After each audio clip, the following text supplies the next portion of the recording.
Hello.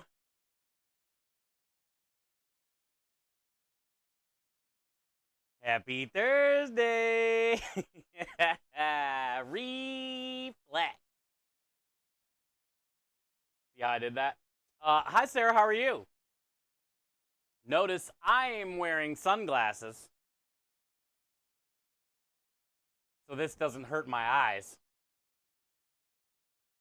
Uh, Yo, what up, double? I made a vow. I made a vow today. As soon as I stepped outside in this heat, and said, you know what? I'm going sleeveless. I'm going sleeveless the rest of this week. Uh, Sometimes you just got to man up. Sometimes you just got to man up, and you just got to cut your sleeves. So that's what we're doing. Today is the start. Today is the start. Uh, it's like 80 here in Michigan. Yeah, today we're at like 95 or something. I don't know. It's like 100 basically. Uh, Friday and Saturday is supposed to be the same. So we're going sleeveless the whole weekend. What up, Michael? Good to see you. Radio, good to see you. Sarah, you're doing good? That's good to hear. I'm good.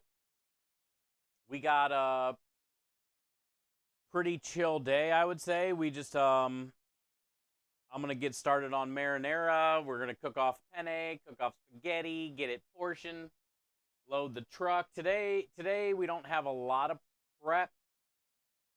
We just got a lot of stuff to do to get the truck ready for tomorrow. Um, Little things, but yeah. So it should be a nice, easy day today. We got um, the dessert special turned out awesome yesterday, so I'm happy how that turned out, and I'm excited to see how the salmon special sells. Uh, yeah.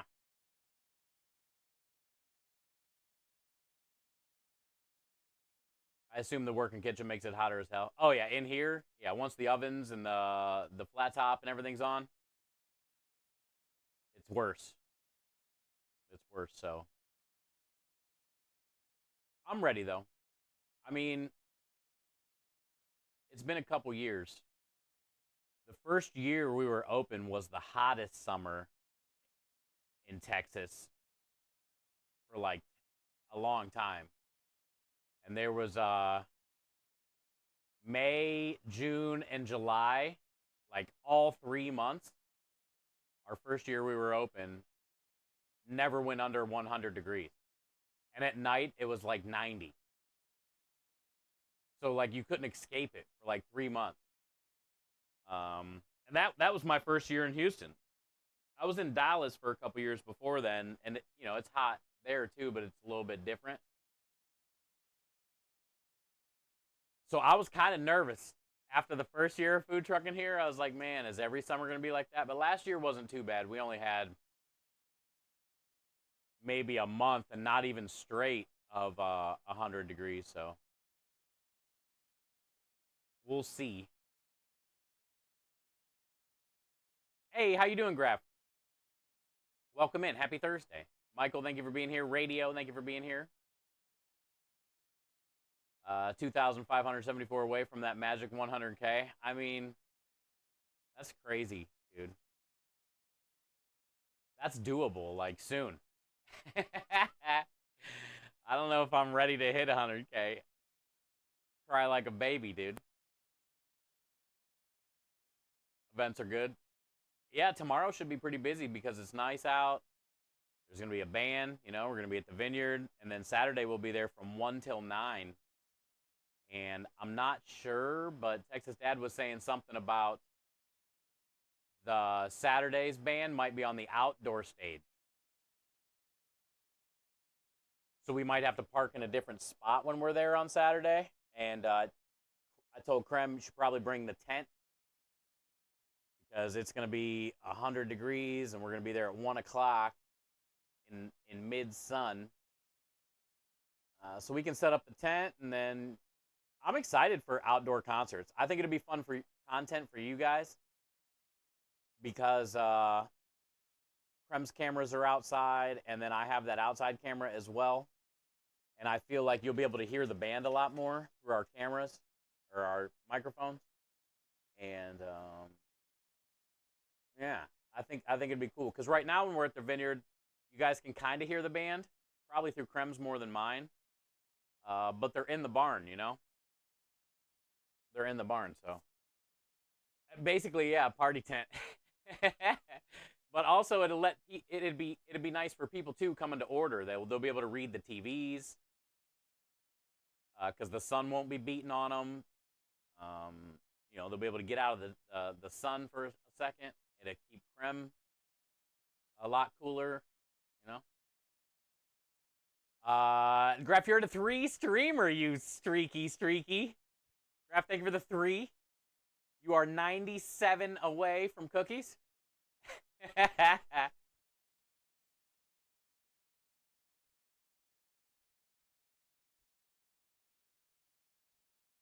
Hot DJ Skids. We're going sleeveless the whole weekend. It's so hot here. Hey, what up, Zay?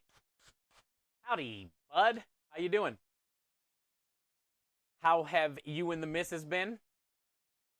Good to see you. Oh, also, how was her Mother's Day? Happy belated Mother's Day to Kelly.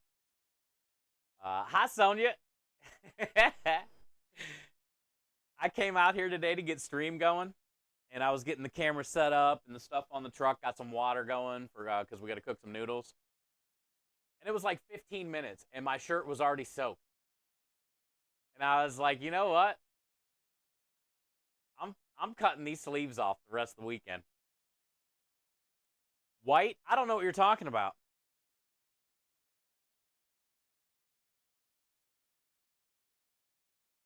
We call this two-tone. You know?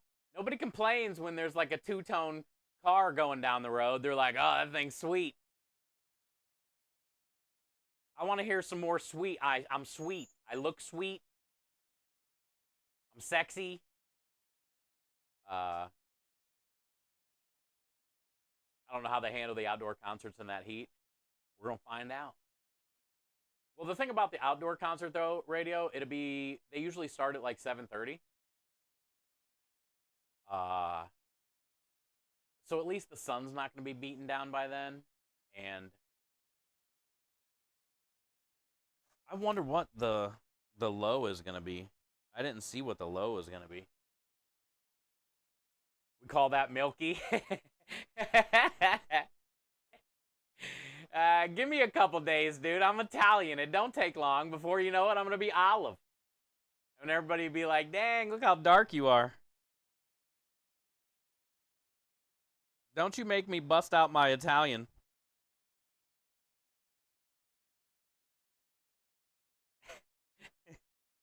I'll tell you what.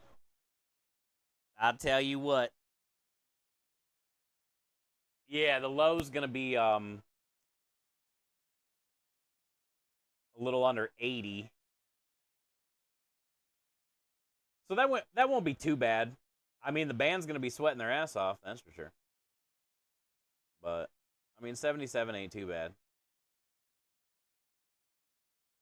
Hi, Kenny. How you doing?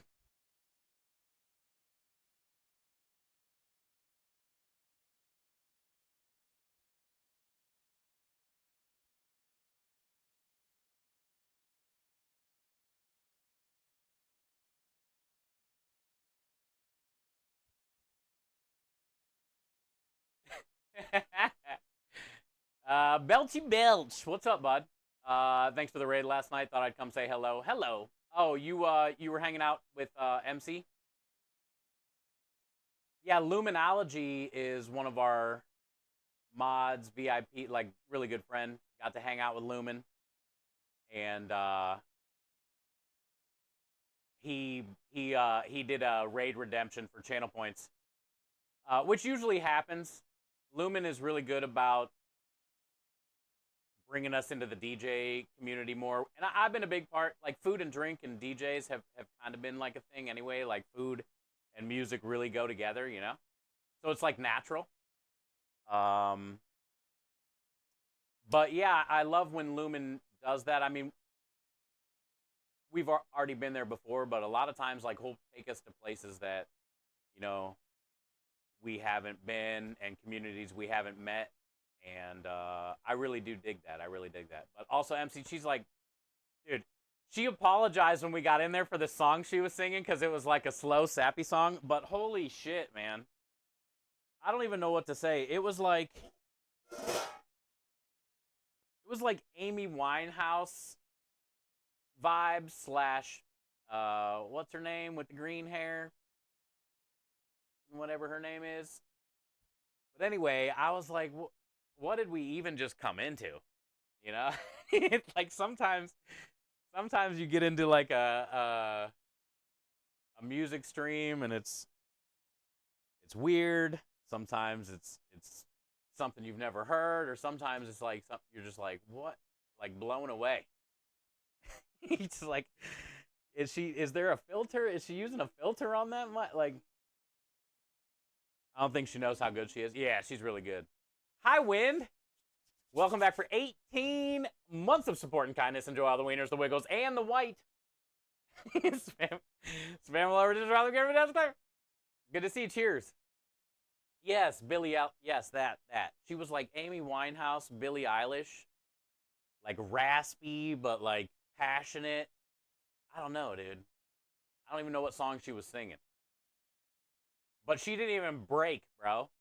Like radio, she was like, didn't even say shit. Just kept singing. And it was so good. It was good. I was like, hell yeah, that was good. Put those guns away. Waffles. I came outside today. It's 95 degrees. I was like, I'm cutting my. I'm sleeveless all weekend, bro. Oh, by the way, you should have seen how I cut them off today. I should have saved it for stream, but it was too hot. I was out here for 15 minutes. My shirt was wet. So anyway, I snipped the bottom with scissors, just a little snip, snip, and then I cut like a nice size hole right here with the scissors at the top, so I can get my finger in there, and I just ripped, and it ripped off in one thing, dude. I could have put it on my head like a little Scully, dude. I didn't even know I was a pro at going sleeveless. Like that's got to be some type of record. I thought about it for a minute. I was like, what's the best way to do this? Should I take the shirt off? And I was like, you know what? I mean, if you're gonna go sleeveless, you got to rip. You got to go all out. The white hurts my eyes. I thought it'd be funny for stream today. Everybody's gonna be talking shit, saying stuff. People. The funny part's gonna be there's gonna be like new people that find the stream that are scrolling through just because of my arms, and then come in and talk shit about my arms. Content, Sonia. It's called content. My cousin loves the sleeveless. I did fuck. It's too hot, man. It's gonna be hot this weekend.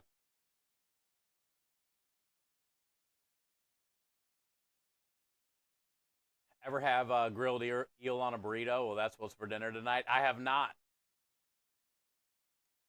but I can see that being good. Burritos always are great with rice inside of them. Grilled eel with rice is normal, like sushi roll type stuff. You know, I would say they would go good together. You don't see it often. I would kill it. Yes, content, Sonia. But anyway, Belchi, I appreciate you, bud, and just thank you for supporting MC and stopping in today. That means a lot, and that doesn't happen often. So it says how much you care about, you know, her community and what you're a part of, and just seeing what we were about. But honestly, it's just because of Lumen. I would have never found her, most likely, if it wasn't for the raid redemptions. But that's also the beauty of the raid redemption, you know. All he wears are black sleeveless shirts. Not sure why he loves the black in the heat. That's his thing, Radio. Does he have tattoos up here too? Usually people that have sleeveless, look, I got a Wu-Tang tattoo. People that have sleeveless shirts, they always got tattoos.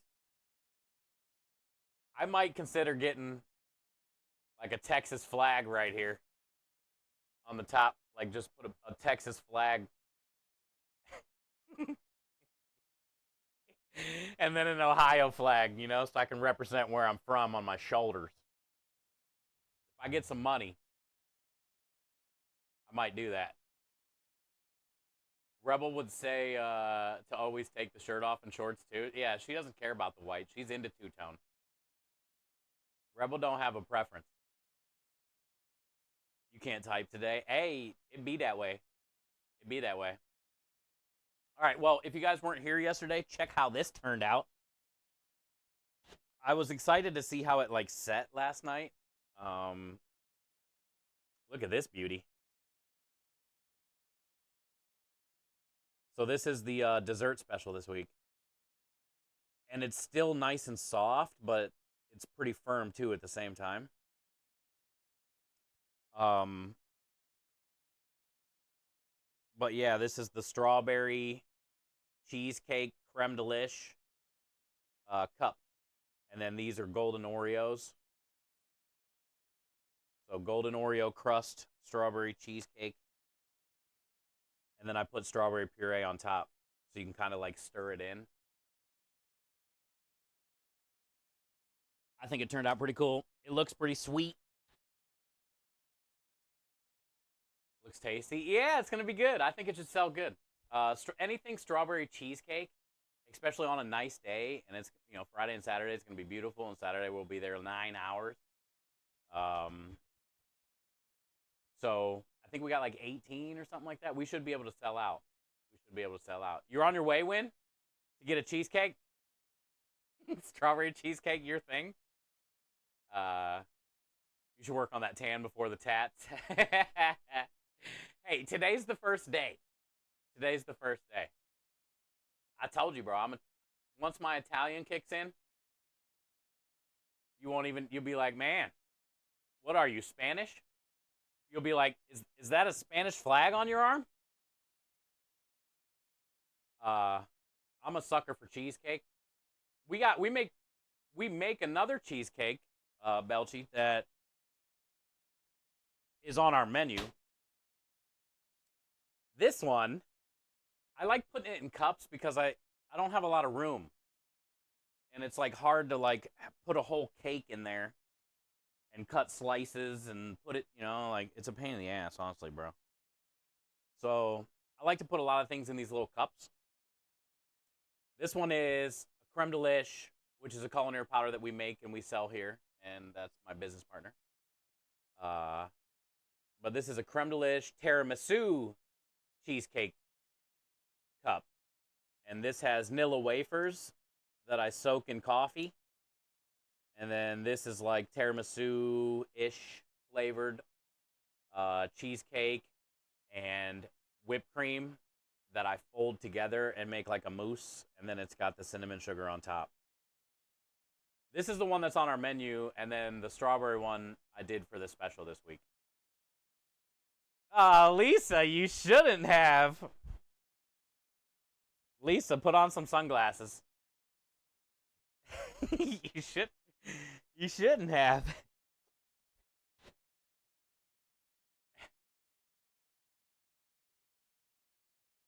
Don't you forget about me, great tune. Oh, Sonia, I put on Aerosmith radio today.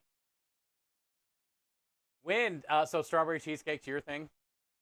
Belch said they like strawberry cheesecake too. Looks like tiramisu. Yeah. So it's my version of tiramisu with my business partner's product that he makes, which you might be able to see. Oh yeah, you can see it right there.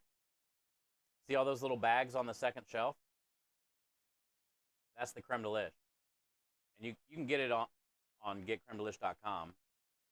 But basically it's a vanilla cinnamon culinary powder that you can use in all kinds of things. And it's great with cheesecake. or whipped cream and stuff like that. And it's a powder, so you can like add it to milk, or you can leave it as a powder and stir it in with your flour when you're making like cakes or cookies. Or you can just add milk to it and soak bread in it and have French toast. We also use it to make homemade ice cream that we sell. And then it also goes inside of our cannoli filling.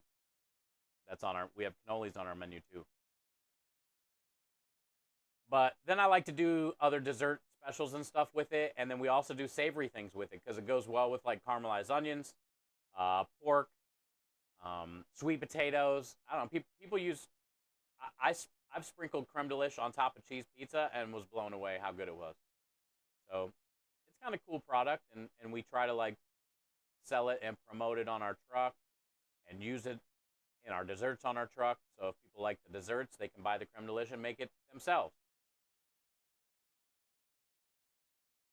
What's your favorite flat top meal? I'm torn between smash burgers and fried rice. Oh, doing like hibachi style stuff on flat top. I mean, those are go-to flat top meals. I think my favorite thing to do on stuff like this is that's fun is cheese. We call them cheese blankets, but our chicken caprese sandwich on our menu gets a cheese blanket. But basically, where you sprinkle down whatever type of cheese you want, and it gets kind of like soft and crispy, and then you can put whatever you want in it and roll it up around it, and it's like stuck on it, so you can like cheese blanket a whole fucking burrito if you want to. We've cheese blanketed a lot of things. We've cheese blanketed a big ass piece of lasagna, um, different types of meats, sausages. Like I like doing fried cheese basically. Yeah, you can cover anything in it. I've covered 4 individual meatballs. So I had the cheese blanket, and then I put the meatballs in a row and rolled them all up. So they were wrapped in a cheese blanket, and then I put that in a bun with marinara and more cheese for a meatball sub, and then put that in the oven and let it melt all the way. So it was like a cheese blanket meatball sub. You know, it's one of those things. It's like meatball subs are great, but you know what's better? A cheese blanket meatball sub. Clothing is optional when streaking. Did you streak? Dang, 40 cheeky cheeks. You're developing calluses at this point, Lisa, on the ass. Wait, you better you better consider a butt flap of some kind. 40 days is a long time.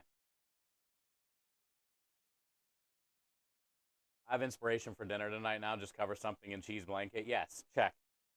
That's it. What did you say you liked on your thing? Smash burgers and fried rice. Technically, you can wrap fried rice up in a cheese blanket. It sounds kind of weird, but like if you had the cheese blanket all melty right there, and then you'd put a nice scoop of fried rice, and then you rolled it up around it or formed it around it, it's possible. Smash burgers, those are cheese blanketable very easily. So that's not a big deal, but anything cheese blanket. I mean, they work good for so many things. Also, another thing that a lot of people forget is you can put pots on there and you can put pans on there. You know, so you can have a pot of something rolling over here in the corner. You can have something up here, you know, on your like low spot, right? You got high spots, hot spots, low spots, right? You don't want it all like cranking the whole thing. You want some low, so you can put things over there and let them like rest and slow cook, right? So, and a lot of people forget that they can put like pots and pans and stuff on there too, like cast iron pans are really good to leave on there, and that way you can like put a cast iron in the corner with some oil, and you got a fryer right there while you're doing what else you want to do. So if you're doing like hibachi style fried rice shit and you want to do some tempura veggies while you're there doing your thing, you can tempura your veggies, drop them in your cast iron.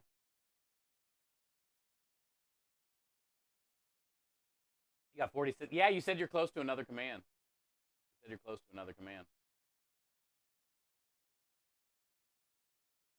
All right, well, this water's boiling for some spaghetti and penne. We got to get both of those cooked off today and portioned. We got to get the truck loaded today, but I think I'm going to start off with marinara first, so that way I can just get it going.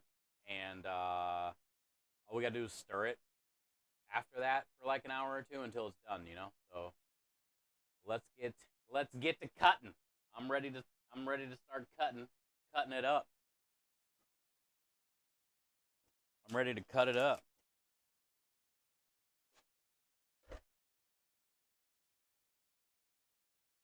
I might make the sauce today for the salmon pasta special, but it's going to be a lemon caper sauce with like chicken stock, lemon juice, white wine, shallots, garlic, lemon juice, lemon zest. I don't know. Maybe no zest. But I also might just wait till tomorrow when I'm heating up the sauces. I might just make it tomorrow while I'm heating the other stuff up. Because even if I make it today, I got to heat it back up tomorrow. So I might as well just do that tomorrow. Is what I'm thinking. Hey, what up, Becky? You made it home safe? Good. Good. Well, I'm glad you had a good time, dude. And the place you went looked really pretty. We looked it up on Google Maps and stuff, and it looked pretty sweet.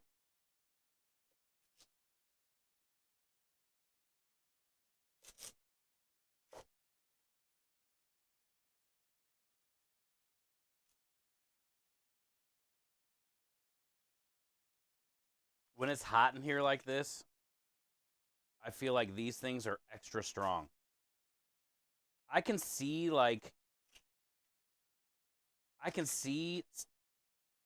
vapor. I can see something coming off of these things. But I have a feeling it's not good for the home team here in a minute or two.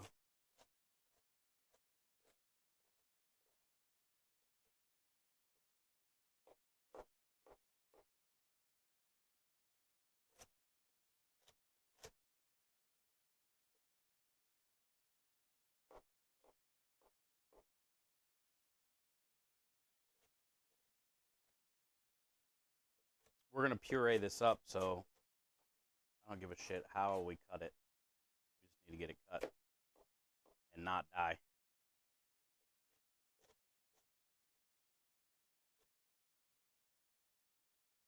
Honestly, it's not that bad. You know what I think it is? Kenny, you know why it's not that bad right now? I just realized.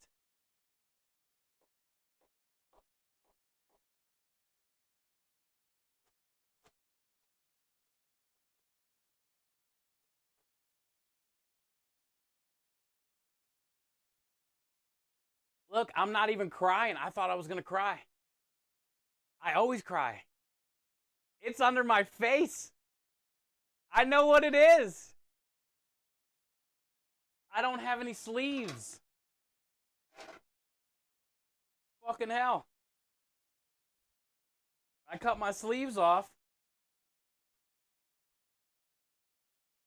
Not only do I look like a badass, apparently I'm a badass. It didn't even bother me.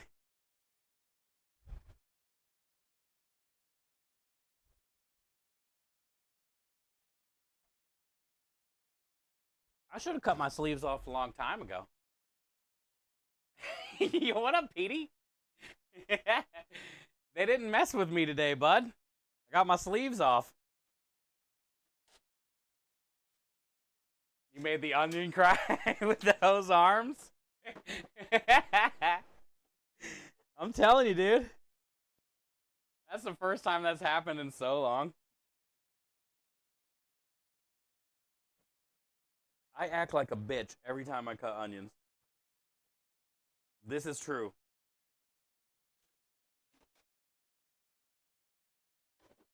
Not today, folks. Do it for Dale. We should put a pinned message at the top of the chat that says, "Don't forget your sunglasses." No acting involved.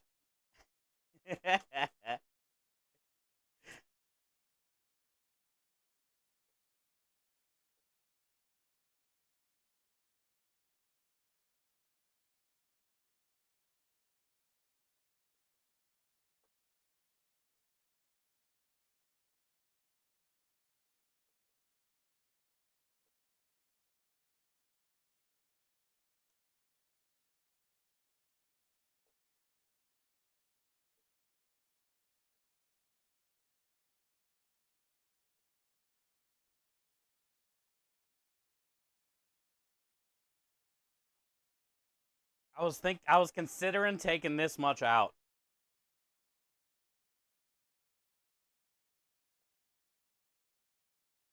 That'd be like the dumbest thing in the world to do. I mean, this is enough. But like why would I not just put that in?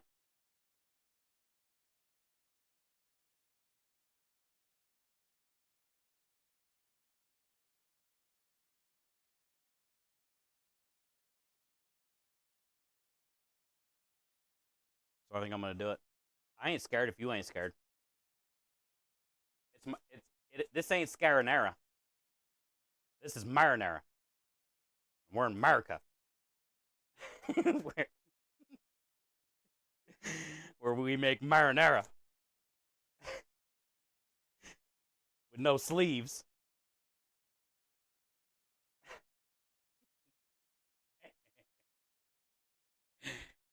Yo, what up, Clav? Good to see you. We're just making some marinara. We cut my sleeves off today, Clav. I got sweat dripping down my face, though. My shirt's completely soaking wet. It's hot as shit. I can't see.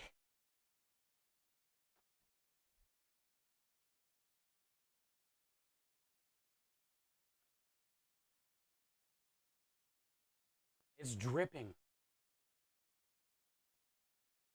All I'm doing is cutting onions and garlic. How hot is it in here today?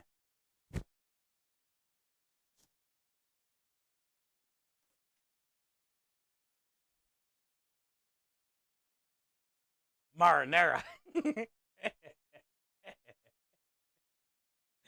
Oh, man. Who would have thought cutting off your sleeves makes you feel like a completely different person? I should have done this a long time ago in my life.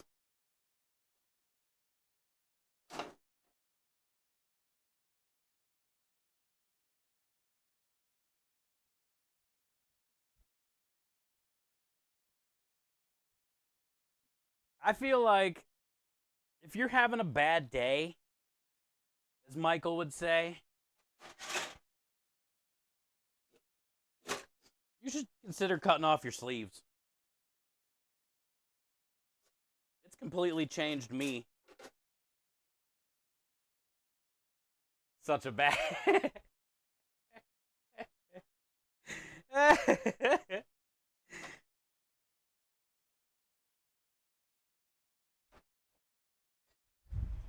I don't know if I can face it again. Sonya, I'm telling you, cut your sleeves off. You won't regret it.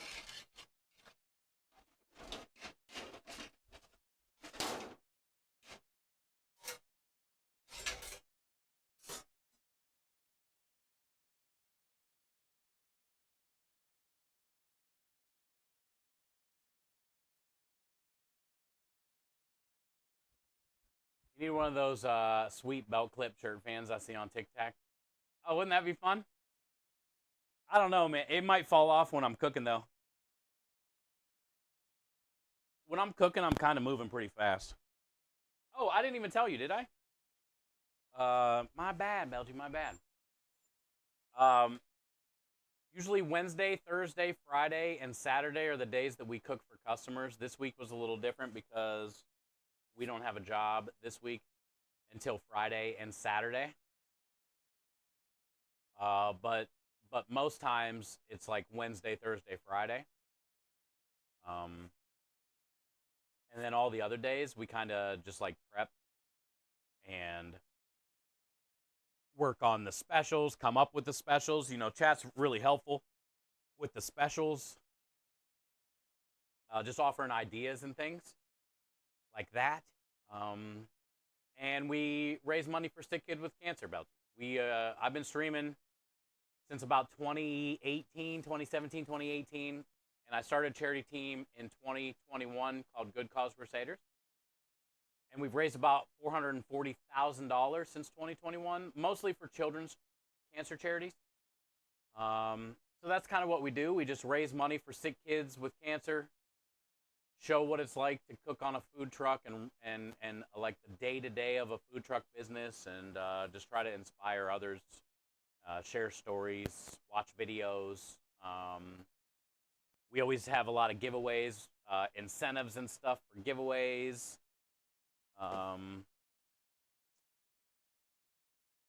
Every 100 stream streak, I send people cookies. What up, McNizzle? So yeah, it's a cool community.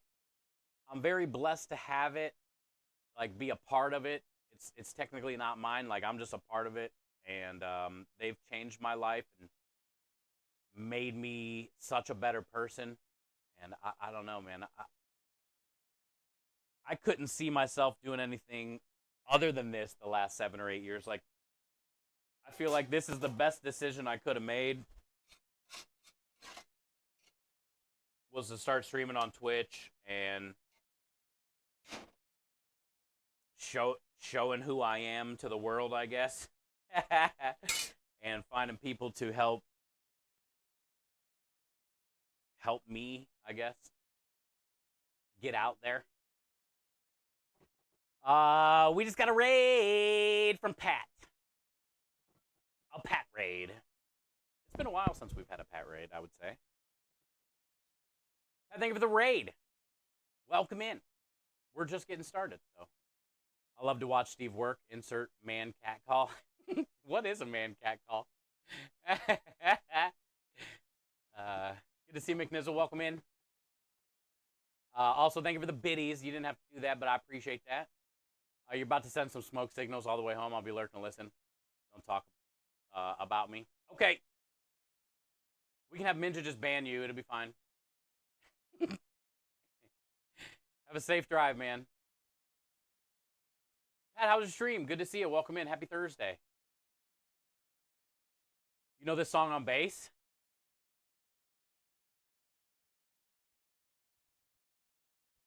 Yeah, we're getting close. We're getting close, Reflex. Almost there, dude.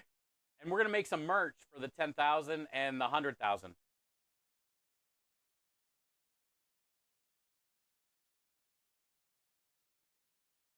We're almost there, dude. It's been a crazy journey. I'm proud of our journey. 10,000 followers is not easy to get. And, you know, especially on a smaller category like food and drink, where you don't have a lot of reach. So I'm really proud of us. I'm really proud of us, because the more of you that are in here, the higher it puts us up in the tiny category, the better chance we have of new people coming in and finding the stream, and then maybe giving us a follow, and then we'll be at 10K before we know it. 147 away, huh? I have social media at my fingers. We all do. Shirtless stream will boost membership and viewers. Hey, I'm going sleeveless from here on out. If it's going to be this hot, I'm going to go grab some, I guess I can open them in here with you guys. If it's going to be this hot, we ain't playing anymore. We're cutting them down.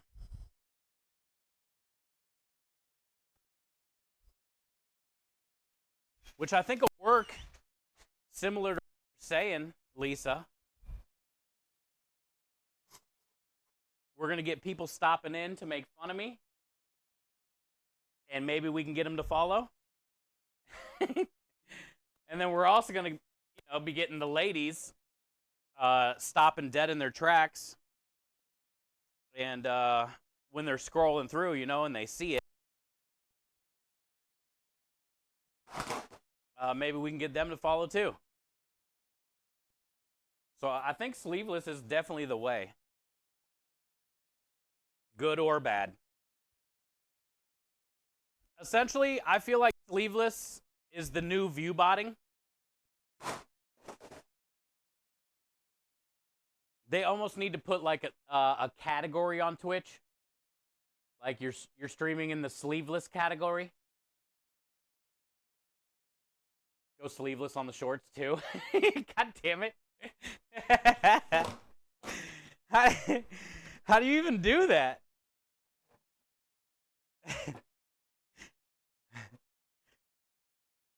Should I wear shorts that are missing like one leg?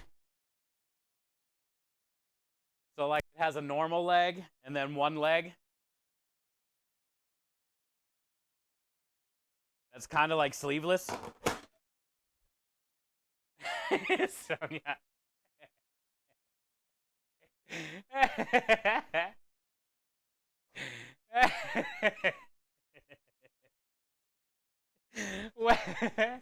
Welding mask down.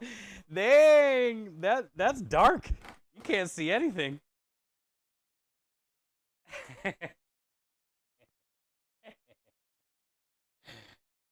What up, David? Good to see you, man. Hi, Chris. How are you? Thank you for the hydrate. That's out in the trailer. I'll go grab it after we do this.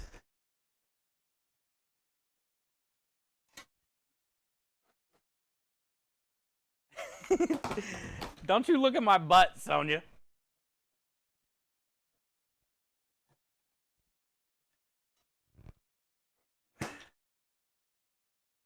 I'm ginger and you put my pasty wet ass to shame. Whatever. I work all the time.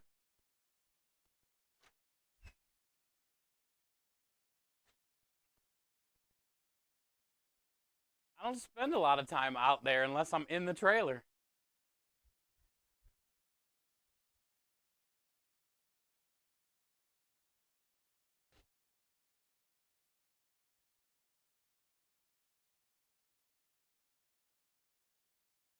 I think our water's boiling now too. Everything's happening all at the same time.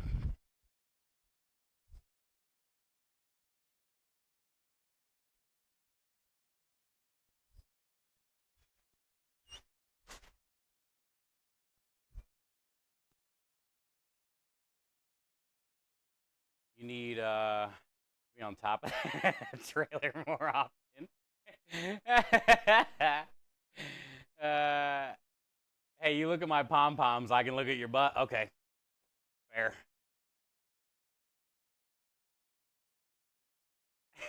Whatever, Lisa.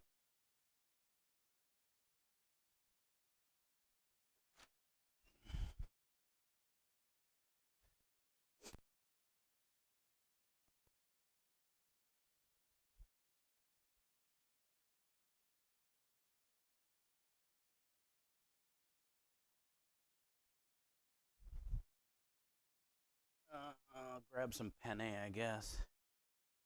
Start with penne. Now let's start with spaghetti. Spaghetti. Spaghetti. Reflex, are you laughing at me or are you laughing with me?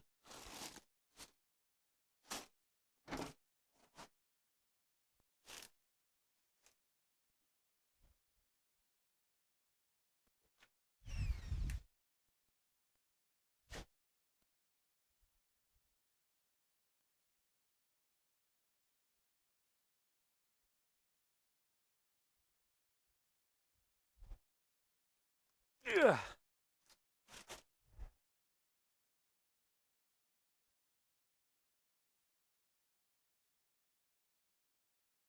wrong one. Hey, Rich. Good to see you. That one. That's the one I want. There you go. Welcome in, man. Yep, we're boiling. Happy Thursday.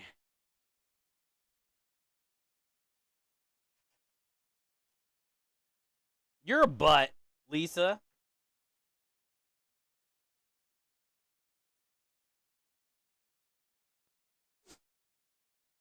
All right, how much of this? Whoa, door. It's windy out there.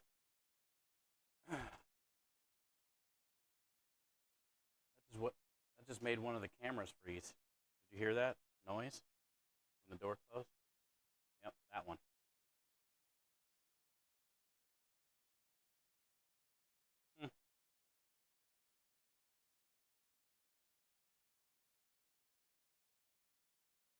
Am I here? Yeah, we're here. You heard it? But you think? I wonder how much this is going to give us.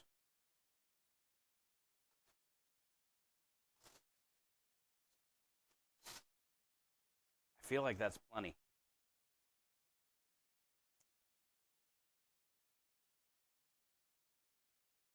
Yep, that's plenty. It didn't look like that much. I thought it was a quarter bag, but it was almost a half of a bag. That's fine, though. That's a lot.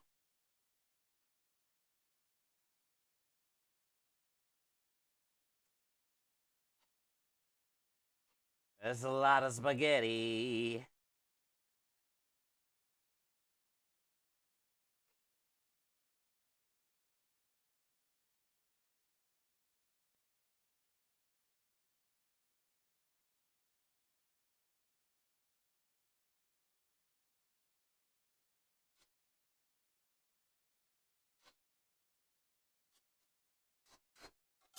Okay.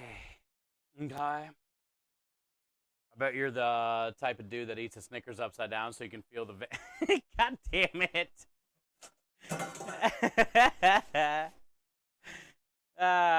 You are a son of a bitch, you. Who even says that?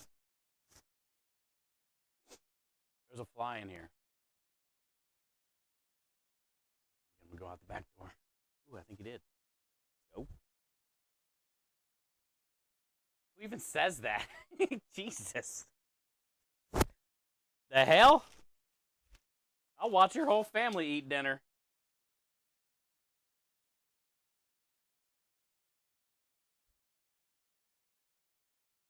Yo, Rich coming in with the 70 streamer. My hands are so fat today. They're like swollen. Rich, thank you for the 70 stream streak. Good to see you today, man. Good to see you today. We're having a good day, other than it just being like incredibly hot. It's fine. I like the heat. How you holding up today, though, man? Another day?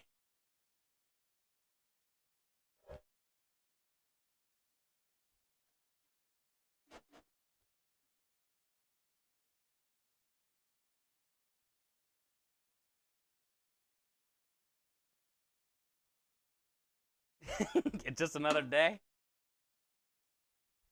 Imagine what you can do with the pineapple rings and whipped cream. Just imagine.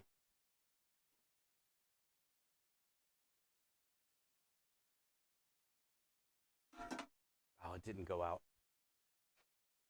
There it goes. Just imagine, Lisa. Sarah, were you getting down too?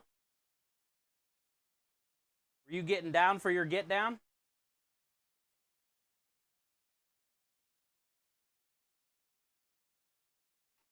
Yep, that's a lot. I bet we're going to get like.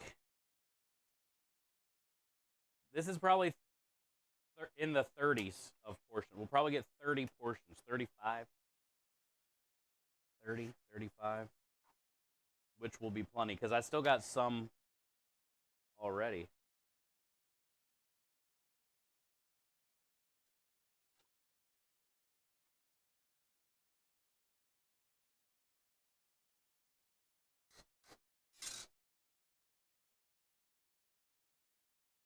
Pineapple ring toss. That only happens on good days.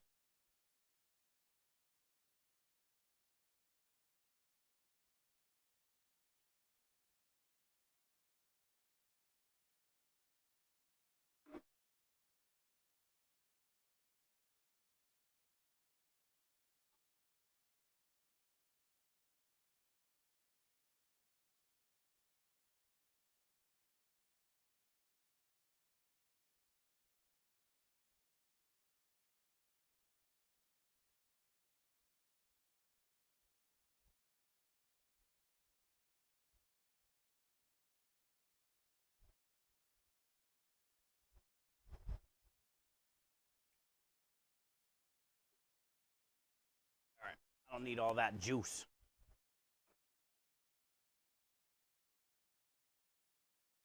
Now we got to do is squeeze them. But I just got to keep stirring this so it doesn't get stuck to the bottom. So we'll probably just take care of this first, and then I'll come back on the tomatoes.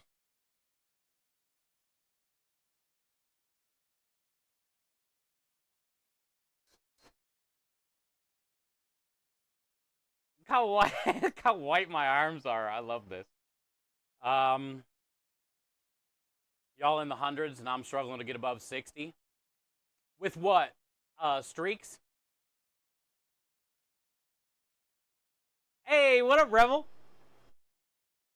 I'm going sleeveless.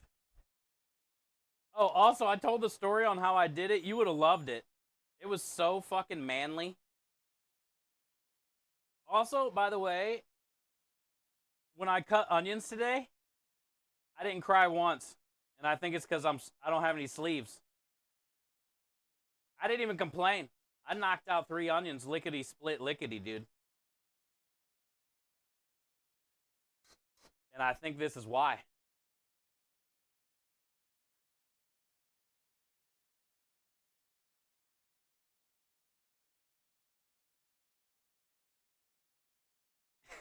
I think I just say I'm blind now. Oh, I love it. I was telling Sonia, that's what you call content.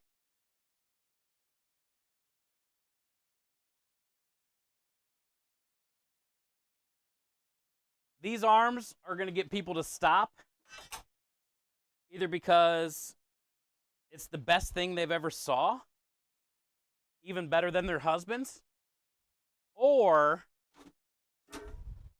they want to make fun of me. But nonetheless, we'll get them to stop in here, you know what I'm saying? And then we win, because maybe they'll follow us and they'll think that we're cool.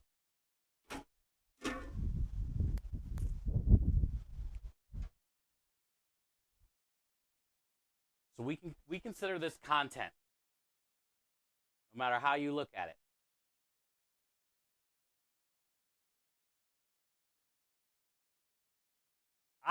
I suggested at the beginning of stream,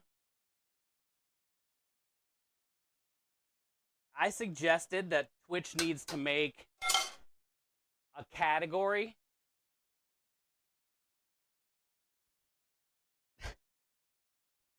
just like food and drink, but call it sleeveless.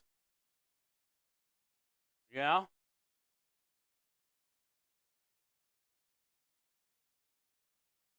That way all the people that want to stream sleeveless can have their own category. And then it just makes it easier for people to find us when they want to have a good day. Sleeveless, I've noticed today, brings out the good vibes in me. I definitely feel like I'm vibing today.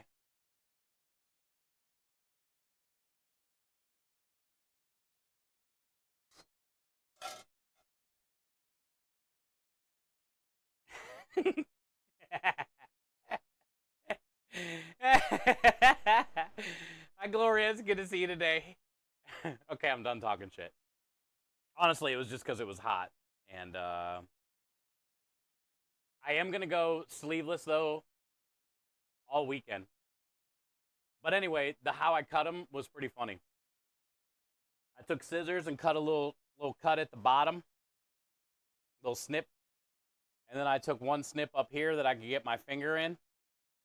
And then once I had a snip and a snip, I just yanked it. And it pulled right off. And that's how I knew. That's how I knew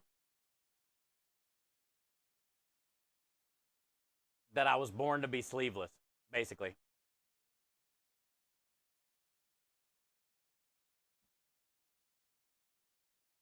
I feel like some people would have taken off their shirt and cut their sleeves off all nice and tidy. I ain't about that tidy. I'm hardcore.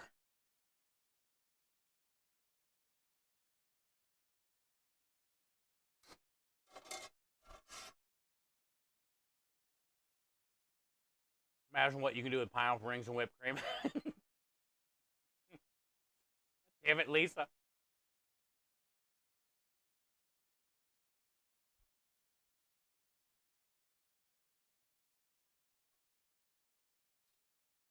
All right, it's done.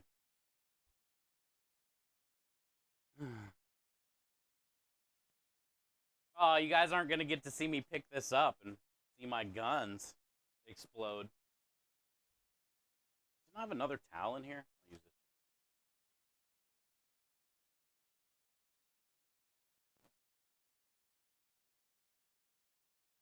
Born to be sleeveless. From the very first sleeve pull radio, I knew.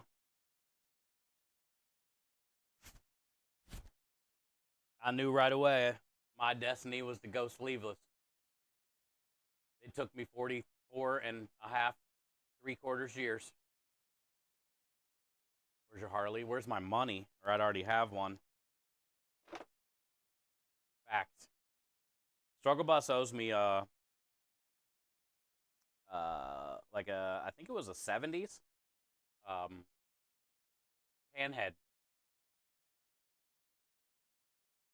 Struggle Bus said he was going to put the panhead in his will, but the problem is he's in Canada. I don't know how that goes. But technically, I guess, Waffles, I do have a panhead. That's mine, but not mine.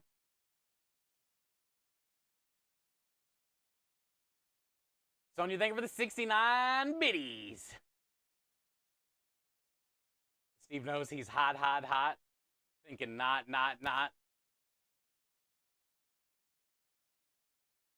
69 is a great amount of biddies, by the way. Nice, even amount of biddies. Started my day in the DJ stream, so almost everything said being the song title. Oh, really? Radio, you know the best I can hope for? Lisa coming in with the 69. The best I could hope for, radio,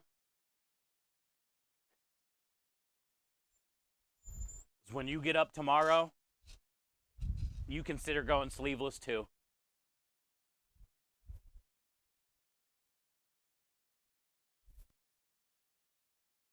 Just consider it. Rich, you still here? I'm offering you the same. It's almost like an ice bucket challenge.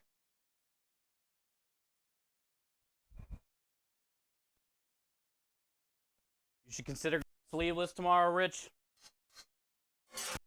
I promise it'll change your day. It changed mine.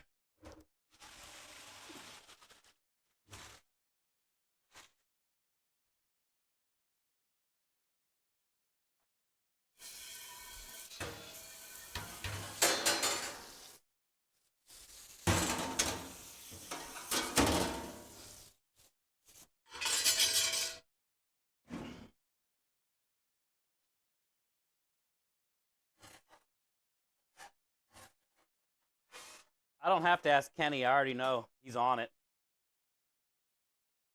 Kenny's probably already sleeveless.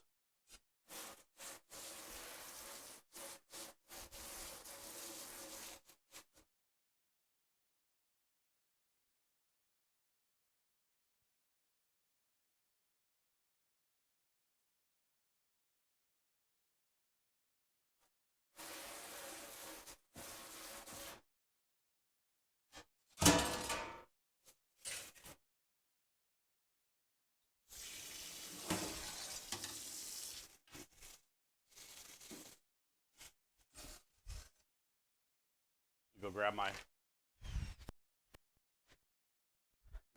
you guys. I can't see you.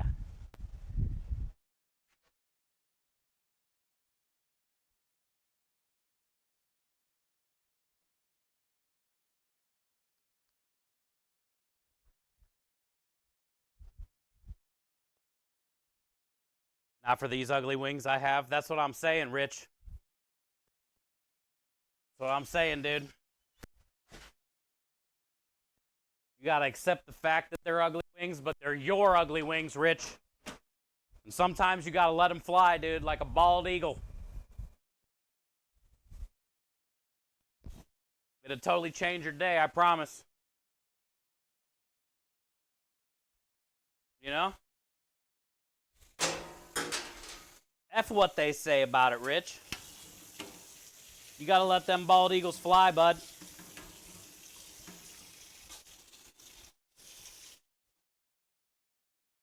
You got a point. Telling you, dude. It's a game changer. Confidence booster. And accept the fact that people are gonna laugh at it. Good.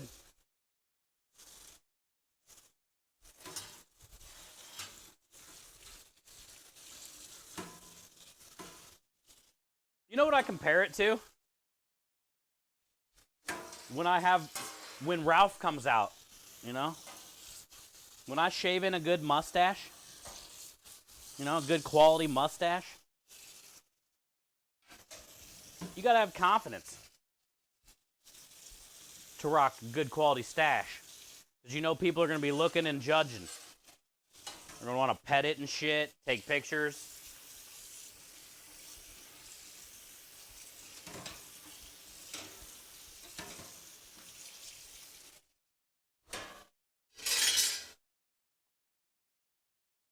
He's a bird, you gotta let him fly, dude. You can't hold down a bald eagle. If that don't represent America, you got the right to be free. You got the right to be sleeveless.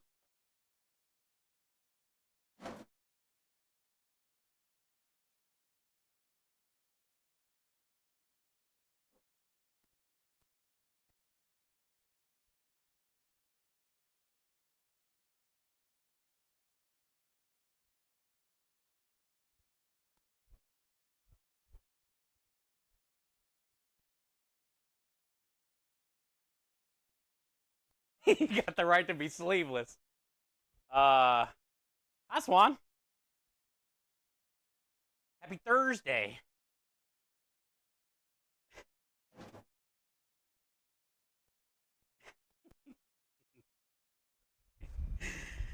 Lisa, are you dropping your change again?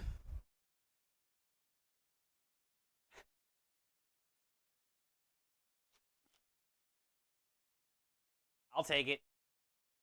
Just in time for some twerking.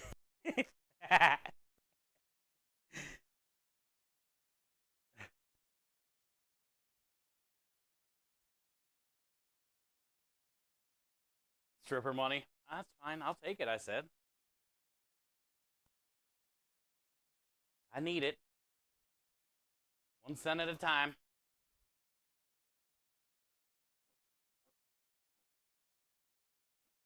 Thank you, Sonia, as well. I forgot to thank you yesterday.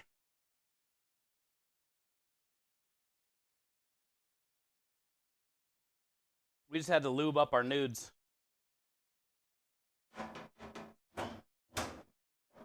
So they don't stick.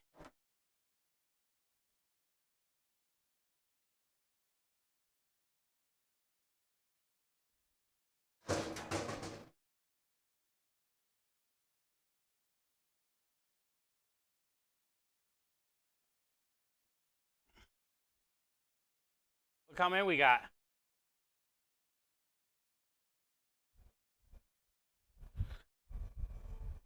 It looked like a quarter of a bag, but it must have been fat. I didn't realize how fat it was.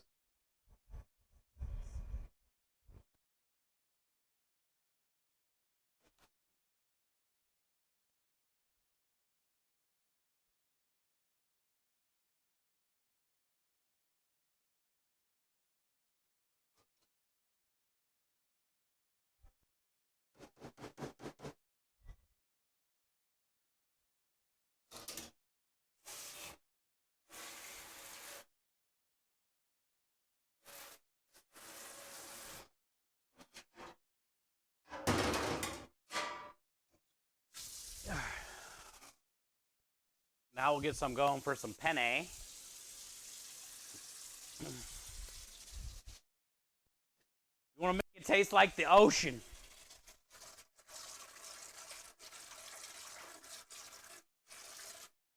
It tastes like the ocean.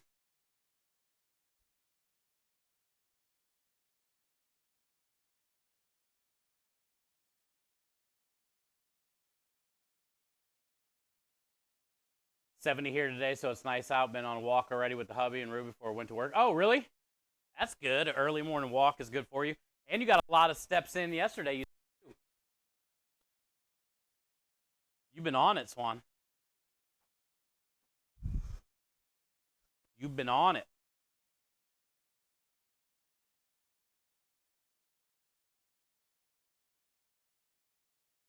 Yeah, it's good. I'm glad it's getting nice there in Canada now.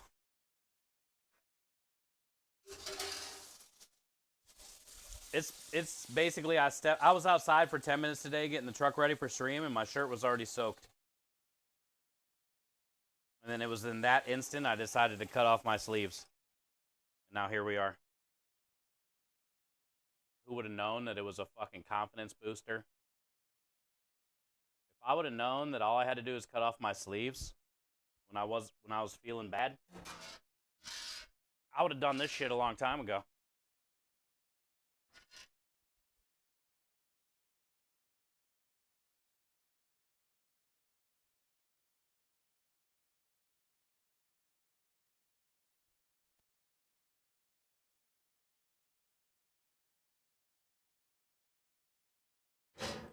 Why would the door not be cracked open?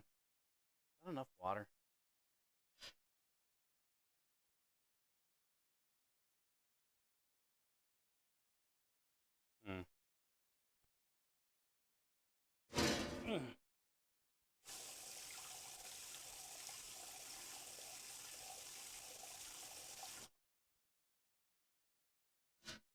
Oh, shit. God damn it. Didn't I open it? Fuck, I forgot.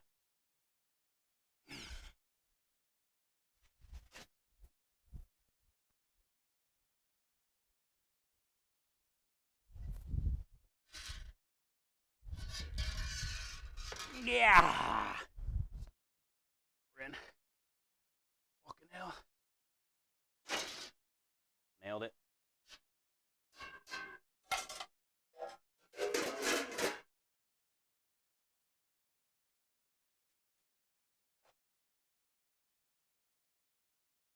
Where you guys at? Here you are. There you were. What are you guys doing in there?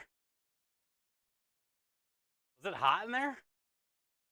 You cut them off? I ripped them off, which was the best part. I should have did it on stream. I cut here at the very bottom, one slice, and then I cut one spot up here that I could put my fat finger in, and then I just pulled it. And it literally ripped right off. Right around the thing.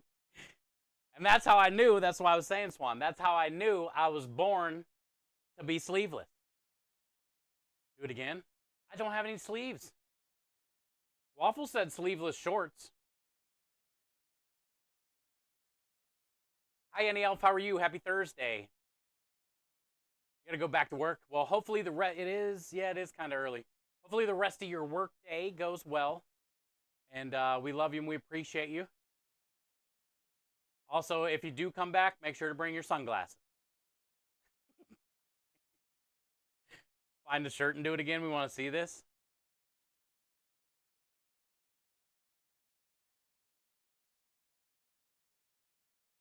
I don't have a shirt out here.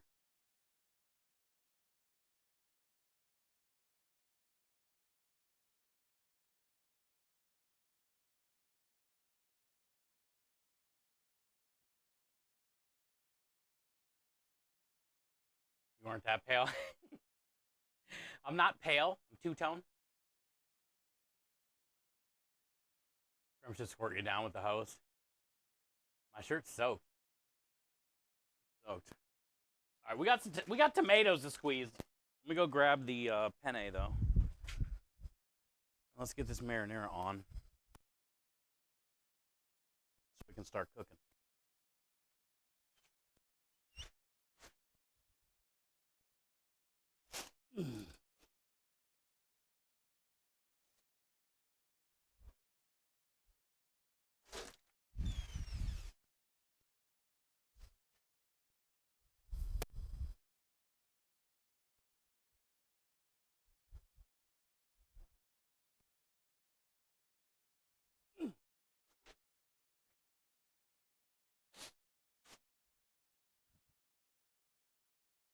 Are you serious? It's 55 right now where you are? Holy shit, bro. It's like 40 degrees hotter here than where you are. Almost half. Make a video for Rebel. Me taking ripping my sleeves off.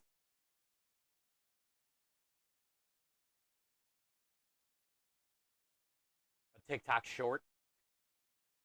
Bringing out the bald eagle.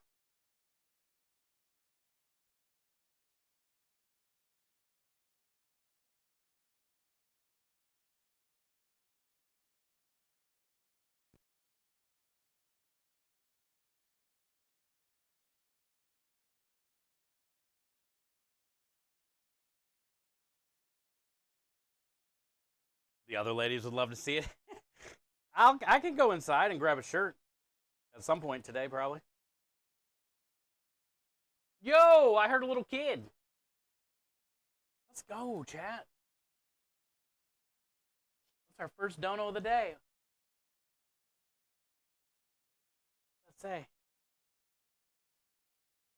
I missed it.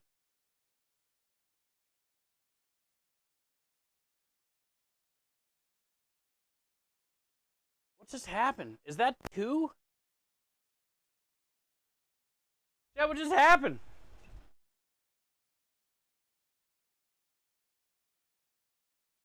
I heard 2.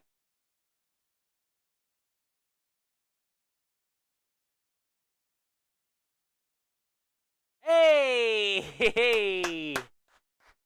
At the same time, Annie Elf coming in with the $100 donation. The message says, for the kids. And the two-tone arms. Thank you, Annie Elf, for the $100. You have been huge. Also, she also did the $250 matching challenge the day before we left to go to my sister's wedding. And you guys did great, by the way. But we weren't quite there, and she completed the $250. Her message on that one says, let's do this for the kids. Thank you, Annie, for all that you do. And then Lisa, at the same exact time, both 141. How funny is that? Lisa coming in with the $25 no chemo party. Annie with the wagon. Lisa with the no chemo party. Lisa's message says, Steve rocks the donations for the kids. Let's go. That was a good one, Lisa. I appreciate that, and thank you for all that you do for all of our campaigns and just being a part of this community as well. Thank you for the $125. Thank you for the $125, which I feel like we need to play a video after that. Also, that brings us up to $2,896.13. That also triggers a giveaway immediately. So let's get the giveaway started. Every $100 is a giveaway. And then we are also 75 away from the next giveaway. So let me pull up Nightbot and get a giveaway going.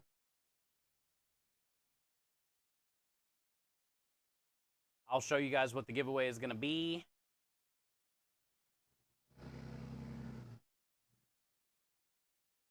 Keyword. Keyword is kids. Done. Okay. Exclamation point kids. KIDS. Exclamation point kids in chat. If you want to join the giveaway, Hillbilly, there you go. Rich, Annie, Tacos, good to see you today.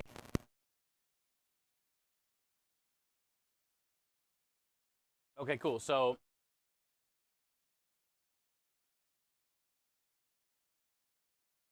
this is the next giveaway courtesy of Crochet.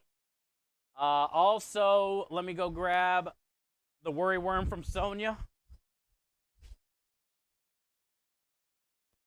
I'm just gonna bring a pack out here. Actually, you know what? We'll do two. We'll do two since this was such a...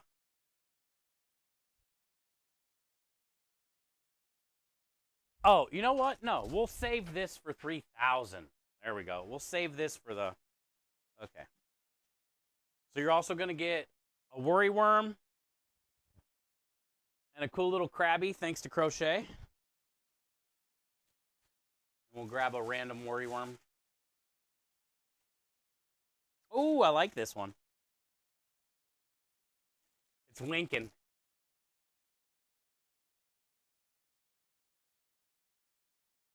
It's winking. So it's a white one with a little green bonnet. Little winky face. And a crabby. And then I'll throw in a couple stickers and stuff too. Okay? Yeah, Sonia sent, I got a big old bag. And then we still got all these as well from Crochet. We still got all these too. So every $100 will be that. And then I found this the other day from last year. So we'll throw this in with the $3,000 stretch goal because our original goal is $1,500 and we already hit it. So we'll throw this one in too at the 3,000. Okay. So today though will be right now at least will be the crab and the worry worm and then a couple stickers, and then I will start a video, exclamation point kids in chat. After the video, we'll pull the giveaway winner, and then we'll get back on the marinara. But thank you, Annie, and thank you, Lisa, for doing that. That was very incredible, and you guys have done so much already, but I appreciate it. Urine sample cup, that water bottle, it kind of seems, it's a 14 ounce, so yeah, it's not a very big one. It's not a very big one, but. All right, exclamation point kids, let's start this video. We'll do a wagon video since the $100 is a red wagon.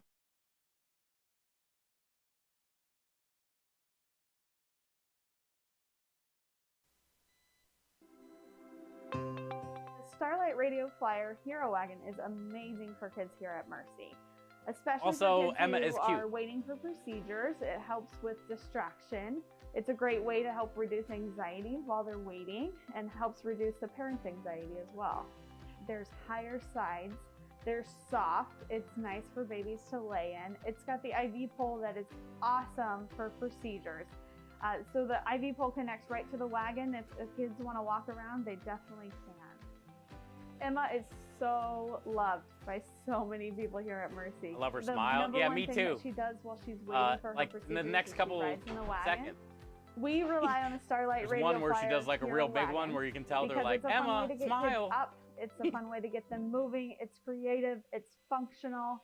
It's easy to store because it folds up. It's just a great asset to our team. Her favorite thing to do when she's admitted or over in test and treatment is to go on wagon rides. That's the one thing that we can do every time to pass the time and to keep her happy. The last time we were here for treatment, we found the zipper sides and we unzipped it. Lisa! And down and she was standing there and playing with her Here comes toys. the smile. The versatility of the new wagon So happy. is really awesome for her. Ultimately, you know, they're providing an opportunity for them to just kind of feel free. Lisa coming in with the 105. It's one of those things where you're tied down to all these things, and just to be able to roam the halls and be able to feel like you are able to be a kid, I think that's what's important.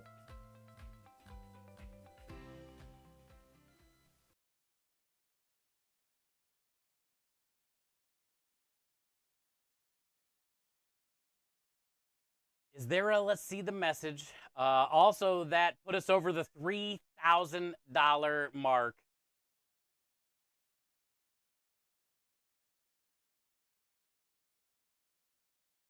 God damn it. Lisa, the message says, we love Steve for the kids. Thank you, Lisa. You guys are incredible, man. You guys are incredible. So, $130 towards our fight for freaking cancer. And I just heard another one. Yo, Belty! Belty coming in with the 25. Yo, let's play another video. A quick one. Belty, you got to see this. Belty coming in with a $25 donation, which is a no chemo party, which was one of our favorite donations in this channel. I can't even tell you how many $25 donations since 2020 that we have raised.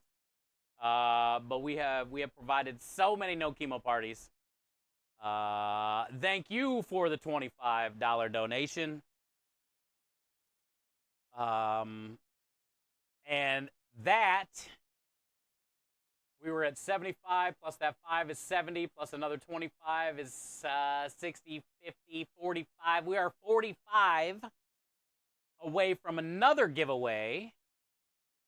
We're already in the middle of this giveaway.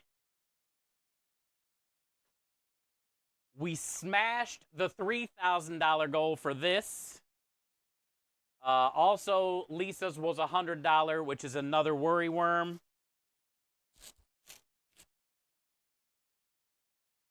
And then we'll do the small one from Crochet on this one, since we're gonna have a bottle with it. This is the famous Crochet butterfly refrigerator magnet. Little magnet right here. She sent us some of these before. I love them. They're pretty cool. All right, so you're gonna get a worry worm, thanks to Sonia. St. Jude Play Live, 14-ounce water bottle, butterfly magnet. That's gonna be the second giveaway. And then we were $45 away from the third giveaway. And we'll just pull them back to back. So keep exclamation point kids. You only got to enter it once. Let's see how many people we have in here. We'll watch a no chemo party, and then we'll just pull them. We'll pull them both back to back. It says we have 16 entries so far. Exclamation point kids.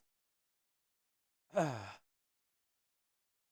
won? Hasn't been pulled yet? Yeah, we're just going to do 2.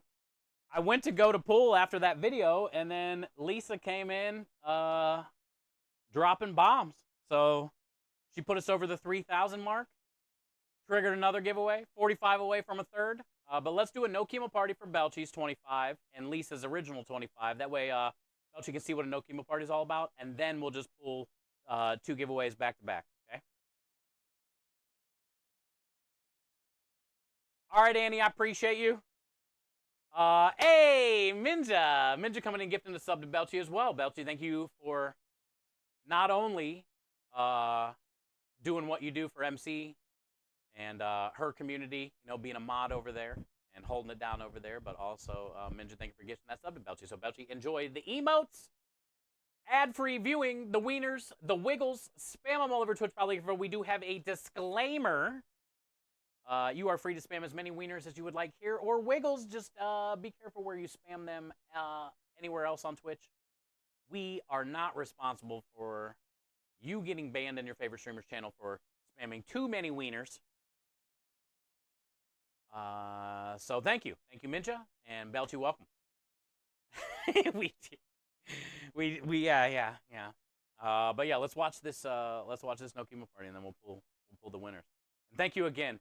3,000, which was a stretch goal, by the way.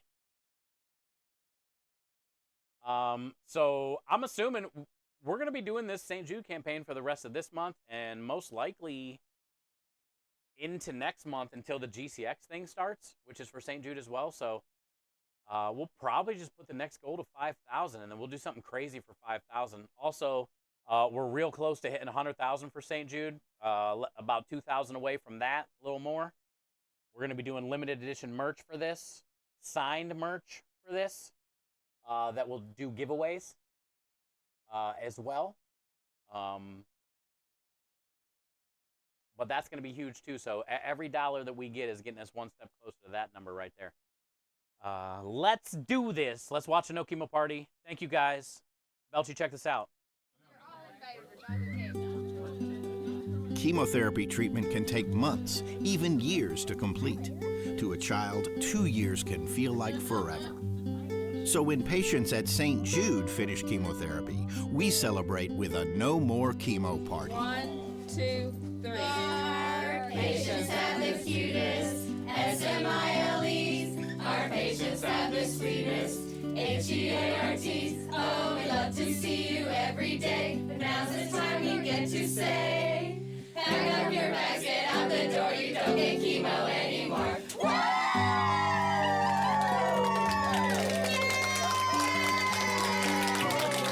I like that little kid with the final shirt. So happy. So happy. He's so happy. I love it. But like I said, and thank you guys for making moments like that possible. And I appreciate each and every one of you. Let's do 2 giveaways. Back to backy, exclamation point kids in chat. I will pull it up on stream so you guys can't say hashtag rigged, which you're going to say anyway.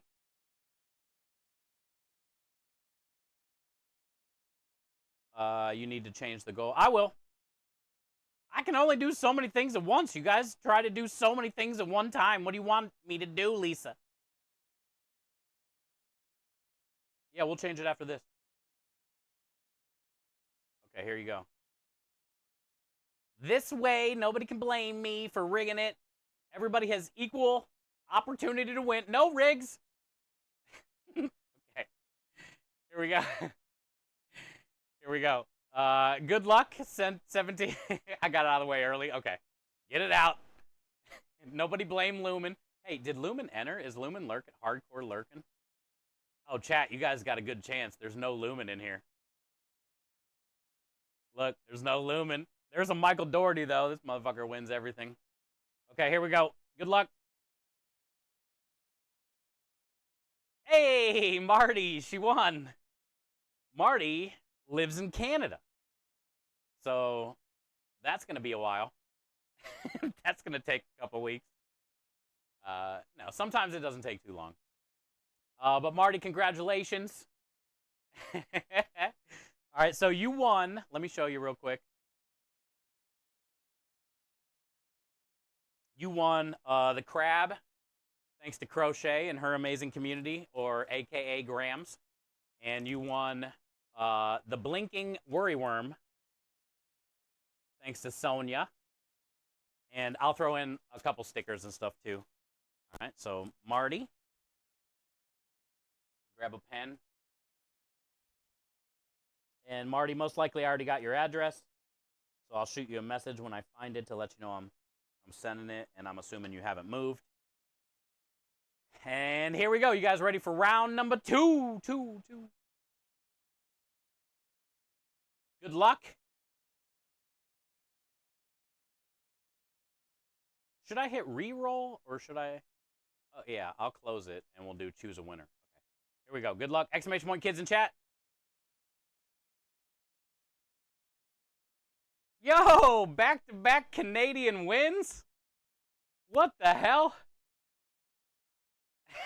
Let's go. Oh, Canada. Rigged. There you go. Yep, thank you. Let's get the rigs in chat from all the Americans. Can we get all the Americans in here? Hashtag rig, please.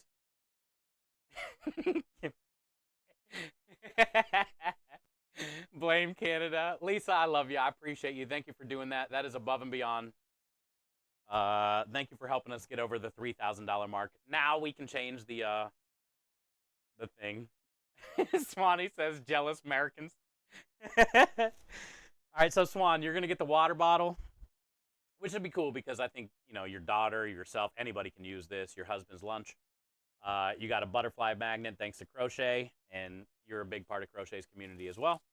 And you get your own worryworm. This one is the double heart eyes and a nice little smirk. Nice little smirk on her. And that's going to be yours, okay? Congratulations. Yeah, you guys don't win very often, so I'm pretty happy about that. Canadians rigged it. Hey, we're all the same no matter where we live. And it's all random chance anyway, so. Now I got to pray Canadian Post doesn't go back on strike. Yeah, hopefully it won't take too long to get to you guys. Congratulations, though. I still got like those 4 or 5 other to mail, so I'm going to mail them all in one big batch, which I'll probably do most likely Sunday or Monday, get it all gathered up, packaged, that kind of stuff. Because we still have the chicken that was in there, the painting that's going to Bear Fan, because his son Yogi won that, but Yogi said just give it to my dad. So Bear Fan won the St. Jude canvas, and so we got a few other things we got to mail, so that'll probably be next week when we get to it, but yeah, I appreciate you guys. Thank you. Too soon to do a recount? No. No. I was not expecting that to pop off like that, though. I appreciate you guys, Lisa and Annie, going in. Lisa and Annie going, oh, yeah, let's change the goal. Change the goal, sorry. Sidetrack. Thank you, Lisa. Setup. We might as well just do 5. Give us something to shoot for. It's going to be at least about another month.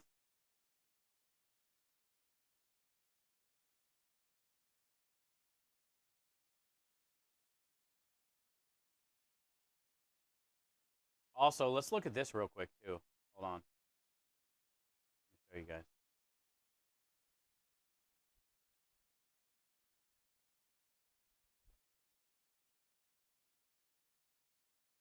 I don't know why the ball pit's not working. It should be working, but it's just not.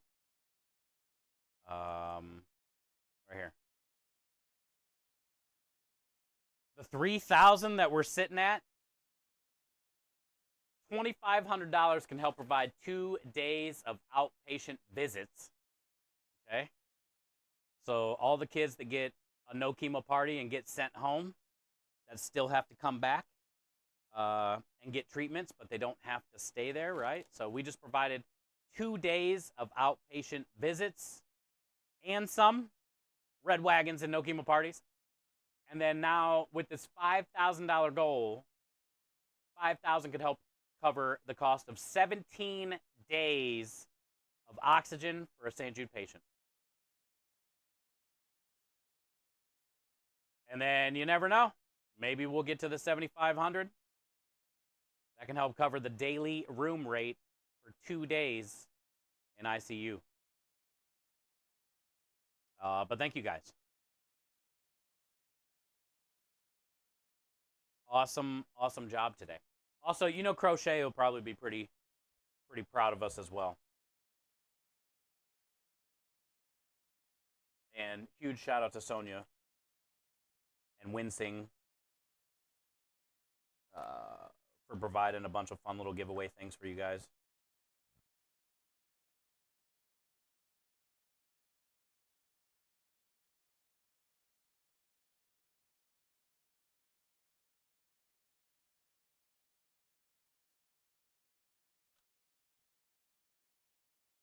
We gotta squeeze our tomatoes real quick, and then I gotta go grab some tomato paste, but then we're done. Then all we gotta do is stir it for an hour or 2. After this, we'll probably go in there and portion some spaghetti while we wait on this water to boil for the penne.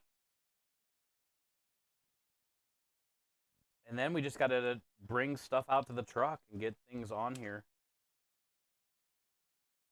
Might cut some red peppers. Oh, we got to cut herbs.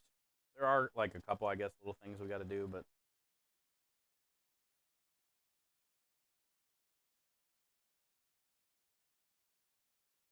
let me go grab that tomato paste. Turn this on now, though.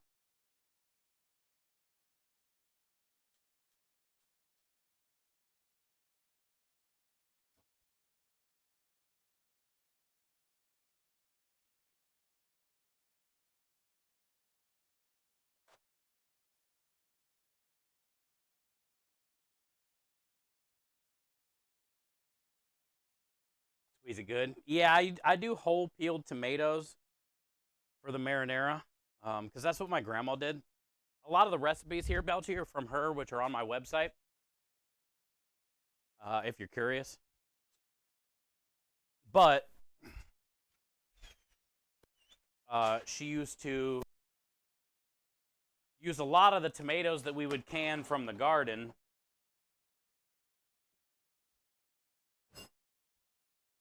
And that was like one of my favorite things to do that she would, when I was little, I would get like on a step stool and she would let me squeeze them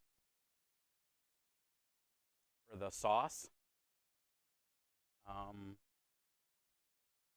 So I still do it to this day, which is kind of annoying in a way, but also like reminds me of her.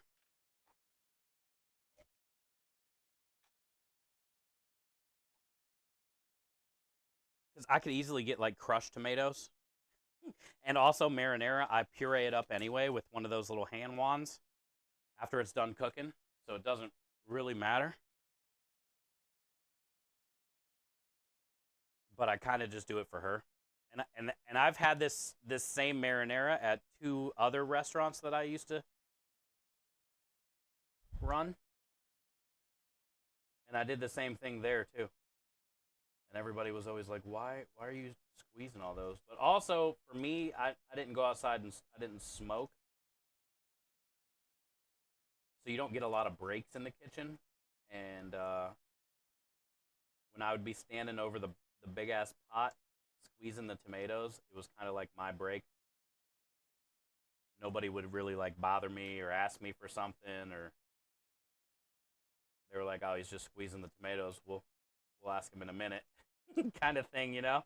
It was my time where nobody could fuck with me at the restaurant. Everybody just let me be.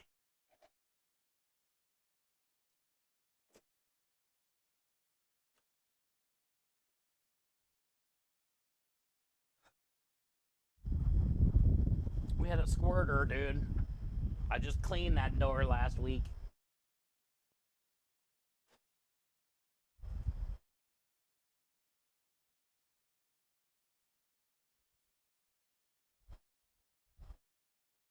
All right. A little bit more salt and pepper.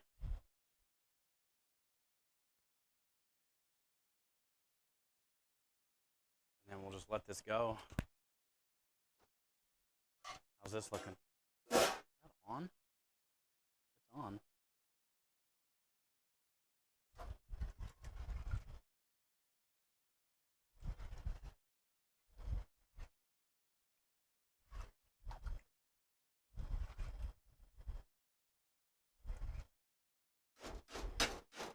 Alrighty then. Now we can go inside where there's air conditioning and we can do some spaghetti. I'm doing important shit here, okay? Okay? You just made yourself look busy. Yeah. Don't bother me. I'm doing important shit. Just squeezing tomatoes. That's pretty much what happened, though. People were like, well, he's squeezing tomatoes. Don't fuck with him. I love seeing this community continue to come together for the kids each and every... I'm telling you, radio. Not only with all the charity stuff. I mean, I talk about it all the time, like how much you guys have, like, influenced who I've become. You know, helped change my life. Very grateful. Very grateful. Wish my bod didn't heat up so damn much. It's hot in here, bud. My bod's heating up right now. Been heating up. My shirt's wet.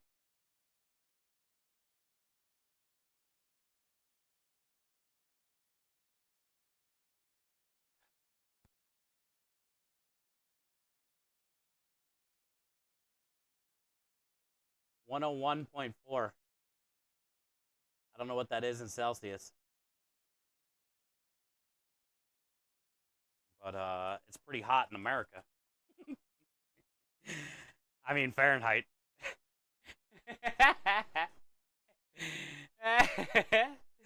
Pretty hot in America. I mean Fahrenheit.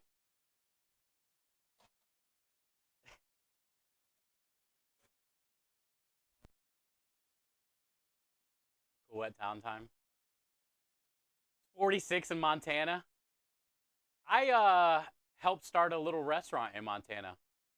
I was only there for a couple weeks. Where was it? Missoula. Missoula, Montana. It's called Blue Canyon Kitchen and Tavern. Missoula. Yeah. It still might be there. I don't know. Blue Canyon Kitchen and Tavern. Missoula was awesome, dude. It was really pretty. Hey, what up, Fail? After 8 to 12 hours of grinding at 100 plus, temperature to take at least 2 hours for my body temp to go down. Oh, yeah. Oh, yeah. Yeah. Takes a minute. How big is your recipe notebook, and how do I get a quick peek in that bad boy? Honestly, I have hundreds of recipes that are not accessible to me right now.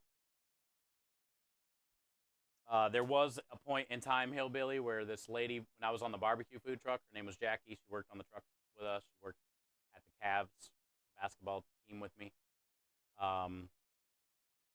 But I had like 3 or 4 notebooks and a shit ton of pieces of paper, little like printer paper from the restaurant that we'd scribble scratch.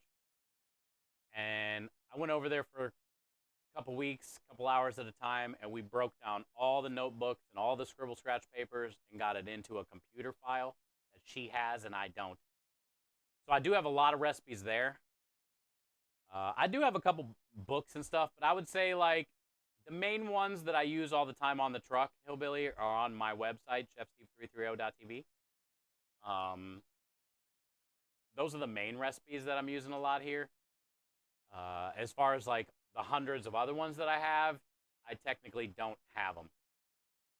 But I do have some in storage still, like another few books and random scribbles papers and stuff. I just haven't been to my storage in a while. The recipe book? Yeah, I need to, dude. I've messaged her a few times last year. I need to just keep getting on her ass and see if she can just email me the download files or something, you know? Like, if she would do that, we would have a book. We could make a recipe book. Any tips for running a big green egg? I love big green eggs. I would say play with it empty. Like, you gotta season it anyway when you first get it and do like a dry run fail. But man, are those things versatile, bro. Those things are versatile. You can even fry. You can put fryer oil in there in a special basket for it and use it as a fryer, bro. Right? I've used it every day. I've used it for 2 weeks every day. Oh, so you've already been using it? Okay. If you release a recipe book. Yeah, that was the plan a while ago, and then obviously that didn't happen. We need to go knock on her door. Maybe, Minja. I just need to actively reach out to her again and just like be more persistent about it. I should get a hold of Darkstar and have him reach out to her because I know they still talk. They're both back in Ohio still. But yeah, I would say if you've already been playing around with it,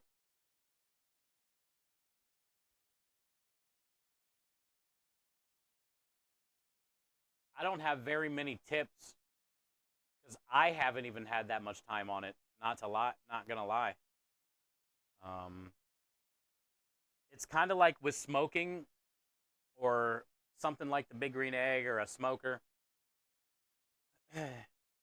There's so many things that matter as far as like it could even be elevation where you are, right? Or if it's a windy day, or what type of stuff are you using, you know, like what kind of wood are you using for your heat and what kind of wood are you using for your smoke.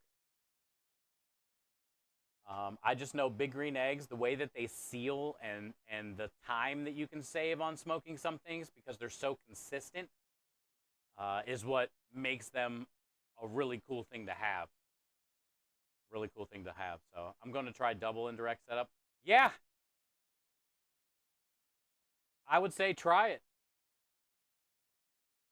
I would say try it. At work, when I was doing testing on those big diesel generators outside, filled neck wraps up in the freezer, kept them work great.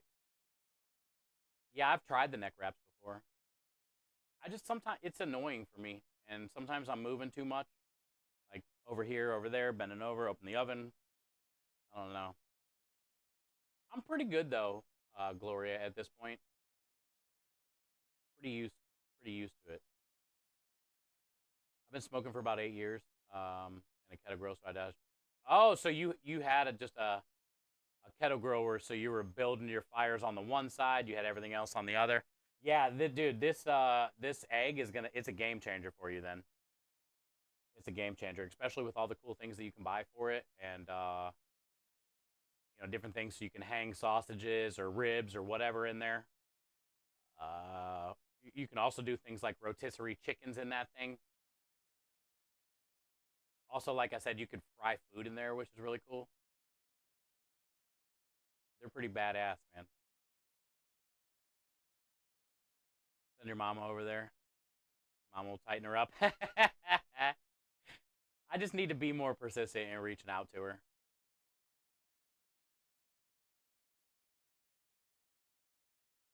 Science behind it. Meathead. Oh, nice. I think I've heard of Meathead. Yeah, there's just a bunch of videos that they do that like help you. Yeah. They also make a cold vest that you can put on. I haven't tried a cold vest. I used one of those little neck things last year for a little bit. It's not my thing.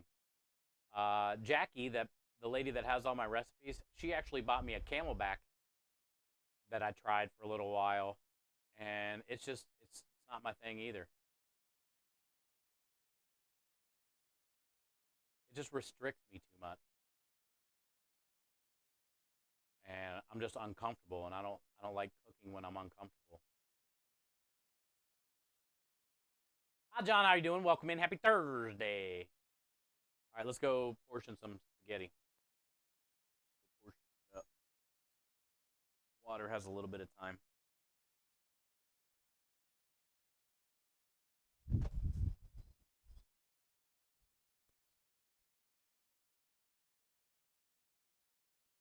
The way I look at it, too, if I can make it through that first year here, where it was 3 months of 100 every day, I'm good.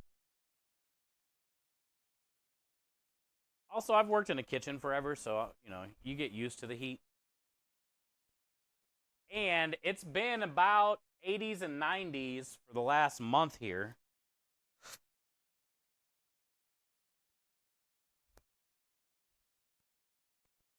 So I've already been seasoned up a little bit.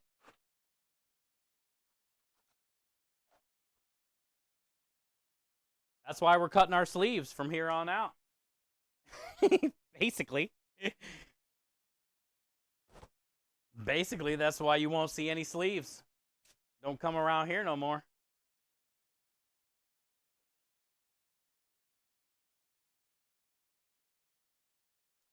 But yeah, ChefSteve330.tv would be your best chance to find like the recipes that I do a lot here. And I promise eventually we'll get a recipe book out. The thing about all the files that she has is it's just so many random recipes from throughout the years and different restaurants and things. So the book itself, if we like turn all those into a book, it's gonna be all over the place. I don't, you know how recipe books are like Italian food, or whatever, meat recipes or something. This one's gonna be like all over the place. Plus, I don't even remember what there is, so maybe it can be multiple books, and then we can kind of like separate it all. The original idea of this book,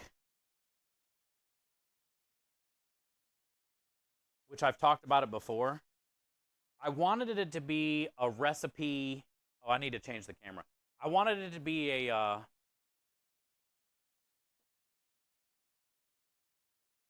like a recipe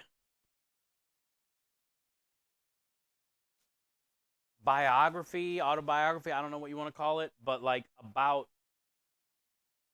my time, you can say, maybe, I don't know. So here's what I was thinking. So when we were going through all the little scribble scrap pieces of paper or the notebooks that you could barely read anything and had all kinds of food all over them and shit, and it was like,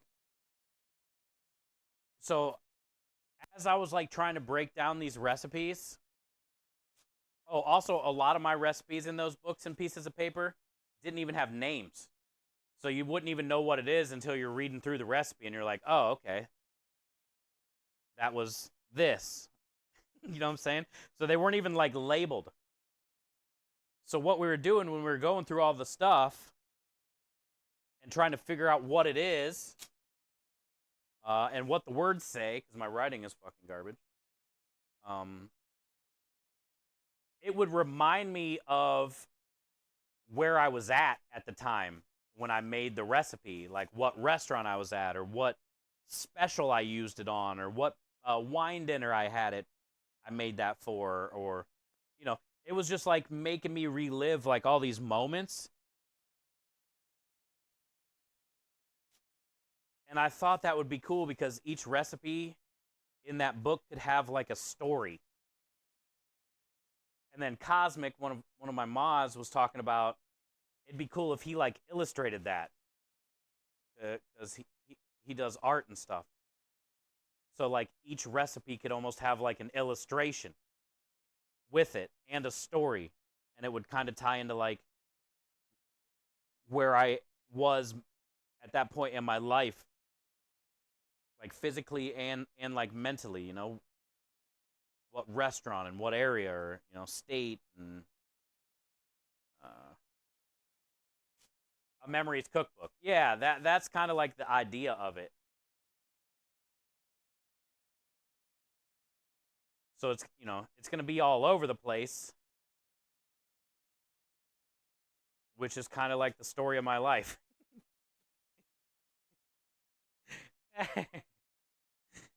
And that's how my head is on a daily basis.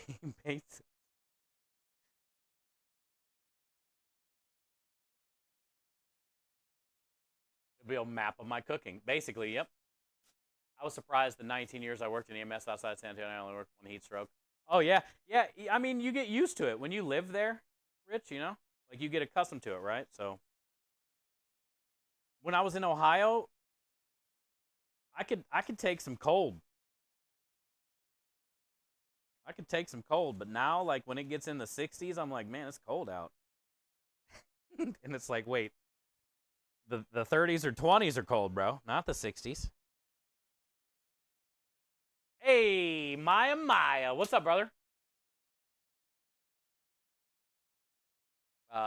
Just divided in sections, appetizers. Yeah, I'll have to go through them and see, you know, how I want to do it, but that's why you have different groupings of recipes. Think of like Joy of Cooking has tons of different recipes. Yeah. Yeah. And we'll just group them up in like Gloria was saying in different sections or something like that, but either way, each one of them will have a pretty cool story.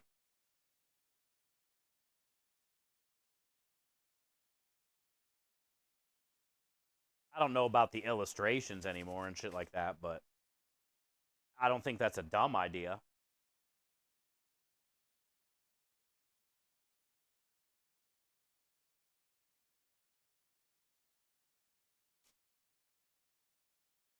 Title it Scattered and Whipped. We did have a name for it. Oh! Actually, dude, I'm kind of glad we talked about this. Actually, I remember she printed out a weird little version of it. I don't even think it was all the stuff. She printed it out and had it in like a plastic binder thing so you could flip through it. She had a cover on it and we had a title. And I think I gave that to my mom.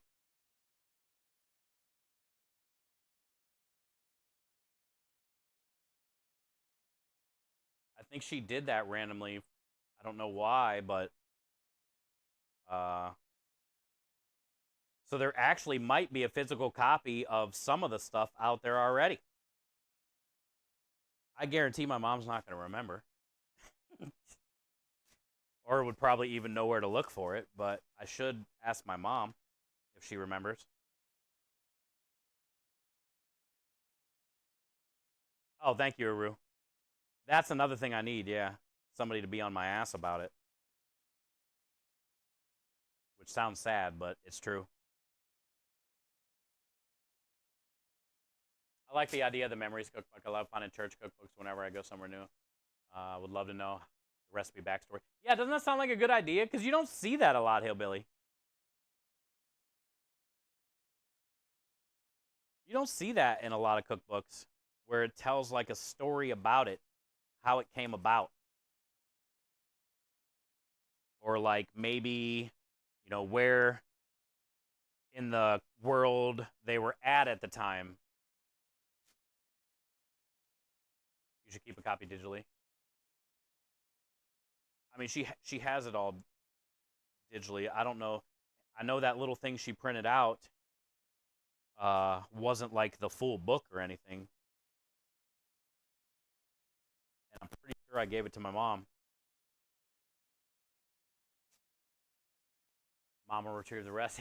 Yeah, I think, I swear, I mean, she's got to have it still. She's not going to get rid of it, obviously, but I guarantee she's not going to remember.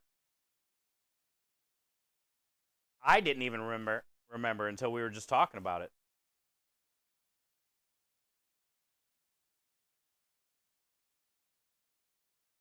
But I remember it had a title. I just can't remember what the title was, which made me think of the book. Because somebody in chat was saying something about the title. Oh, yeah, Scattered and Whimpered or something it said. And then that triggered my head. It already had a title. And then that made me think I already had a book. That's how my head works. But I remember it wasn't the full book.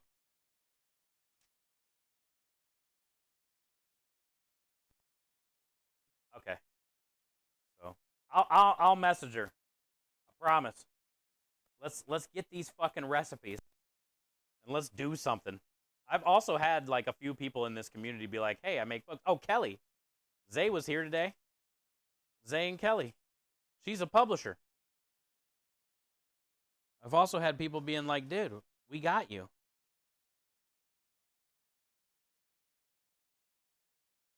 Time to call them out, basically.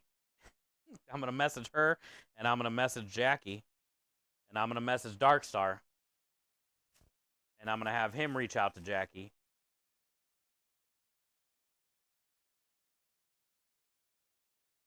She's got to still have those files, even if she's moved. She was like a secretary type lady for the Cavs, so I guarantee she's organized. You know, she's still got to have those files.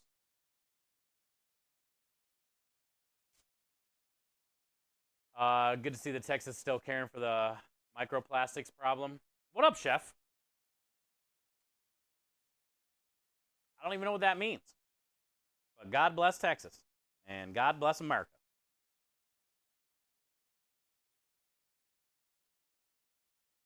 Well, I cut off my sleeves today. I'll break them out like a bald eagle.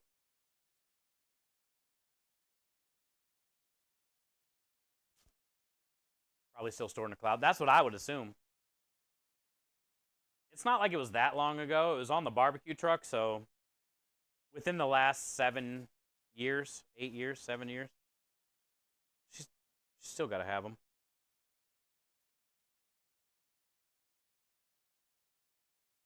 Also, like last year or the year before when I did reach out a few times, she messaged me back and acknowledged, like, okay, kind of thing, and I never got an email.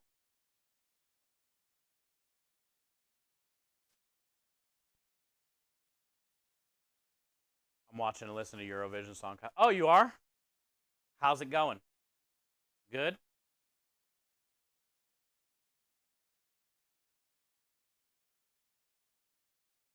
Does anybody else do that, though? Like, say you get like your mom or your grandma's recipe book. When you're going through the recipes, do those trigger memories for you guys, or is that kind of weird? I mean, it's not weird, but you know what I'm saying?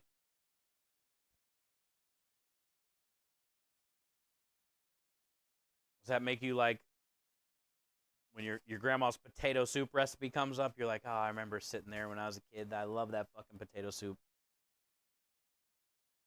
It does? Yeah. Absolutely. Okay, cool. It was so fun going through all those little pieces of paper and stuff. Like, I really did dig that. I had a fun time hanging out with her doing that in her kitchen. We were at her kitchen table.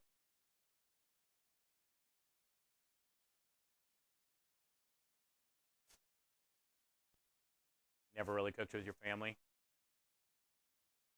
Yeah, some families are not about that, Chris. Some families are not like foodie families. Which is weird because like food, you need food to survive.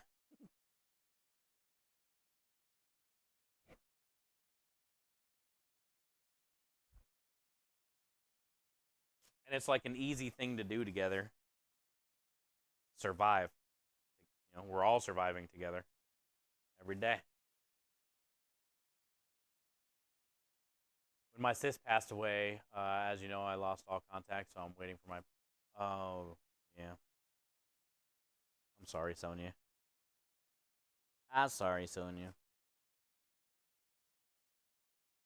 It's unfortunate shit right there. My mom passed. We divided up a recipe. Someone was going to assemble it in a cookbook through the generations. Spent the night talking about each recipe found. Hell yeah. That's what it's all about, Hillbilly. Thank you for sharing that story. I would have definitely been crying.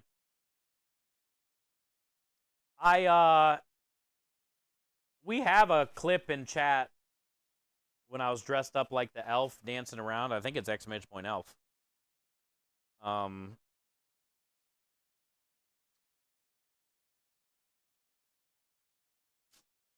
Hey, Danner Bean. Good to see you, bud. Appreciate you. Thank you for being a part of our life in this community. Thank you for the 16 months. Thank you for the 16 months of support and kindness.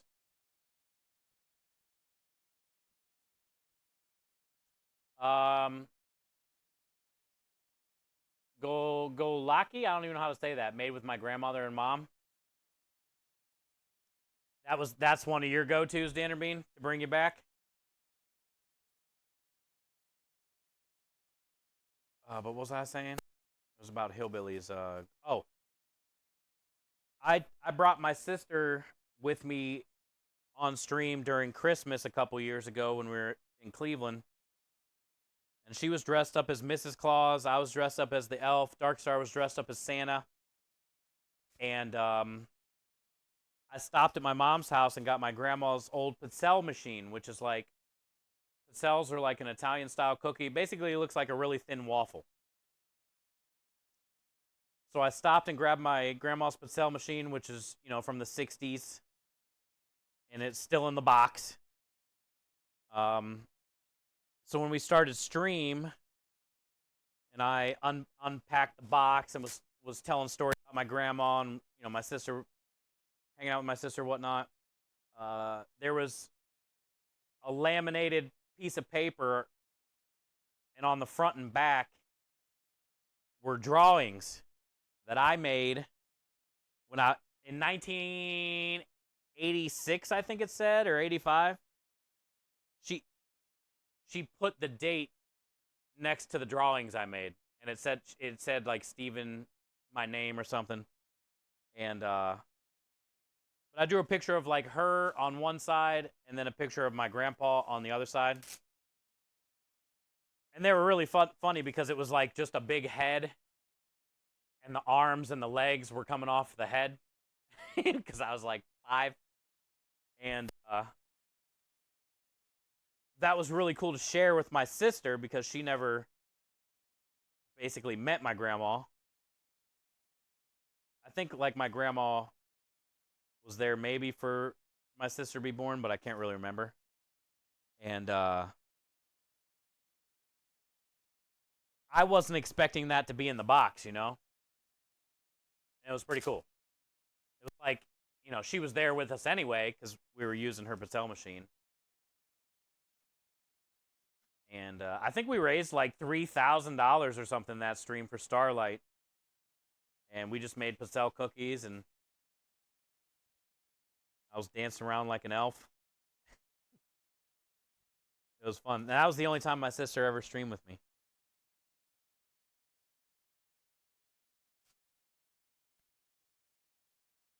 Polish cabbage rolls, so that's the one that brings it back for you. That's cool. Well, thank you for sharing, Dan. And thank you for the 16. Proud of you, dude. I had my grandma on my dad's side. I didn't hang around with that much, but she was Hungarian. So I'm definitely part Hungarian. And she did a lot of those rolls, Dan, and chicken paprikash with like homemade dumplings. Bone-in chicken thighs, homemade dumplings, that bright red paprika sour cream sauce. So anytime I have chicken paprikash, I always think of my grandma on my dad's side.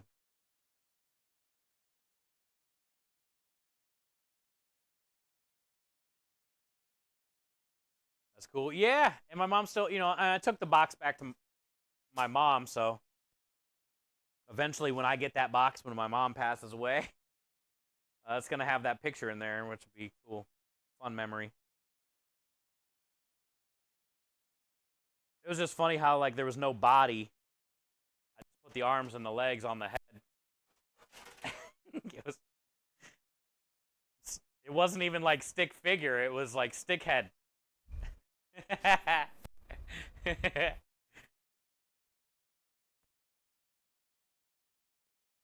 Is a grape leaf used in Italian cooking, or is it Greek only?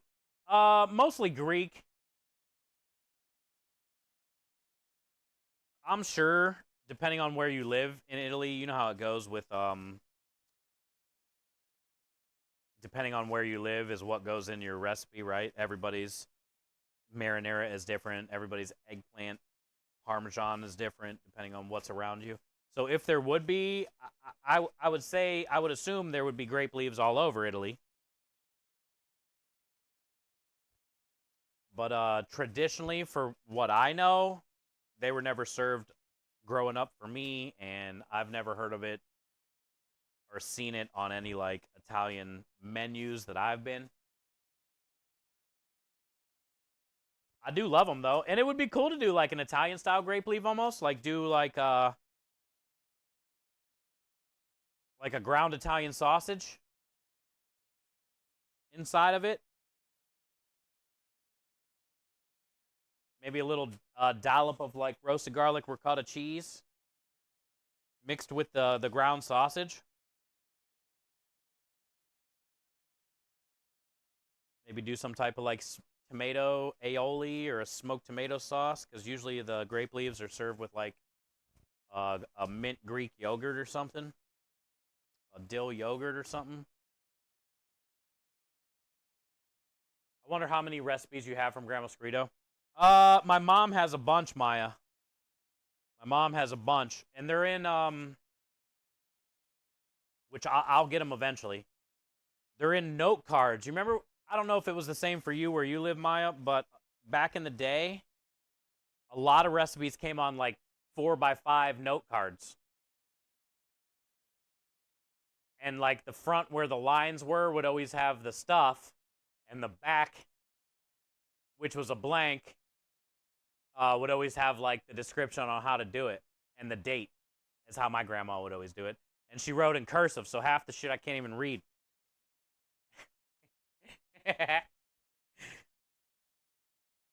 But, yeah, she has a lot of note cards that are in, like, a little note card box thing they made back then for your note cards. And then she also had it on, like, a lot of smaller, like, notebook paper. A recipe box? Yeah. Yeah, my mom has probably like 2 or 3 of those.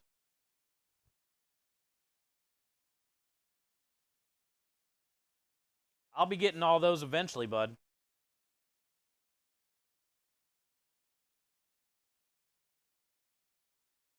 Your own memory is not much better. Yeah, a lot of times, Chris, that stuff's hereditary, my friend.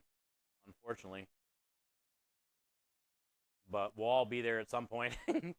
Honestly. Even if it's not hereditary. I'm already halfway there. Living on a prayer, bud. Dolmas is a very generic term. Those stuffed grape leaves. Yeah, the dolmas. But doing an Italian style one would be kind of cool. You don't see it very often.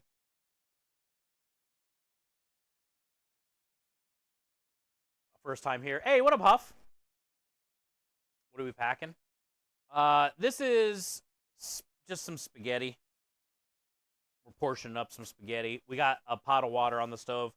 We're going to be cooking off penne and portion that next. I got marinara on right now. I'll show you, bud. Welcome in. Let me roll these up. I got them nudes, dude. $1.99. Get your nudes. But let me show you the truck, man. Welcome in. Your second stroke didn't help your memory? No. Chris, you've definitely been fucking through it, brother. You've definitely been through it, my friend.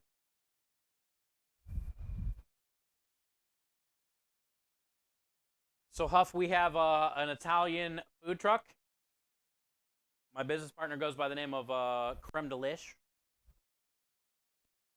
And he makes this Creme Delish culinary powder that we sell online. It's basically a vanilla cinnamon kind of flavored powder that you can use in all kinds of different things. We use it for our tiramisu cheesecake cups, which I just made these yesterday. This is our Creme Delish tiramisu cheesecake mousse cups.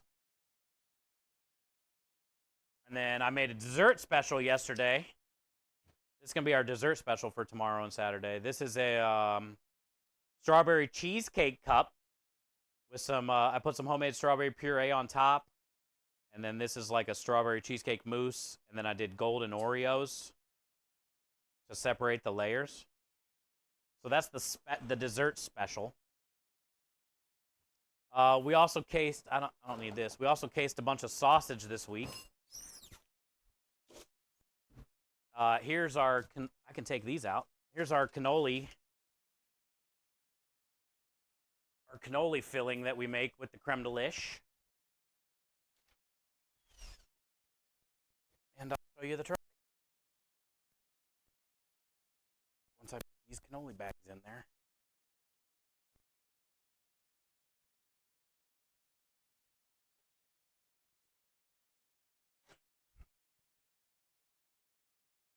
Oh, that one was squirting out. A little squirter, bro.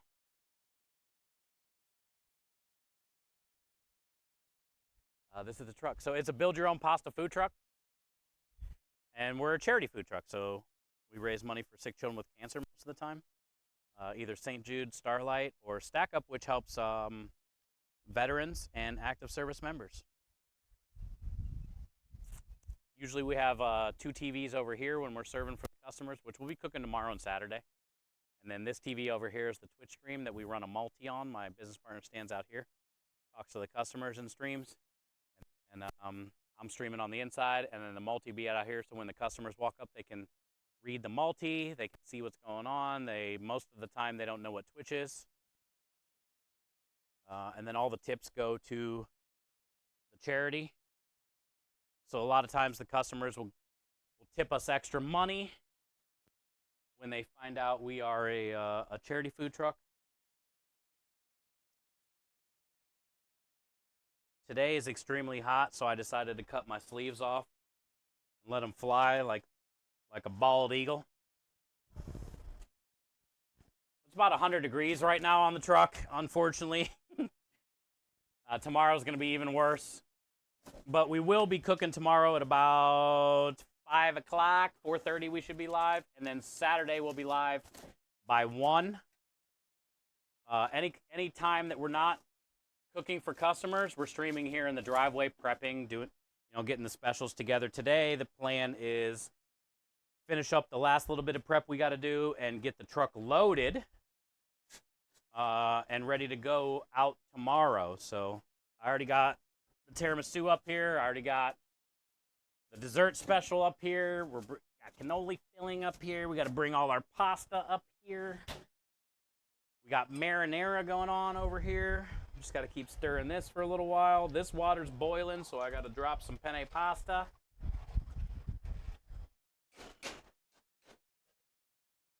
We've already done a couple giveaways today because we passed our $3,000 goal earlier. Now we're on to the $5,000 goal. But yeah, pretty cool, man. We just hang out, cook food, mostly Italian. They bonk me in the head, and we raise money for sick children with cancer. Good to meet you, dude.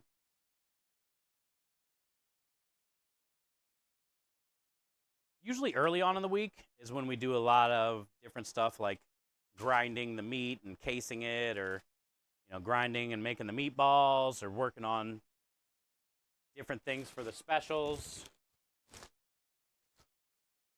We do homemade pasta, but where we're going this weekend, they don't get any homemade pasta. But, usually we're making pasta as well every week, different types, or raviolis, things like that.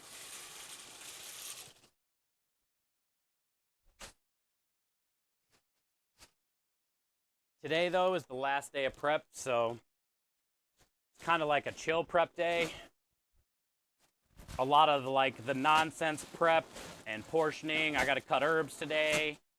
I got to probably cut some red peppers. I got to get the truck loaded. It's like nothing too hard usually.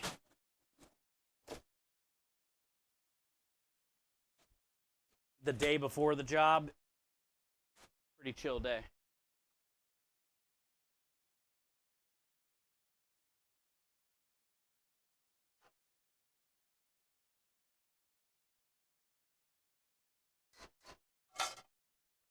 Hot.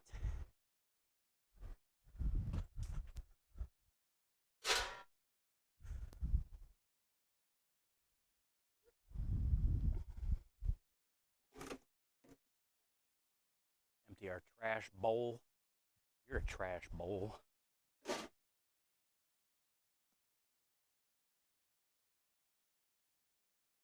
Hey, hi Zay, welcome back. Real hot. That's why I cut my sleeves off. Chris wants buttered sausage. Can you blame him? So does Rebel. Can you blame her?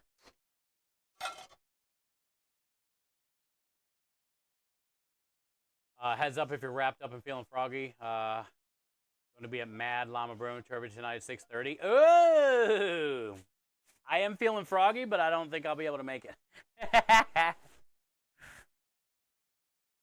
Maybe though, dude.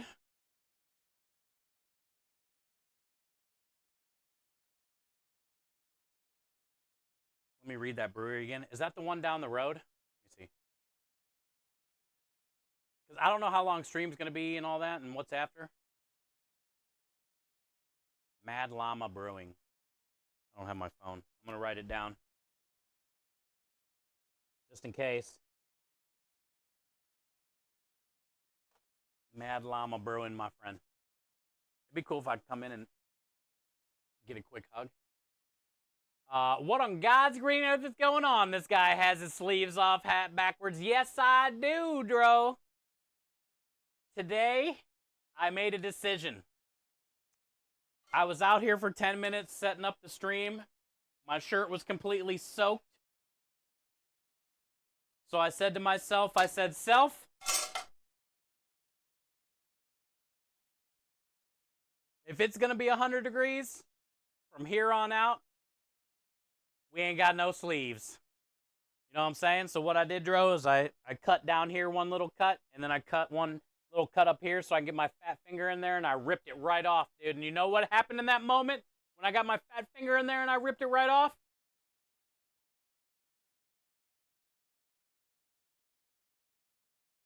I knew right then I was born to be sleeveless, Dro. So then I continued to do the same thing on the other side, rip that thing off and let these puppies hang out like a bald eagle flying through the sky. I'm representing America. Also, if you think about it, it's content. I was saying earlier, it's content nonetheless. It's either people scrolling through and they're like, oh my God, save some ladies for the rest of us, and they got to stop in and see it. Or it's people scrolling through and they're like, oh, that is fucking hilarious. That dude is an idiot. I got to go fucking make fun of that guy. But nonetheless, it's content. And we're getting them in here. We're getting them in here. I'm here for it. It's comfy. It is comfy.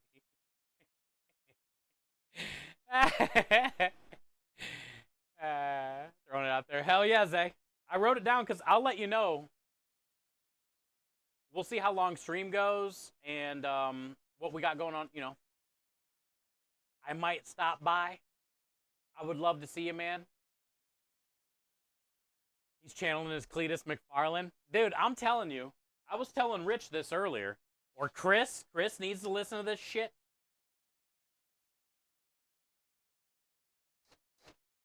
I've been talking about cutting my sleeves off for the last couple weeks. You guys have been hearing me say it.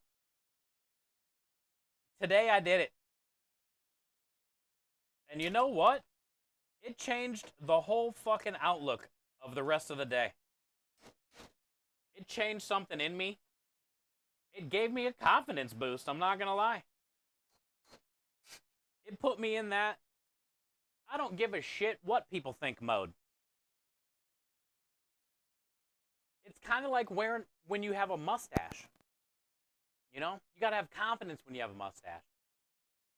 So I was telling Rich and Chris,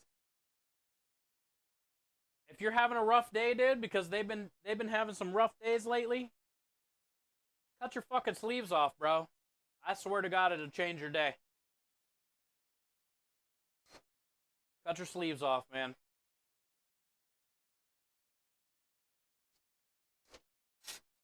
Change my day. It's gonna change my weekend. Cutting them tomorrow.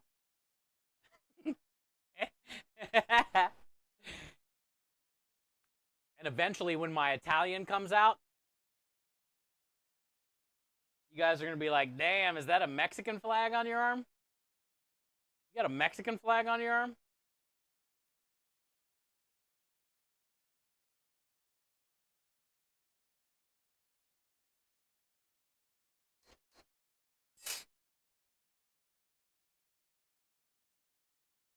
Come out where? Dude, I turn bronze if I let the sun touch me. I'm as bronze as an Olympic medal. I'm part Olympic.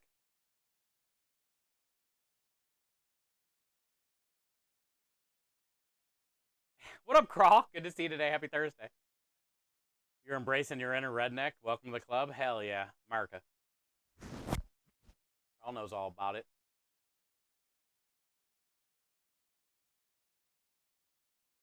I don't have time to worry about what mouth breathers think of me. I ain't bothering anyone. I'm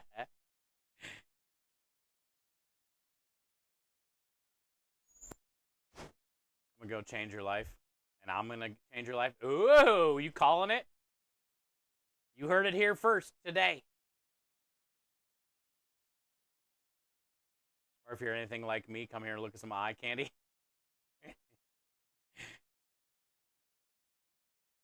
I have 2 skin colors, nearly translucent and lobster red. Zay, are you a redhead?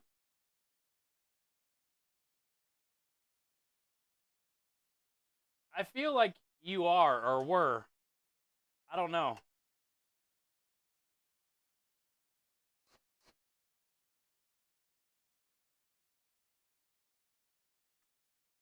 There's a lot of people like you, though.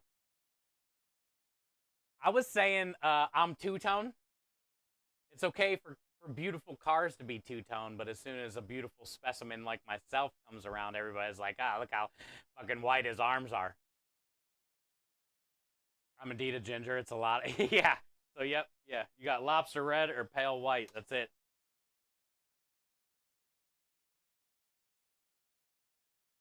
Rusty's the same way.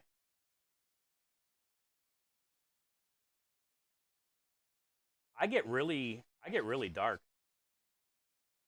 Like when I was outside all the time doing construction, I was dark as shit. Ha!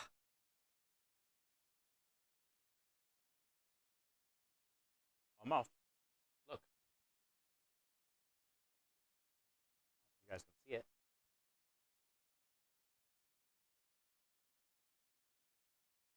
Barely.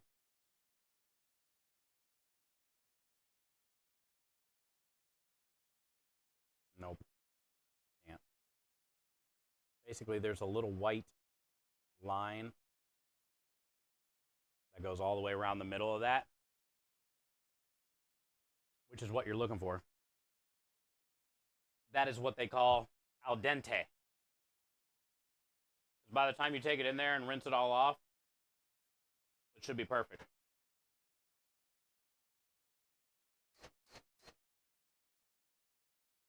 If you're ever cooking noodles and that white line isn't in there by the time you're draining them, that means you overcooked them. So you want to bring them to where you still see the white line, and then you know you're done.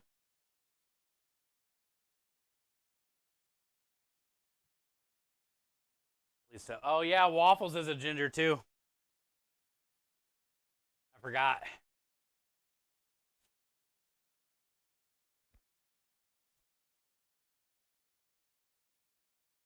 You don't care what other people think about me? That's good. I think that comes... Oh, man, I'm going to have to bring the camera back in. I think that definitely comes with age. Some people have it young. I wish I did.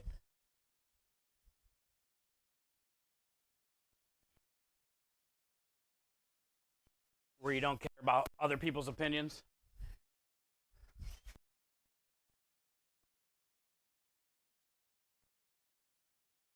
Mine came with age.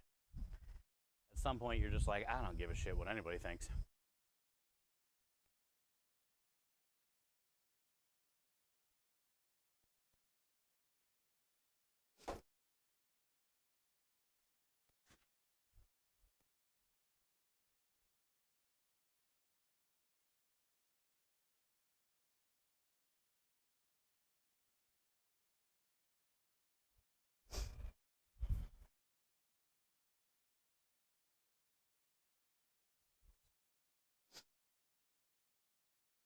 You do you and I'll do me. Yeah. It just sucks though, like there's a lot of people out there, especially young kids, that deal with it every day in school, and it's just not fair. And it's like you don't realize that it's fucking up your mental health. Mental health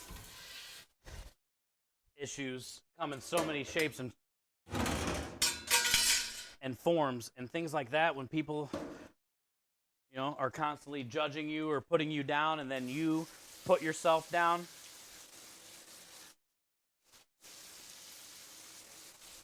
I think a lot of people are guilty of that. I know I was, and I didn't realize it was a mental health issue. I just thought it was just being a kid issue.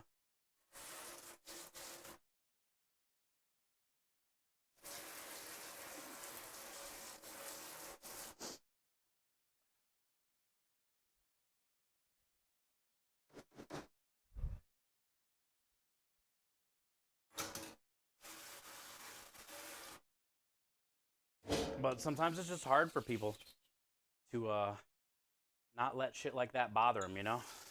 And a lot of times, too, people that are into that, making people feel like that, or are into saying shit about other people that they can hear it, especially, you know, when you're a young kid in school. They feed off of that, you know? They feed off of you hating that, and they feed off of it bothering you, and then that really fucks your head up.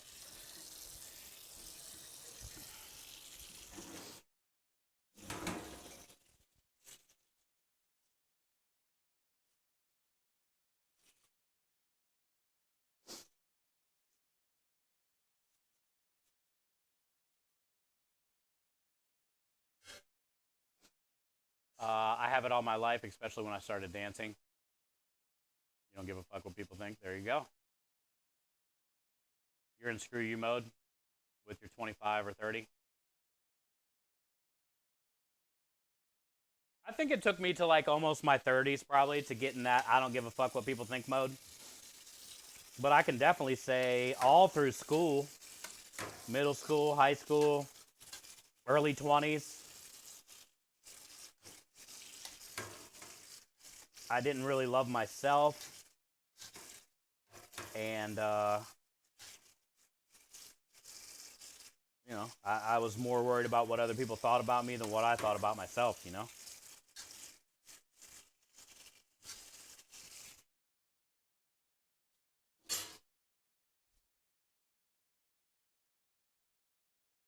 How many people do not mature past high school bully mentality? Many people. Many people do not mature. Yeah, isn't that crazy?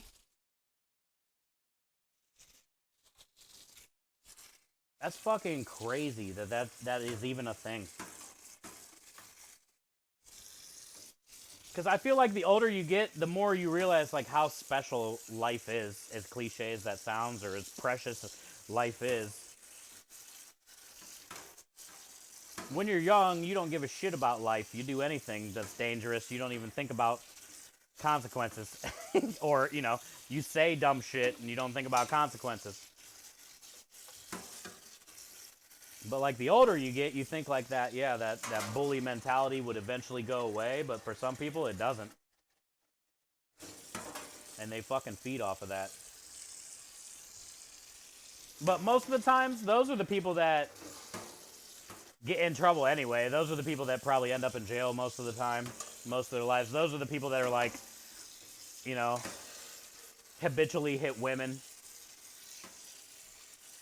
Or, you know, continually put them down and make them feel like shit. And then eventually, you know, karma catches up with them.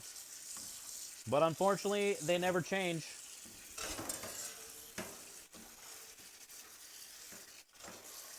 Because then they just get sent to jail, but then they got to be even more of a hard ass in there. And it's like, really, there's no rehabilitation for people like that.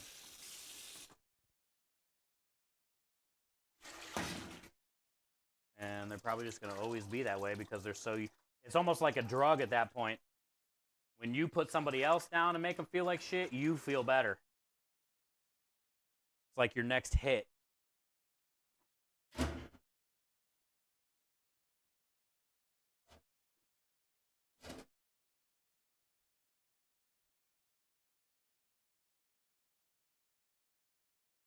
'30s for you? Yeah. I feel like 20s, you're trying to impress people and you're kind of caring what people think about you and stuff. And you're especially early 20s. At least for me, it was that way. Wanted people to accept you and like you, and respect you. Then eventually your 30s comes, you don't give a shit what they respect or like.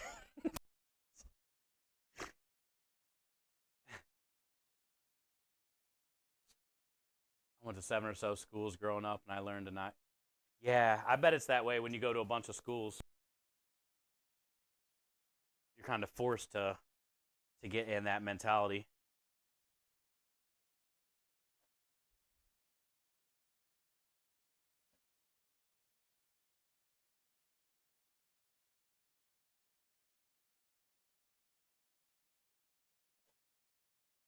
I didn't even say anything about you guys.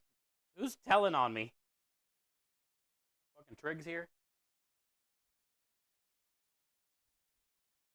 Double? Whatever, Michael.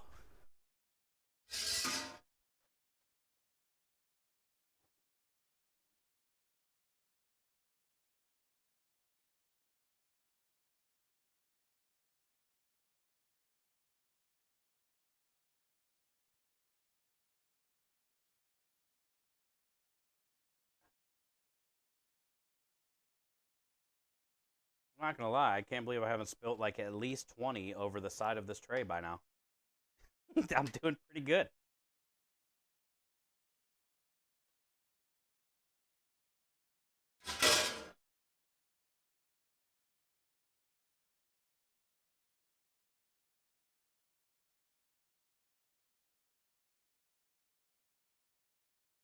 Gah.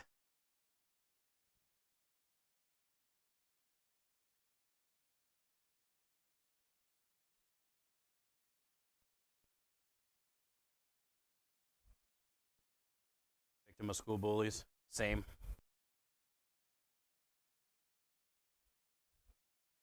But it wasn't everybody. I was pretty liked in school. I just never like went to high school. I went to a different high school.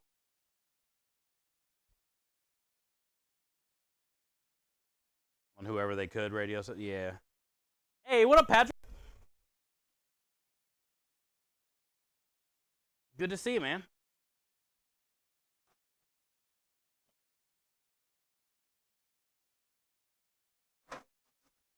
Welcome in, bro.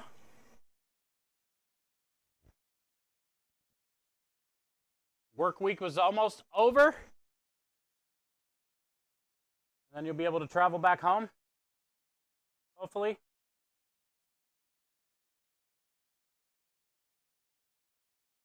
There we go. Hopefully you'll be able to travel back home.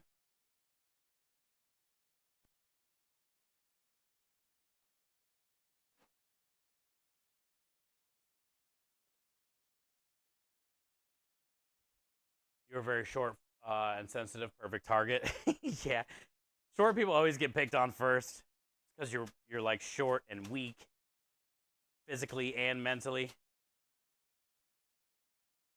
At least that's how it was for me. But that's why I started wrestling in kindergarten. You saw those pictures. I showed the pictures. I showed them yesterday. My first weight class was 30 pounds.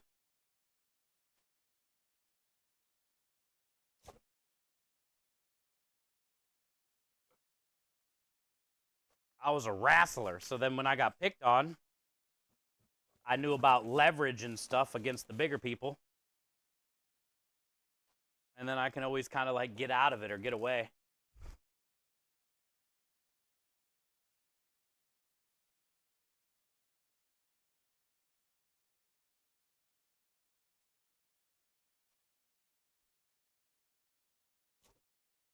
School sucked for that, you know, all the different groups. You'd have to try to fit into a group. And I don't know. I just think school's fucked up. And it's like the root of all mental health issues, I feel like. That's where they all start. At school.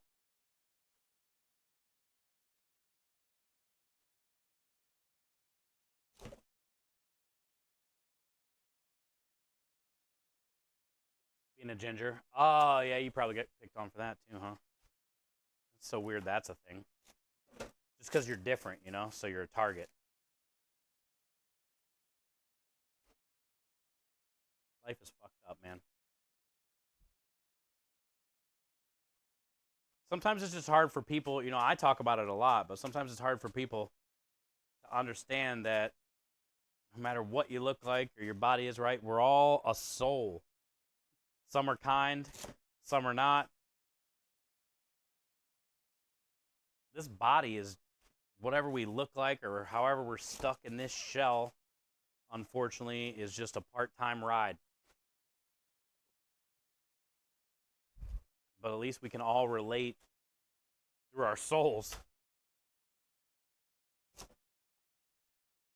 Some people just don't look at it like that. And it's always going to be like a racial or a color or a body issue. Always.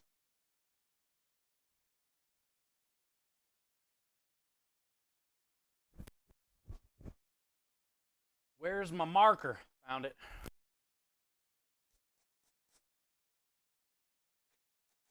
Put them in place, Lisa.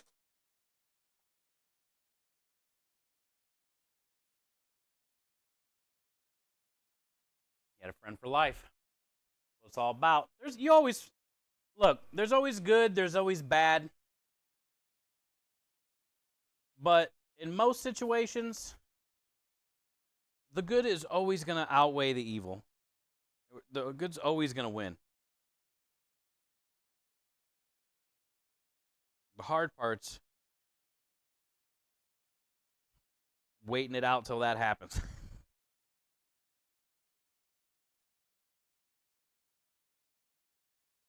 Or believing that it will happen eventually. 1, 2, 3, 4, 5. 1, 2, 3, 4, 5.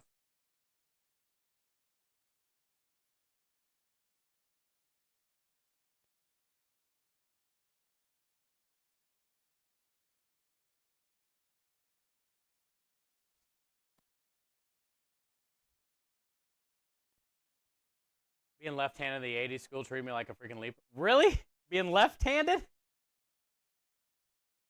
You even got it for being left-handed? What the fuck is wrong with people? Being left-handed is like a prized thing in sports.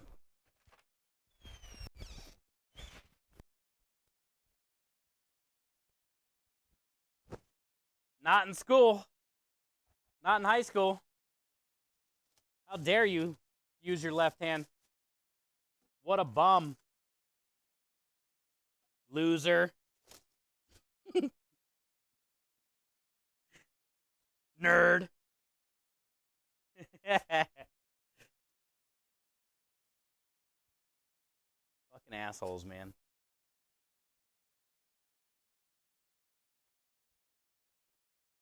Put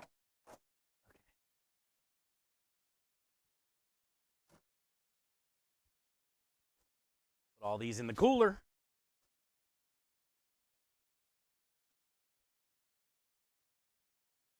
Okay. I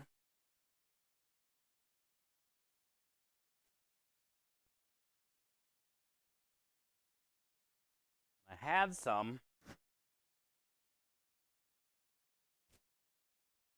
that we can check and put on the truck first.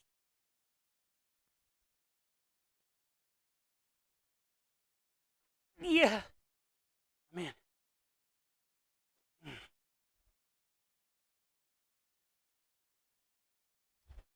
Sauce needs stirred. And of course I took the spoon. God dang it. Go grab that spoon. And then we can put these noodles in the cold rail.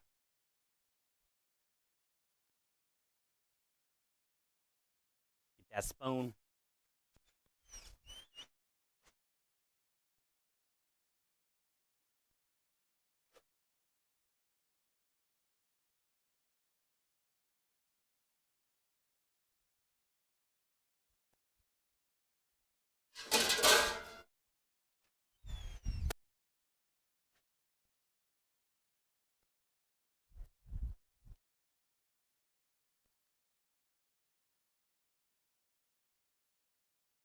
Spotage.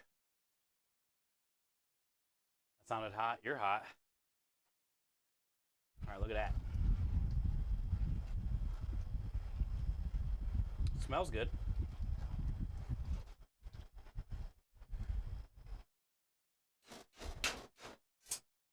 All right, we got all these nudes.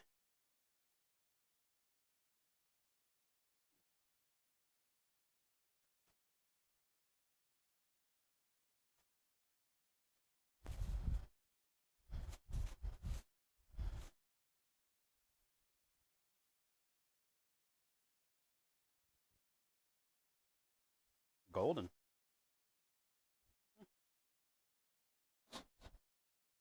Okay.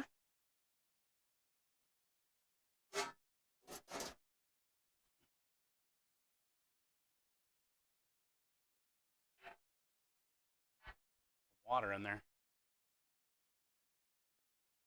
You don't even know what I look like? I think you sent me a picture a couple years ago of you and your girl at the time.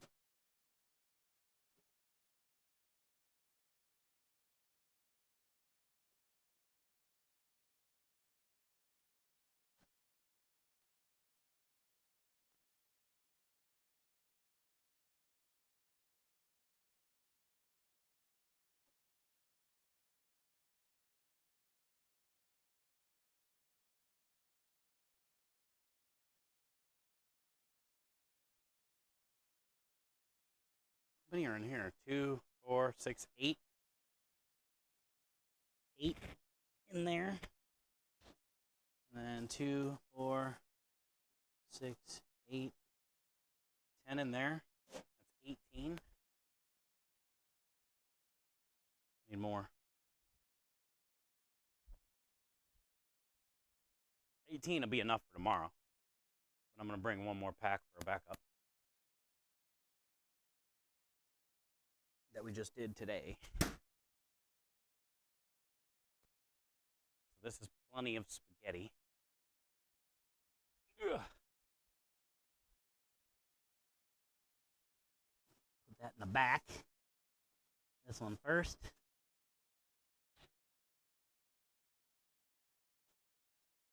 These we got.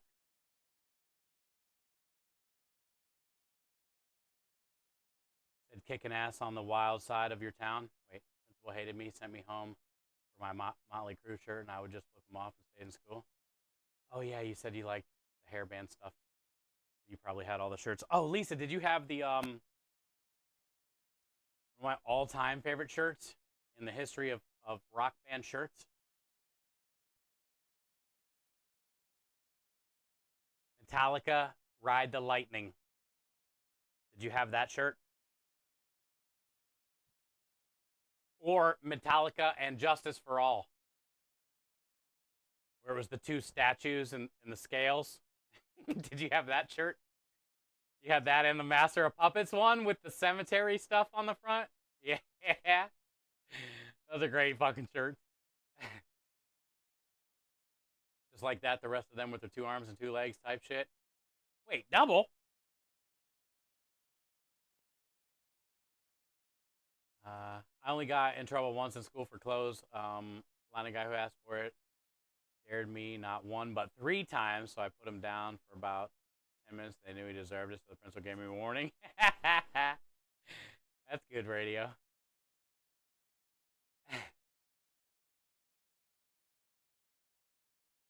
I always like it when somebody that deserves it gets it, you know? I've been harassed about left-handedness my entire life, every job. Oh, really? What the hell? Even jobs don't like you to use left hand?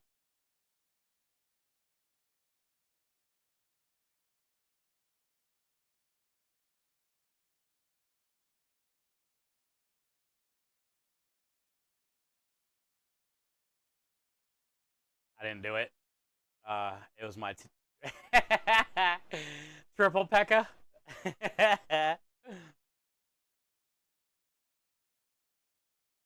Yep. You gotta watch out for that. You gotta watch out for that triple Pekka guy. He's an asshole. He's the evil twin.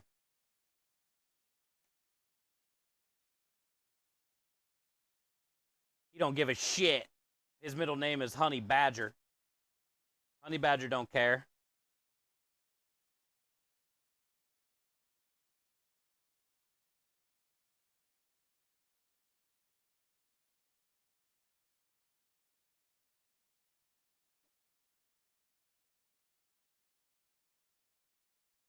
At least they wouldn't burn the left-handed on the stake anymore. God dang it, Chris. Did they do that, really? It was like a sin back in the day to be left-handed?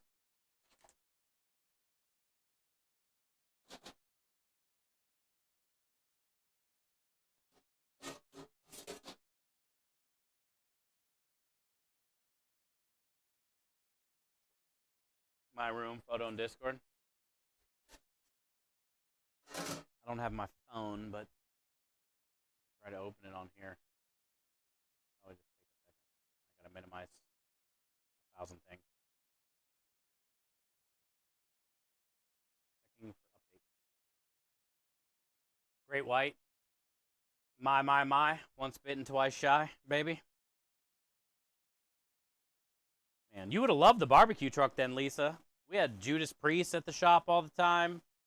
You know, obviously Warrant, bunch of different hairband people all the time hanging out, jamming. It was a half recording studio, half kitchen. We had concerts in the parking lot all the time, pig roasts and stuff for charity things.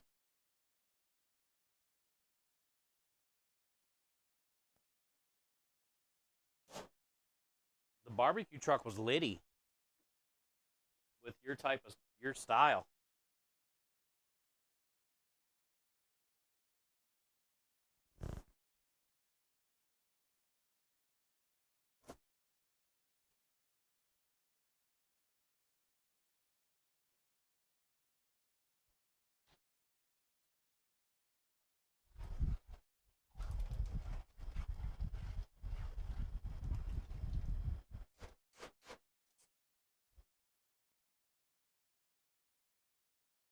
See if Discord pulled up.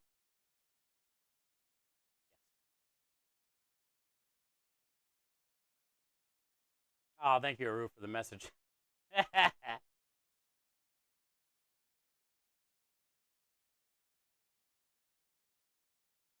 um,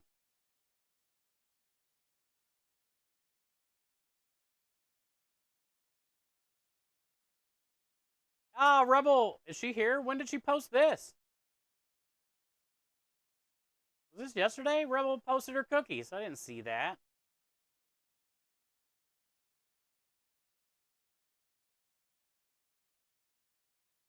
So the cookies were a birthday present? Yo, I didn't even plan that. Man, I look so fucking good right now. I didn't even plan that, chat. Rebel got cookies for her birthday. Hey, Swan showed her. Swan took a picture. Damn, it does look nice out there. Trees have green on them. She did? Yeah, I didn't even know she did. There's Lisa's picture. Lisa, you had the wood paneling. Classic. Look at the fucking Pepsis. Choice of a new generation. Remember when they had that logo? Is that an A&W? You got a root beer there too? I see some blue jean jacket behind you. Classic.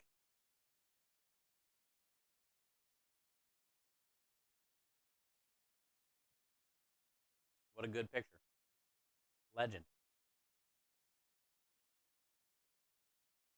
Yeah, I didn't even know Rebel Swan. I didn't even know anybody posted these yesterday.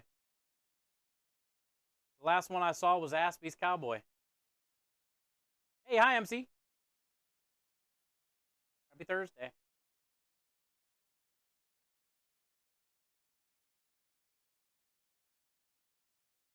Reflex. What is that? Oh, Reflex with the new oven. Flat top. Ooh, that's nice. That's nice.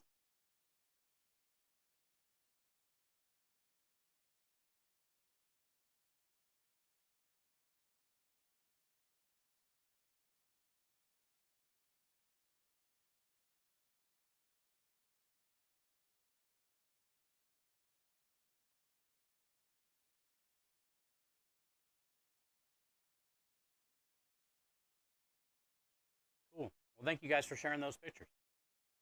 Good evening, MC. How you? How's you?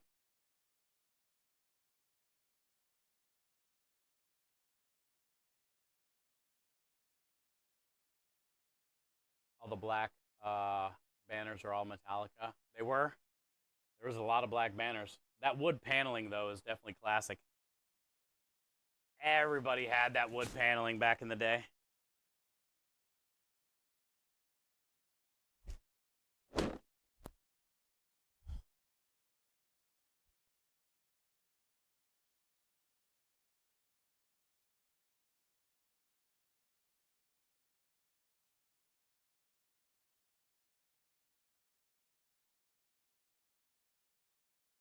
Started building newer houses with that wood paneling, how many people would be in an uproar? or I don't know. Maybe the wood paneling's making a comeback. You never know.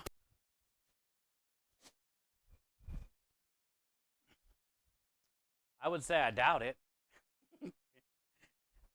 Maybe bell-bottom jeans, but wood paneling, probably not. You're sitting on a waterbed too? Fucking classic. Your whole childhood was classic.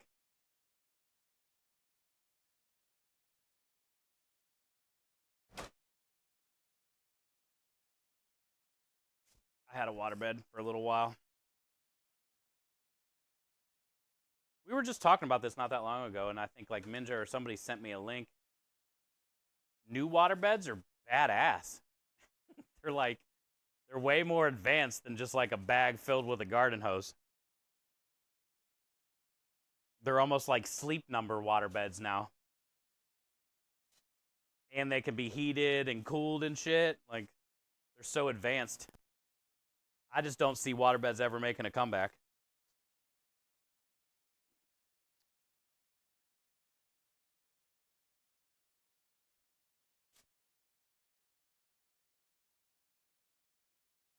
So you didn't see the paneling? Yeah. I think we all did that.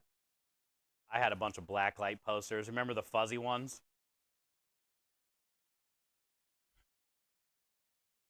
Remember like textured pictures that were all like a panther or a lion or a tiger or something, and it was like fuzzy?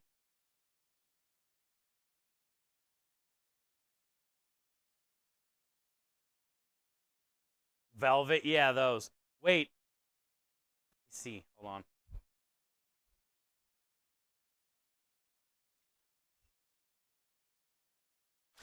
There's one out here in the garage by the coolers, but it's not velvet.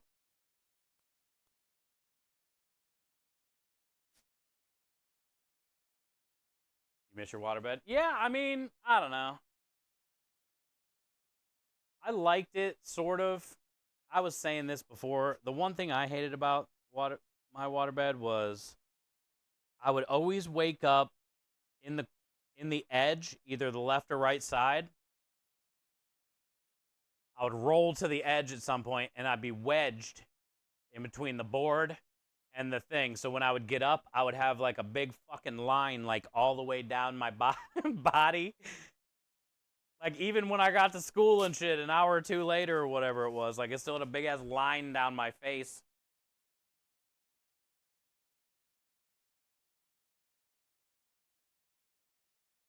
It's about the only thing I hated about it. Everything would end up there.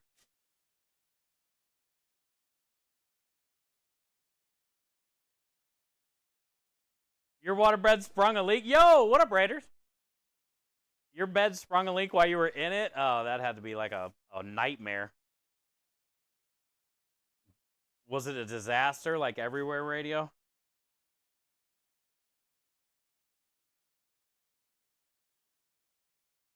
All right, Zay. Appreciate you, brother. I paid $8K for a sleep number. Best decision I ever made. Last bed I'll ever buy. Yeah, that's what Zero Brew says, too. Him and Nikki have one. Rusty, how was the gaming? Good to see you, brother. Welcome in. I saw you was gaming when I was going live earlier. How you doing, man? Oh, also, by the way, Rusty, we hit our $3,000 goal today. Thanks to Lisa and Annie Elf. We knocked out 2 giveaways today already. So we upped our goal to 5,000. But, yeah, it's been a crazy day already. I want a waterbed. I'll have to build one. See, Lisa, now waterbeds are really advanced. They're not that expensive. And you could, like, build whatever kind of cool frame you would want. I would consider getting a waterbed now, too.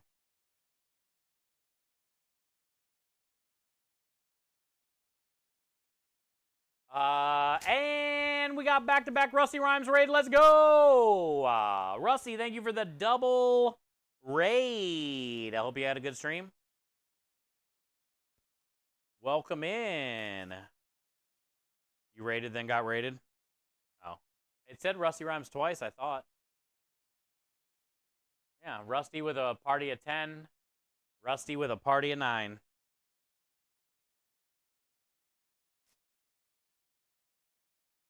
Double raid, fool. Remember when Chef Nagin used to do that all the time? Her and Cherry? Remember she used to do that? Like, all the time?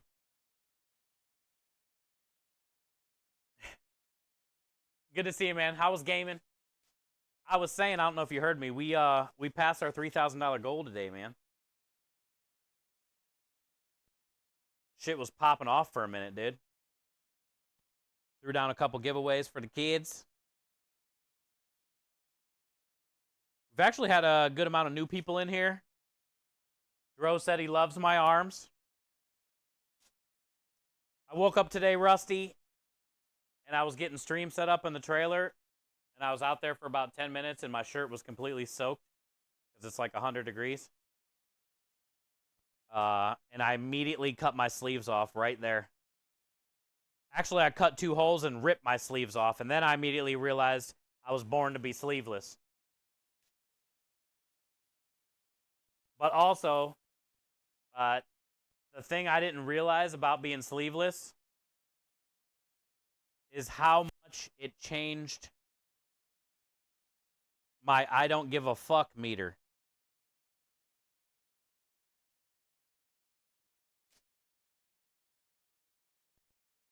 Feel like a completely different person. It changed my whole outlook on the day.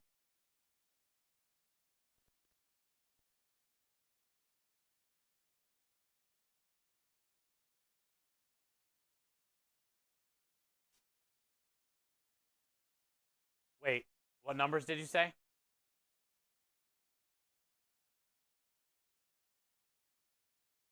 You wouldn't make much of an HVAC person then? I'm cutting my sleeves off the rest of the weekend, bro. And I'm going to feel great. And we're going to knock out these Friday and Saturday jobs, and we're going to do awesome. I'm going to look awesome, and I'm going to feel awesome.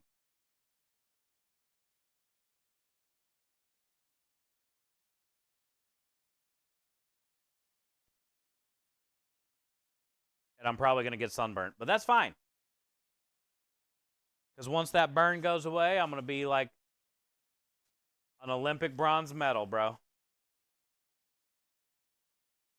I'll probably start getting emails about being a shoulder model, I'm assuming. Like once I fill all this in with bronze, guarantee somebody will probably reach out and ask me to be a shoulder model.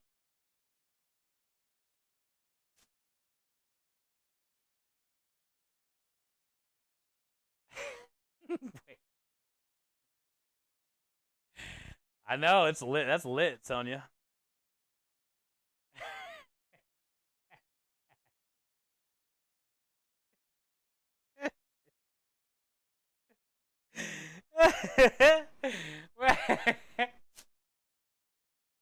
Wait, I thought it was lit. Now it's not lit? No, join a Minja. Don't do what Minja does.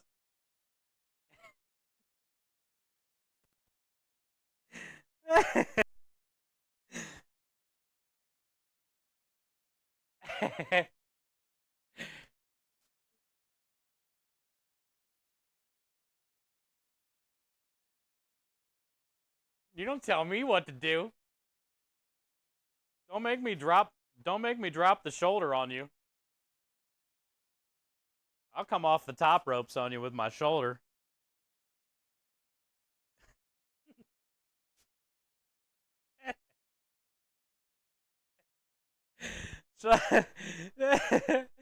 Shoulder model for Self Tanner. I'm not. Don't call me Stephanie Tanner.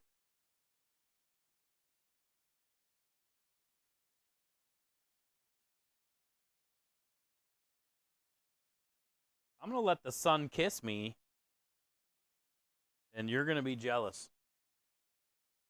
By the end of this weekend,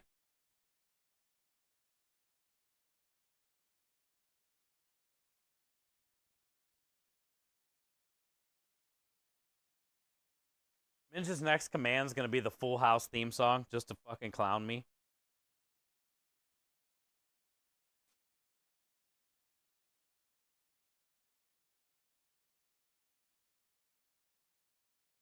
Huh? She called me Stephanie Tanner, bro. She said I was gonna use Self Tanner.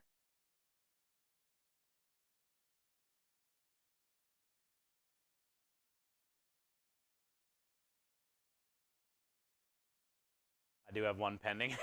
God dang it.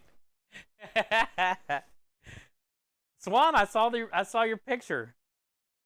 I didn't realize people were posting pictures. Rebel sent a picture for her birthday. I didn't even see it. It does look pretty nice out where you are. It was nice and sunny. What picture? The one of you when you were on your walk.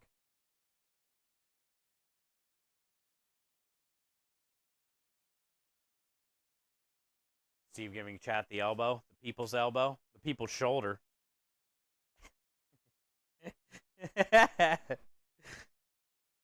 Fuck around and find out. That was yesterday. Yeah. I didn't check any Discord. I didn't even realize Rebel got her cookies on her birthday. Like I fucking planned it that way or something. When she comes back in here, I'm going to play it off. Like I did that on purpose. Don't tell on me, chat.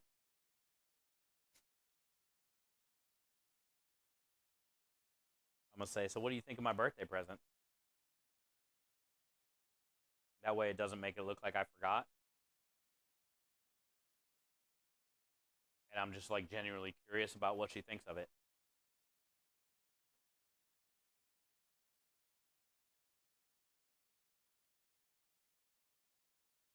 Crazy windy though. I get blown away. It's so windy you're going to get blown over. I've been there before.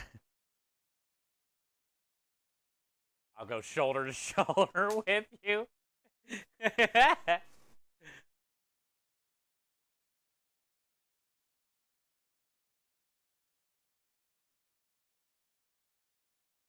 Give you some of my 800K. Minch is loaded, chat. She's a hoarder.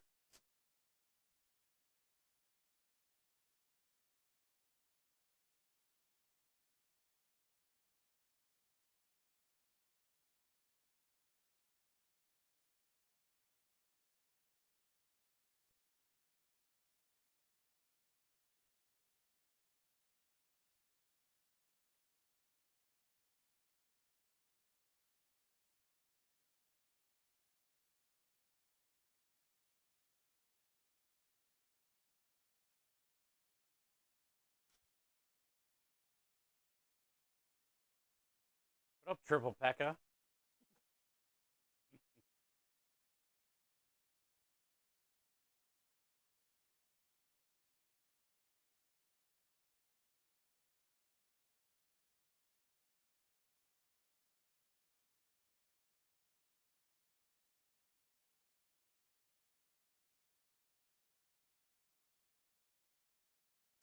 I don't think this is enough. It's enough for a snack, though.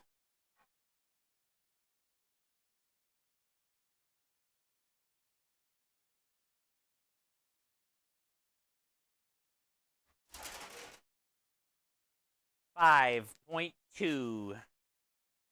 About 3 grams short.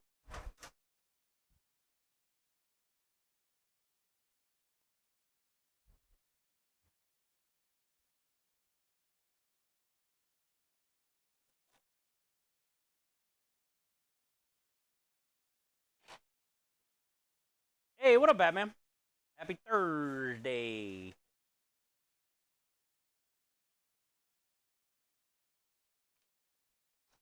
Good to see you, dude.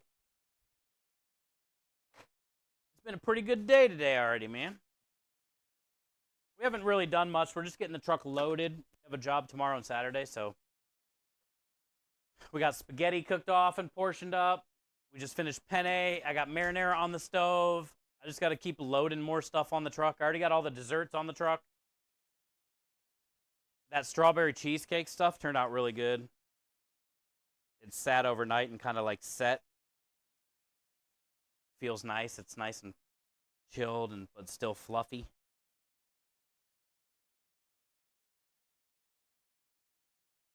Order. I know. You have a lot of commands. You have been spending a lot. Also, you've gave away some too, I think, too.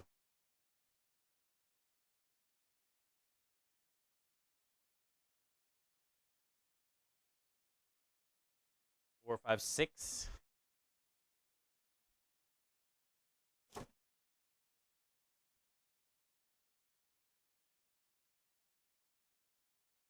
You're on lunch.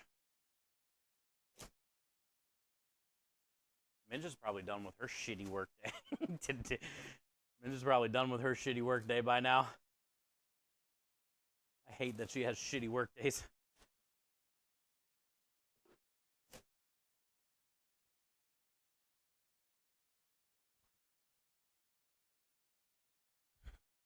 Batman, I cut my sleeves off today, dude, for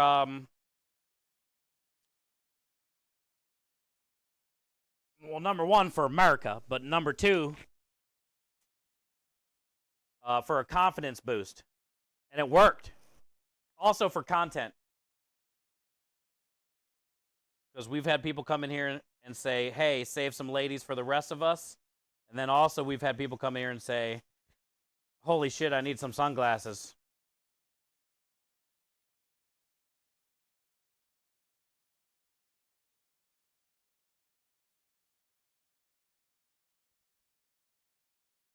But I don't know, Batman. If you need a confidence boost, I was telling a couple people already today, you should try to cut your sleeves off. Because it worked for me. And I feel like it could work for you too.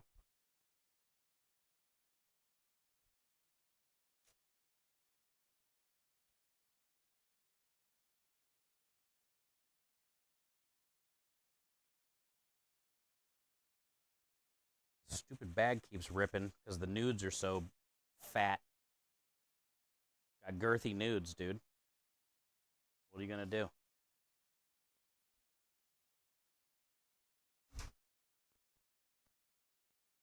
They're not wrong about warning the ladies. I mean, look at all. Yeah, speaking of America, what up, Timmers? Telling you, brother, I got the bald eagles flying today, bro.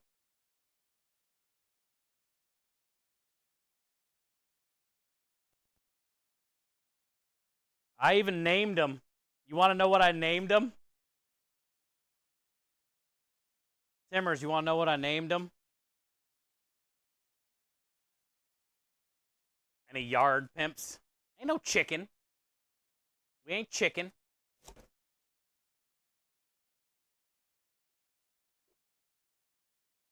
I also think it looks good for you. Yeah, I can't wait till it's actually tan. And I'm not beautifully two-toned. Honestly, it feels way better. I feel so free. I might actually just like stand like this from now on. You want to know what I named him? Hell yeah. Old Glory. Old Glory. Don't come to Florida looking all pasty. I'll be not pasty by the time I get there. Steve's cutting his sleeves off is the equivalent of a woman burning bras. It's so freeing, never wearing a bra again or shaving your armpits. I feel if I was a woman, I wouldn't shave my armpits. Fuck that. I would be an all natural.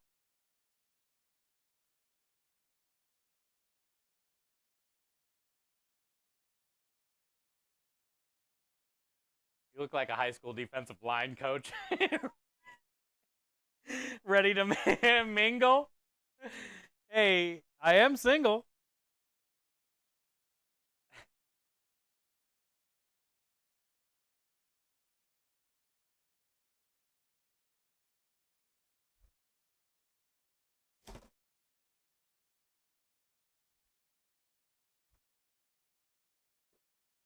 You got a lot of tank tops. I didn't realize how great they are, Minja. I don't. You never see me wear like I got those white tank tops that technically people call wife beaters, which I think is a fucked up word to say, but you know. Anyway, I got some of those, but like I always wear a shirt over top of them. There's something nice about this. I think I might cook faster tomorrow. I'm not gonna lie.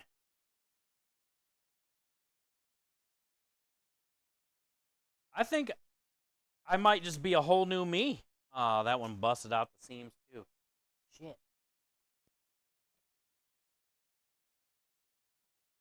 No fighting, dude.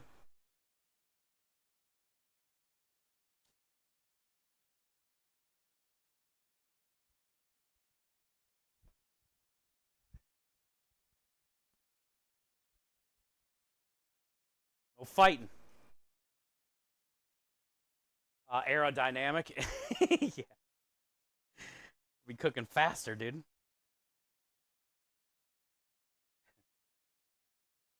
I just think I'll feel a lot better not having them.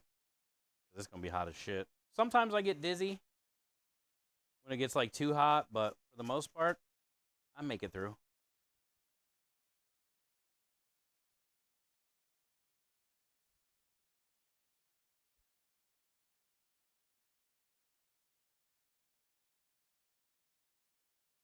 Better cook faster since I mentioned it. I hope we get busy enough to where I have to cook fast.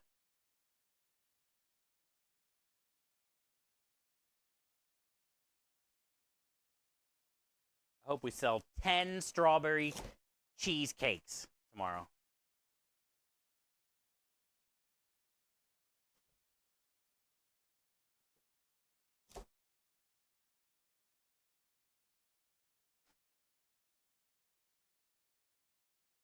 You know what else is busting through the seams? Those guns. I don't know what you're talking about. Maybe it's because you're blinded by the light.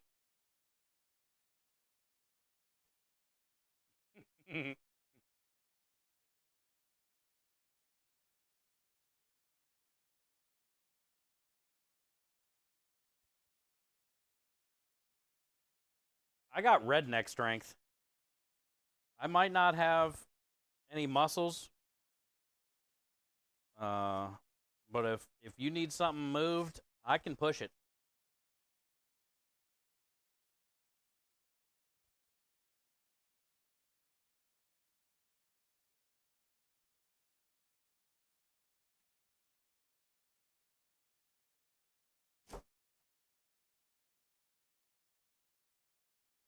Yeah, that cornbread strength? Yeah. I mean, I lift that whole propane tank, which is basically as tall as me, full of propane. I can lift that thing all the way into the back of my truck after I fill it full. So it weighs like almost 200 pounds. And my truck is, with the tailgate down, goes up to like here. So sometimes I surprise myself. I'm like, holy shit, how did I get it up there? Putting it on the trailer is not that bad because it's only a foot or two off the ground, but like putting it in the back of my truck when it's full, alone, that shit's diesel.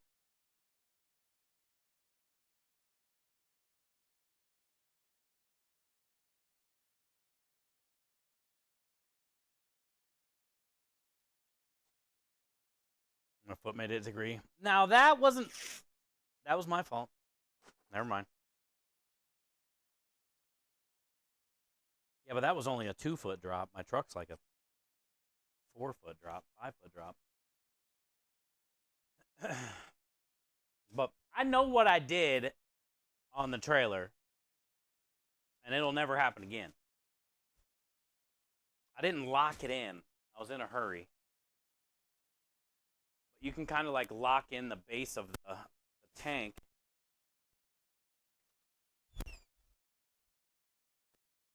And I fucked up.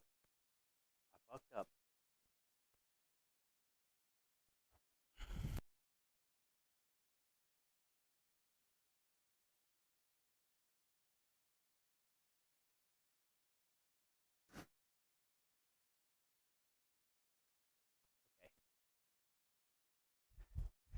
Put 2 of them in here for a backup.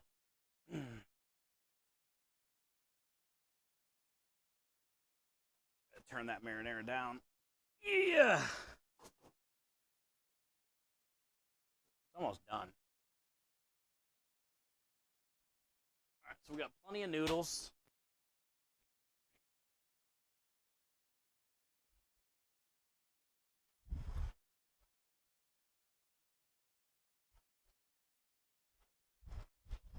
Smells so good. I love that smell. what else do we need? I need roasted red peppers. Go grab those. Roasted red peppers. I already have some cut.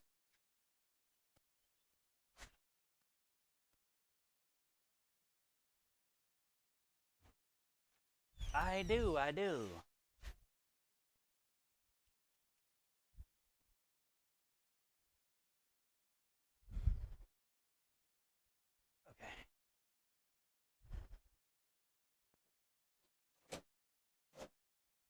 So besides the cannoli bag that's going up top, I think I got 4 bags of cannoli.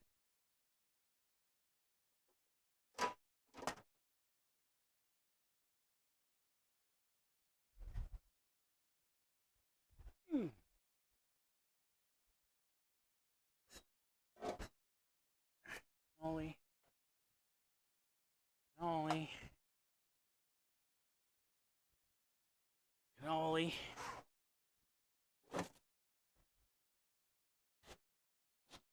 This one goes up here. Spaghetti penne, chocolate chips, cheese, red peppers. Dessert special, tiramisu. How cool this looks. This is the strawberry cheesecake with the golden Oreo crust.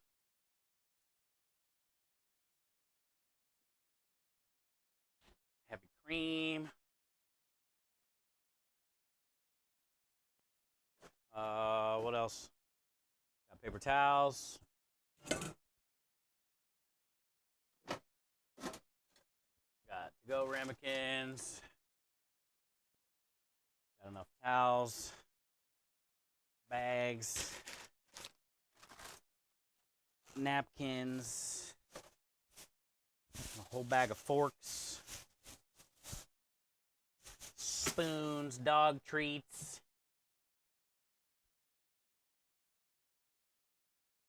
Powdered sugar. That's good.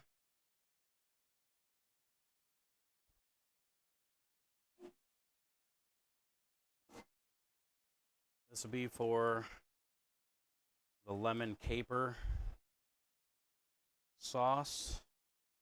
But I'm not going to make that till tomorrow when I'm heating up all the other stuff. Down here I have 1 cheese, so I need to get more parm. Shit, I already had herbs cut that are still good. I got to cut more anyway. I got roasted garlic. I got a pesto in case somebody wants it.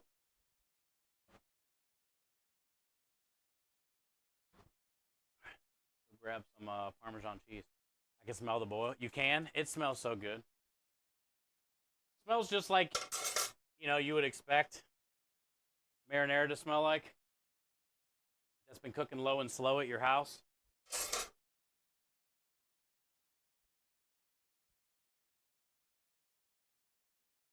All we got to do is puree it up here in a minute. But it's about 6, 12, 18, and 24. It's about 30 pounds of sauce. And it's boiled down. I mean, you've seen the line. About an inch, inch and a half.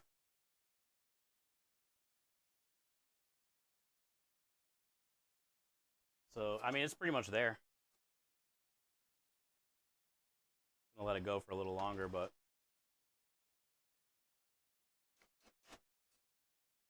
basically done. That's done. That's done.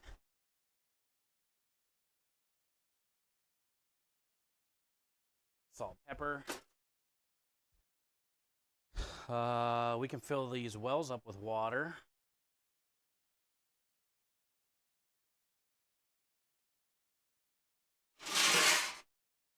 Need this. Need these. Move these. These. We get some water in here. Grab one more third pan for there.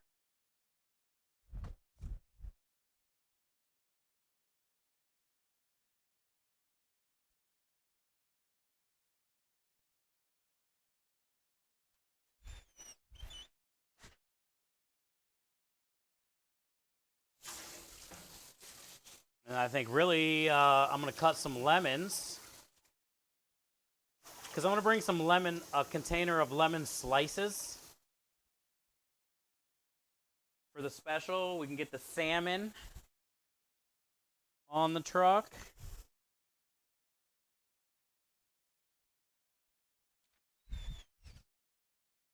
But for the lemon slices, I'm going to put a couple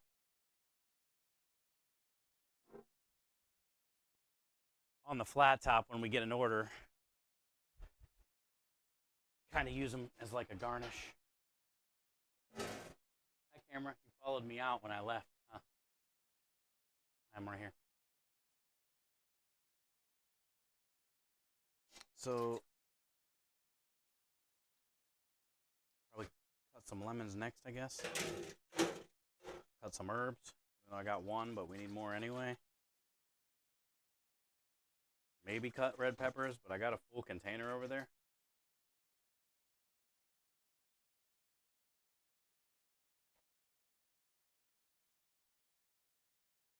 A little bit more water. Of course, tad short.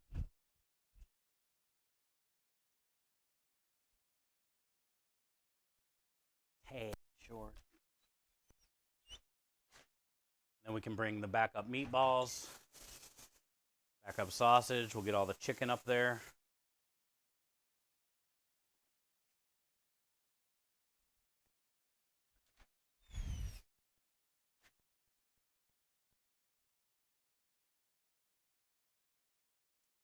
Chicken. I got gloves. I put the gloves on yesterday. I got backup foil sheets.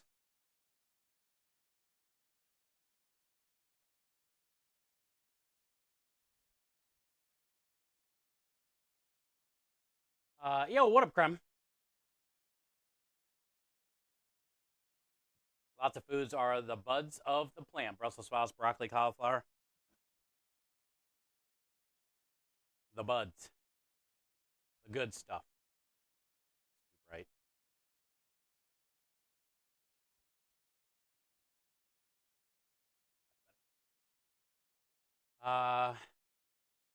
Feeling better. Still not 100% though. Trying to get as much. Yeah, we got service tomorrow. We won't need the tent tomorrow, but we definitely got to bring that tent on Saturday. Also, if they're going to be using the outdoor stage on Saturday, we're really going to want the tent because we're going to be somewhere different. We can't park where we normally do. We're blocking the stage.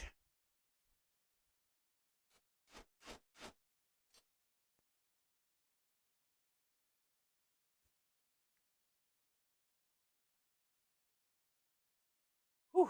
Internet on phone's not working. I'll be back later. All right, Batman. Thank you, bud.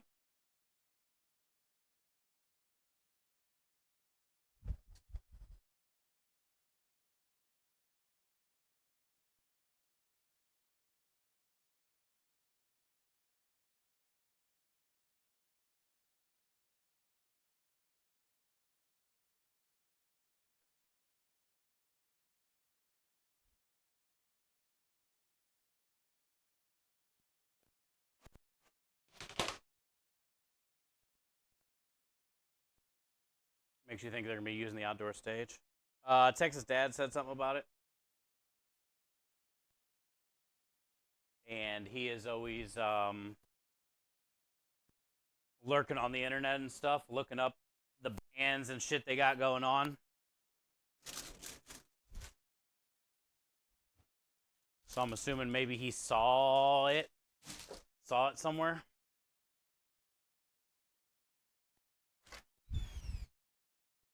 It also might be too hot, but it's supposed to be around 80 at night.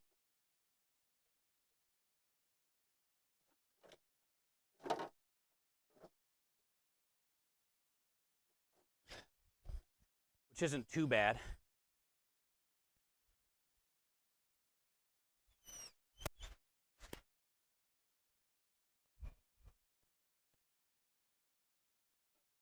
Pretty hot. Yeah, I mean, once the sun goes down, it won't be too bad, but still might be too hot. You never know. I'm assuming pretty soon there's going to be some outdoor concerts. Regardless.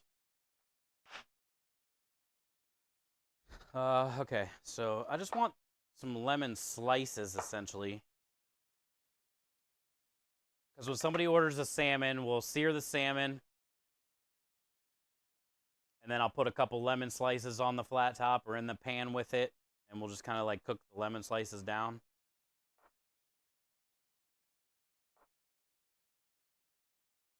If I put them on the flat top, they'll get like a cool little color on them. And this can be kind of like a garnish.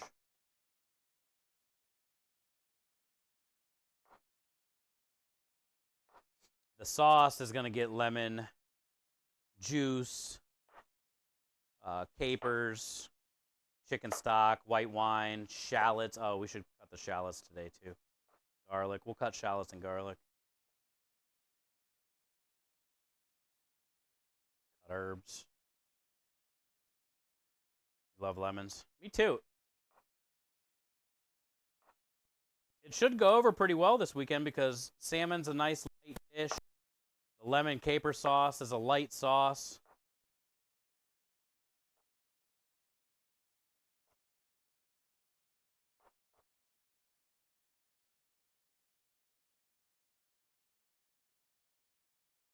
Salmon doesn't take very long to cook. I'm not going to par cook it or anything. I could par sear it, but I don't know.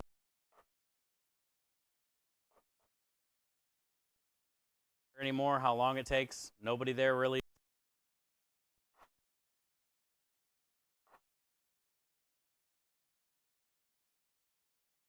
If they ever did, I don't know. I did, but now I realize like it doesn't matter. They're there listening to the band, and it is what it is. I'll probably just cook the salmon to order.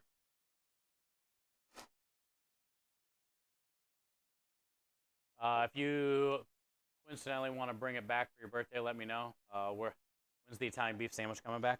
Yeah, I'm not sure. I could bring it back for my birthday. Oh, are you planning on coming here for my birthday?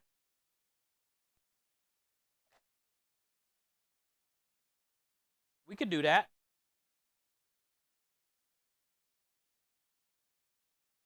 It sold pretty good last time we did it.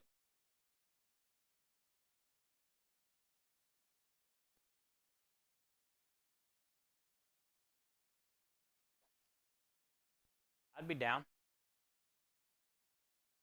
Simple lemon pepper baked chicken's my go-to. Oh, anything lemon pepper. I really like lemon pepper chicken wings too. Lemon pepper pork chops.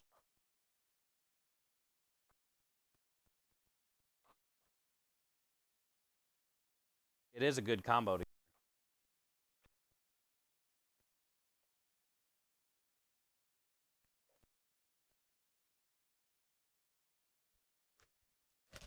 Salmon. Salmon. We're doing salmon. Salmon. I'll just make the caper sauce tomorrow. That way I only got to heat it up once.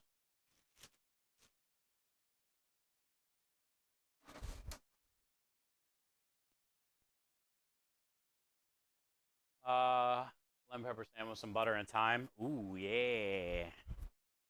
Ooh, yeah. Speaking of salmon, let's grab it.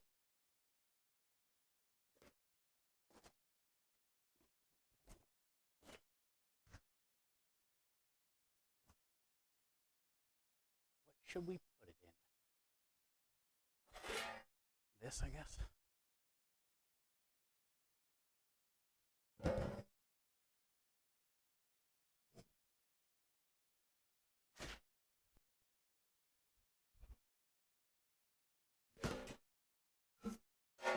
You're a salmon. Got that Faroe Island, brother.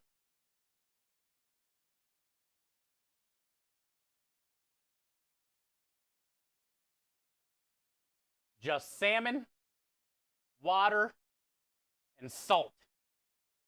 That's it. That's what it says on the box. But that is why I like this salmon. A lot of times salmon are raised in pens, and they're fed shit that they don't normally eat, and then they inject them with a coloring material to turn them orange. Because most farm-raised salmon is like gray or the color of catfish. But then they can put like a little dye in there. 1, 2, 3, 4, 5, 6, 7, 8, 9. How many should we bring tomorrow? 10?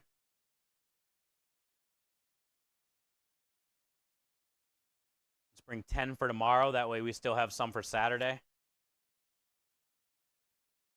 1, 2, 3, 4, 5, 6, 7, 8, 9. Yeah, let's do that. 10 tomorrow and 10 Saturday.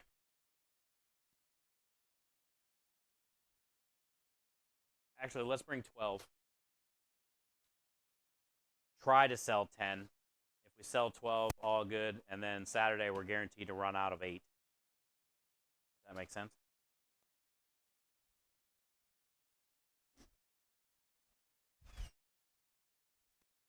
We'll shoot for selling 10 tomorrow, but if it's popping off, we'll sell all 12. The plan is to sell food anyway. And then we can just take 8 with us Saturday.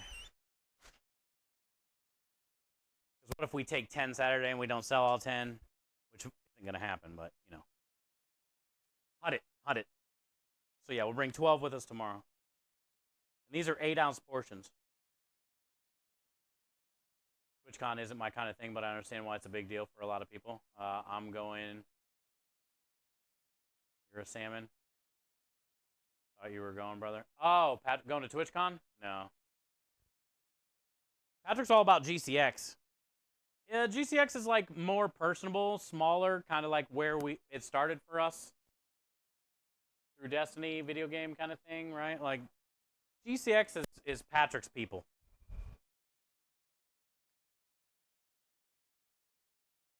TwitchCon,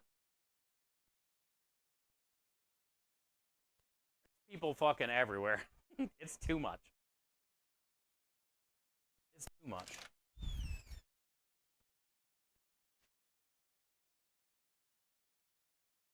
But it's good if you're, you know, a creator or you're part of somebody's community that you want to see every year. Like, and you know you can find them at TwitchCon.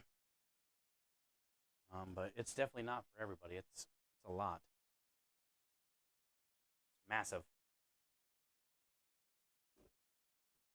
All right, we got lemons.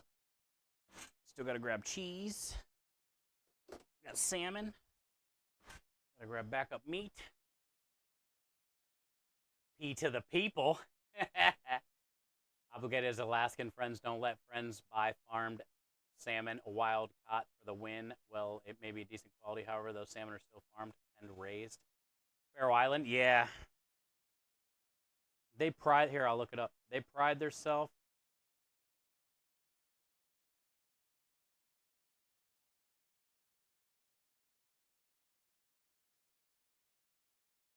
They came and did a huge write-up with me when I was on the Rubber Ducks in the baseball stadium.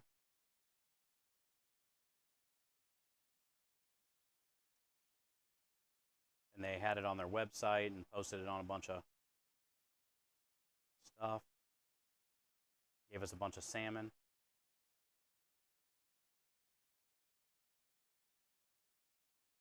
Renowned for its high quality, rich flavor, and sustainability. It's farmed in pristine waters of the Faroe Islands, known for their clean environment and strong currents. Salmon are naturally raised without any antibiotics or hormones, resulting in a mild yet flavorful fish with a flaky, firm texture. Salmon are raised in a controlled environment in an open ocean, mimicking their natural habitat. And then literally they can, Faroe Island salmon is often considered sushi grade due to its flavor and fat content.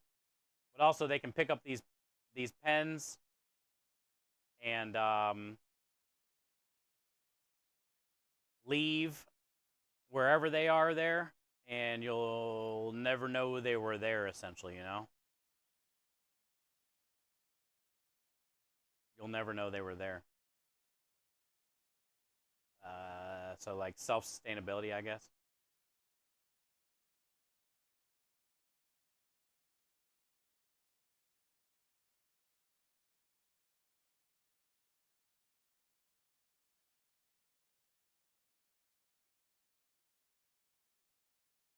I'm not hating. Oh, I didn't say you were. Commercial fishing stuff, yeah. I wish we could get like fresh, wild caught salmon, but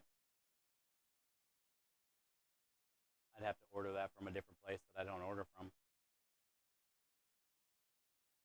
GCX is a blast. You should check it out one year. Yeah, I want everybody to check it out. I think Rebel said she was coming this year. GCX is something, like, if you guys ever want to meet up, that's the best chance that we have to meet up, is there. It's pretty fun. The event itself is what it is. I mean, you don't even have to buy a ticket to the event. You can just get, a ticket for Universal Orlando when we go one day, and then the rest of the time, really, we're just hanging out, chilling by the pool, taking it easy. No stress, no seeds, no stems, no sticks. Acapulco Gold, some bomb ass weed.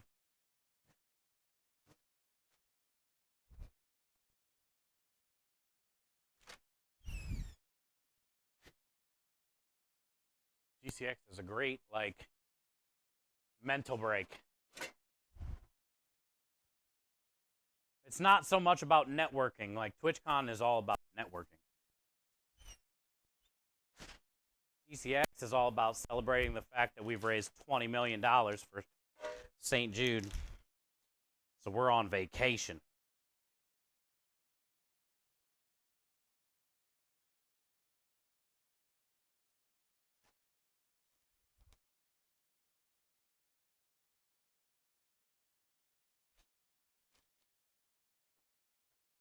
Cool boy, Steve. Hell yeah.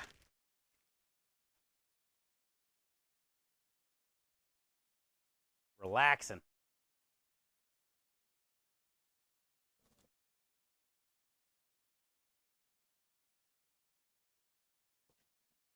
Yeah, coming up soon. It'll be easier to find at the places I normally go to. Right now, it's a special order or a pre-order type thing. I could have got some. I just had to give them a couple day head up kind of thing.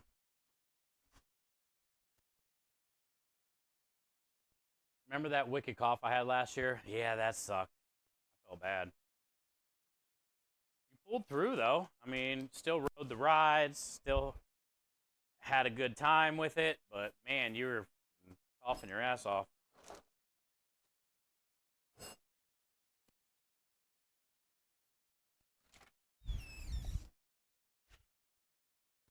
It seemed annoying, and I think you said, like, it was hurt. It hurt because you've coughed so much.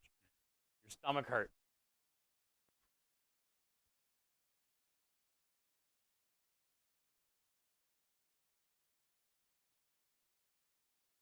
Okay, provolone.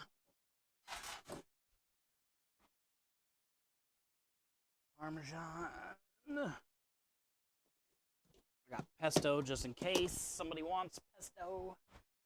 I got cream sauce in case somebody wants cream sauce. Unless I'm like crazy busy, then it's no fucking cream sauce for you. No cream sauce for you.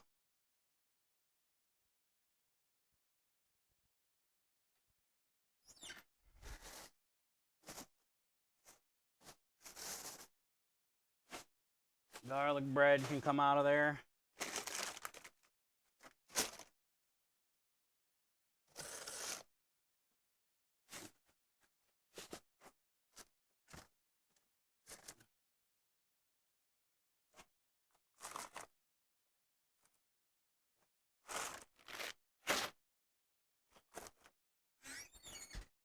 I want to recount the pizzas, but I don't want to pull them all out of there.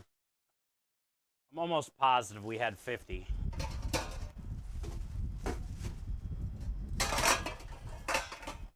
I mean, I was counting, but you know how that goes.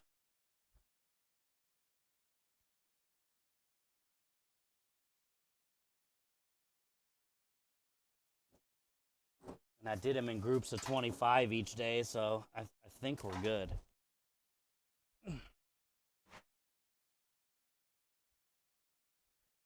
Cheese. Salmon. Just go grab some meat now.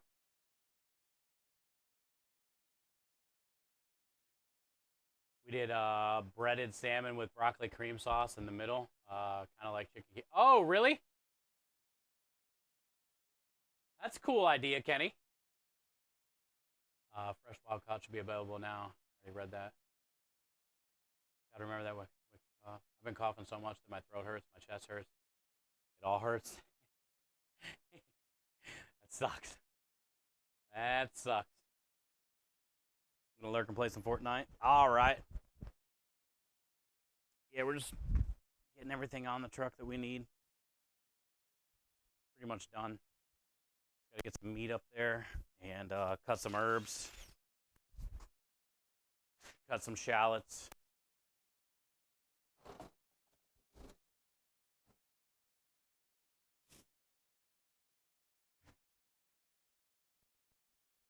We're pretty much done.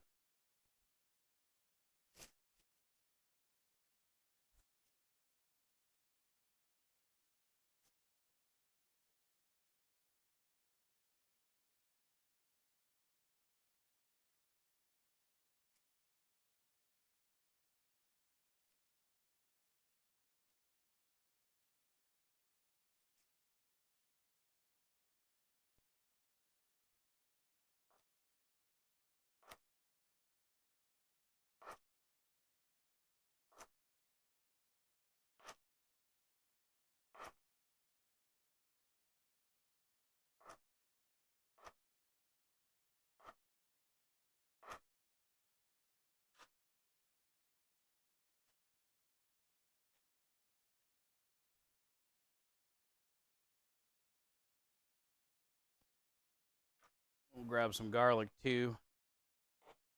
I'm just gonna mix the garlic with the shallots, and then I'll use that for the sauce tomorrow.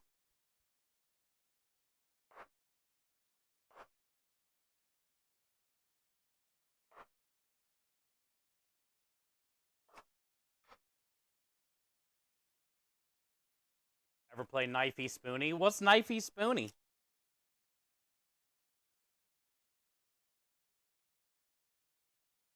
I don't know what no Knifey Spoony is. Oh, Fortnite. Now I know. Now I get it. I was like, I've never heard Knifey Spoony before. I see what you did there.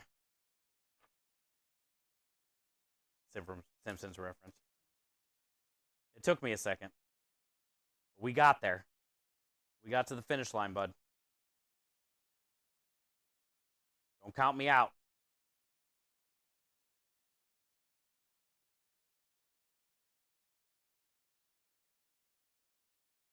One bite. Everyone knows the rules, Aru.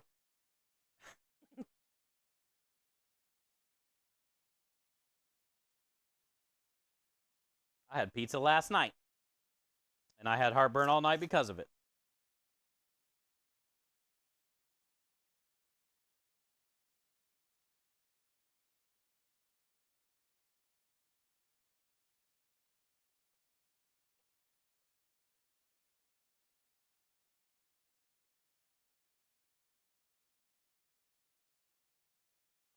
Random as fuck.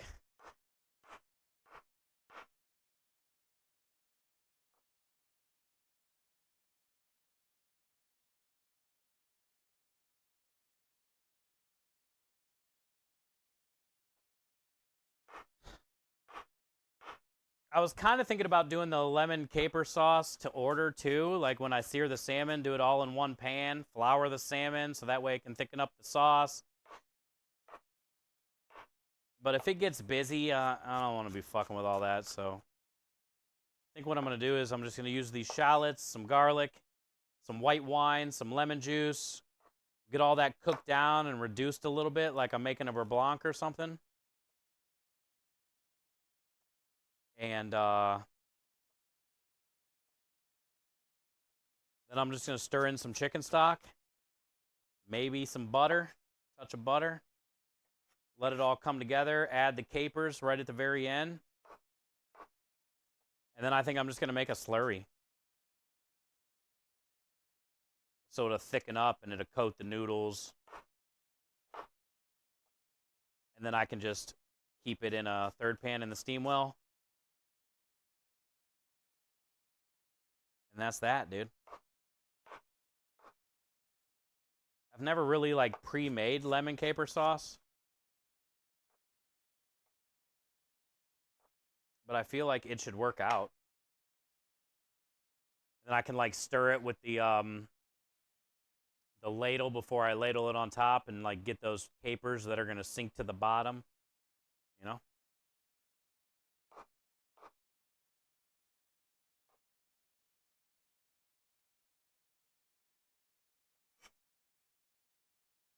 Should be fine. Yeah.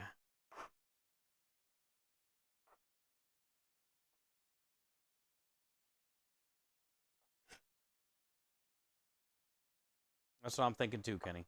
I just think it'd be the easiest thing for me in case it does get busy. Then I won't have so much to concentrate on.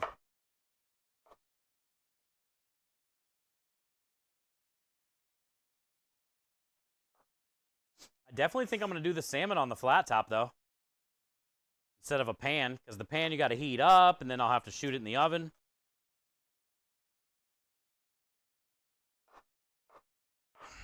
And the salmon doesn't take that long to cook. Especially if I get a nice sear on the one side, flip it, and then hit it with that little dome lid and a shot of water or stock or something, you know? If I had to guess, it'd be like a 5-minute cook time tops. And the sauce would already be done. All I got to do is drop the noodles that they choose. Put these lemon slices on the flat top, get some color on them. Throw them over top when I plate it. The Journey gig is a go. I have 15. Oh, really? Dang, you got a whole... You joined a band, basically.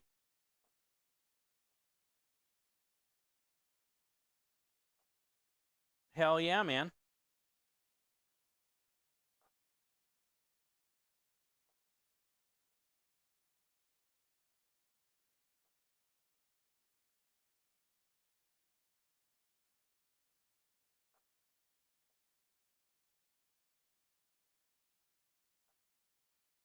Flat Top Stevie and the Purple Canoes. What is that the name of my band?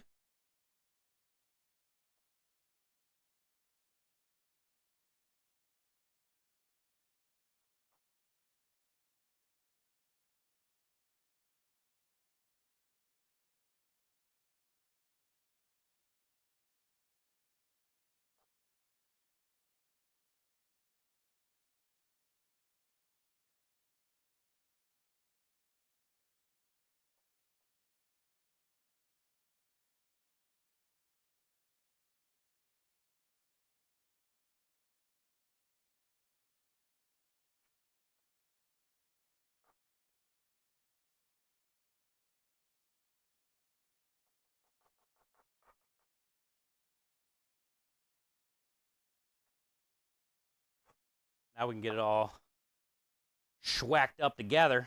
Schwack it.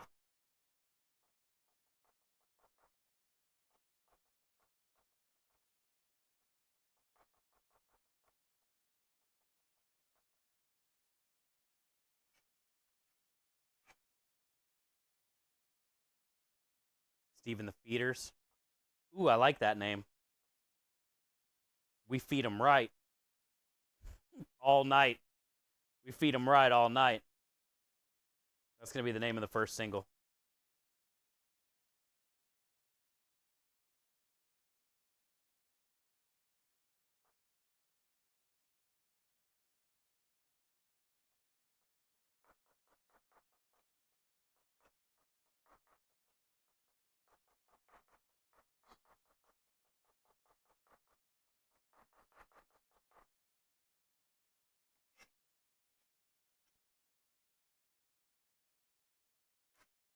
All right.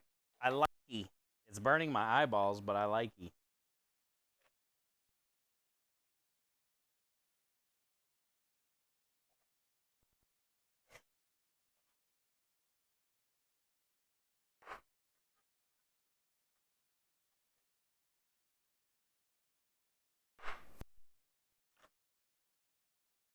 All right.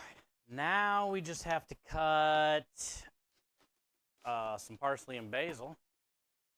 Can't see. I'm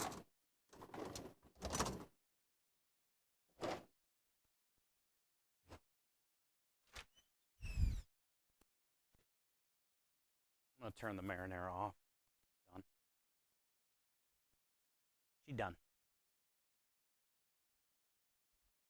She done. Need onion goggles? Not today, Kenny.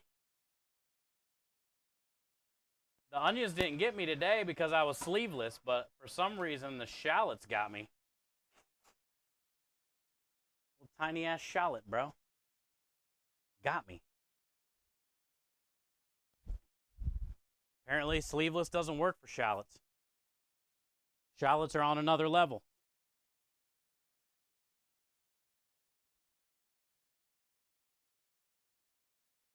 I made the onions my bitch, though, today.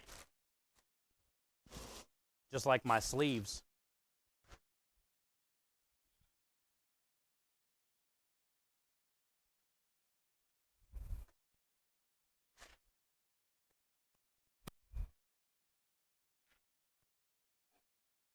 $69. Dang, that's pretty good. Yes, Swan sent a picture yesterday. It was definitely looked like 70s.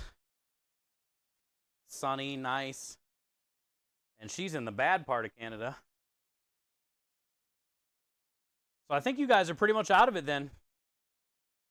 No more snows probably for the rest of the year. You never know, but I think you guys are out of it.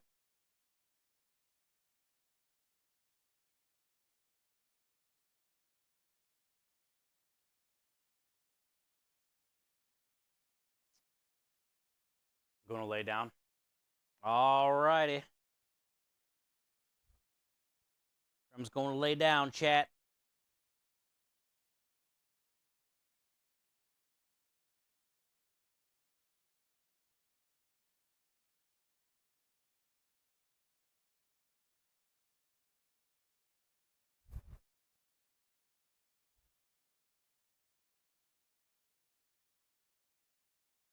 I barely ever get sick. I was wondering how it was going to be going through the two airports. You know, am I going to come back with the wedding airport flu? But other than my body being sore from all that crazy dancing and, you know, working basically the whole time, I haven't felt sick at all. I got pretty lucky. Sometimes airports can get you. Also, you still see like a bunch of people wearing masks at the airport.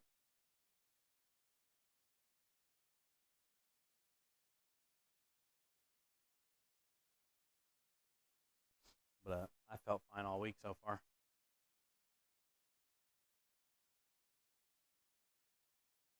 still in the 50s. Damn, Aru, really?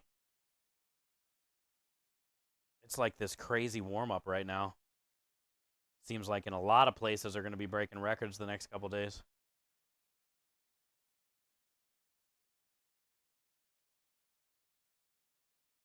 Didn't make its way to you.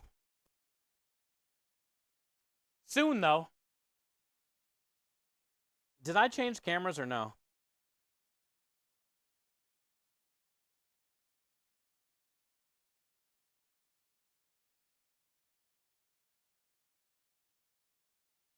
Oh, I did? Okay. Somebody did. Couldn't tell. Didn't have the stream up.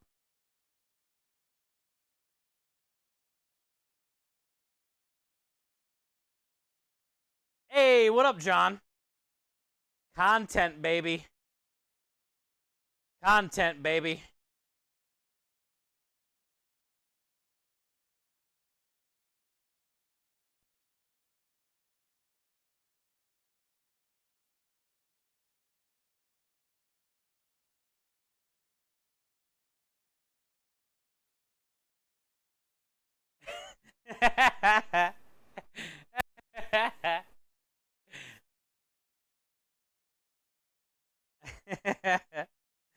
What's up, man? I decided to cut my sleeves off today. Within the first 10 minutes of being outside.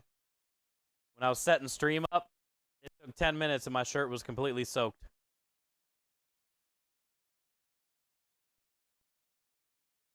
It's like upper 90s today, which is almost triple digits.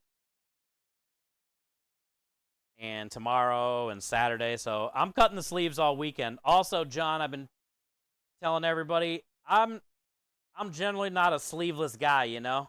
But when I cut those sleeves off today, actually when I ripped my sleeves off today, I didn't realize how much it would change me as a man. You know, like how I felt about the confidence boost that I got immediately when I felt the breeze, the amount of movement I have. I feel so free today, John. And I highly suggest if you wake up on the wrong side of the bed or you're having a bad day and you're not feeling like yourself and you're not loving yourself like you should, I highly suggest that you cut off your sleeves and you let them puppies air out and you fly like a bald eagle. And I promise you'll fall in love with yourself again.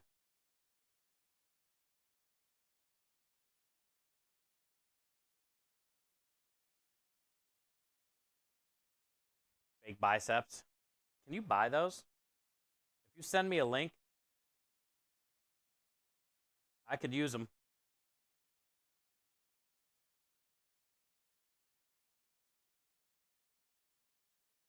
$69.99 for fake biceps?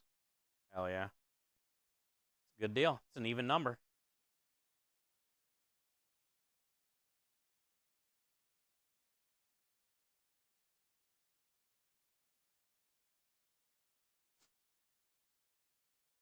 We're just getting the truck loaded, John. We're almost done today.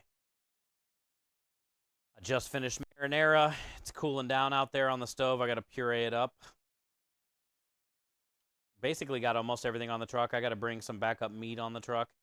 We're going to be doing a lemon salmon piccata pasta special.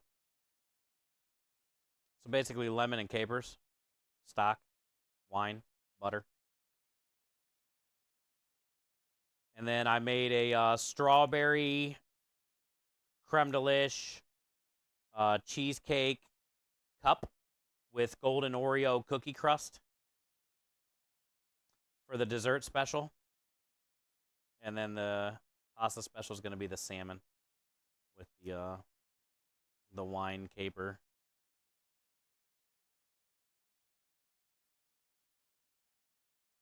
We're supposed to be in the upper 90s and hundreds all weekend, so I think we should be pretty busy. Like we can't blame anything on the weather or the rain. Well, we could blame it on like how hot the weather is, but the band doesn't start till 7:30 at night, and by then it should be in the 80s, which isn't too awful bad. If you live in Texas, you're definitely used to 80s. Saturday afternoon, though, we'll be there at 1. We might have some issues because it's going to be middle of the day, dead hot. So it might be dead vineyard, but we'll see.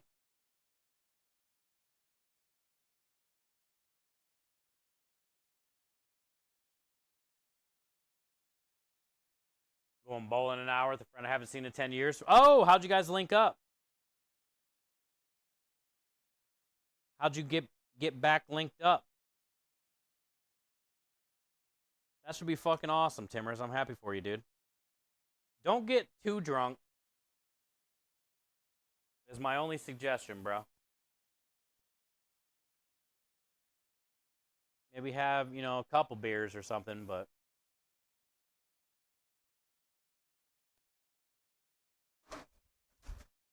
that way you can still kind of remember.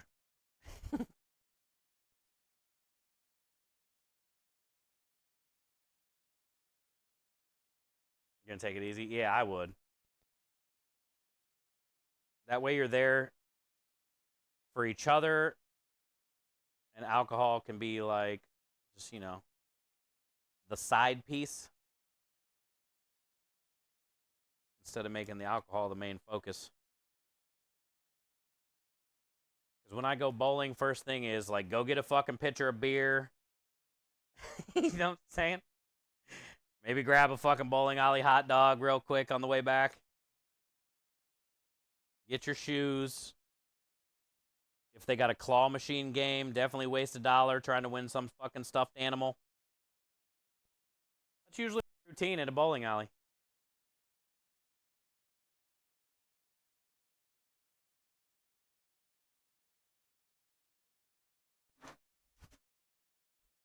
I feel bowling alleys put those claw machine game there on purpose. Just so you leave out of there broke.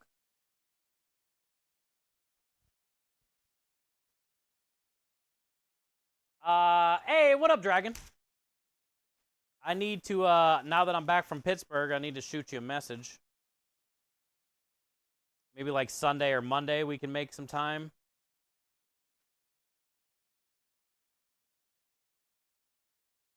To meet up, and I can get you on the Tiltify team page.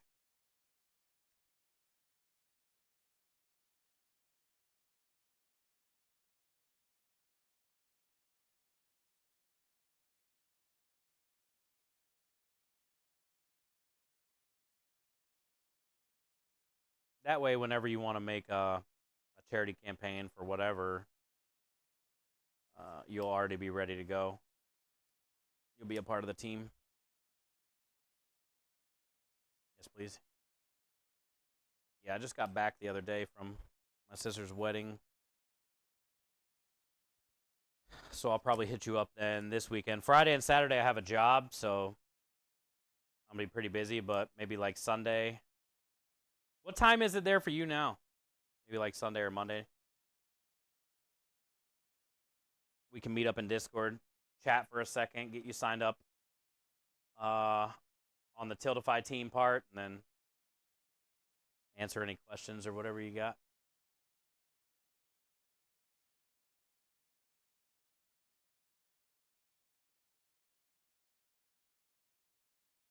It's 4:40 there for you. Oh, so we're on the same time. Okay, good.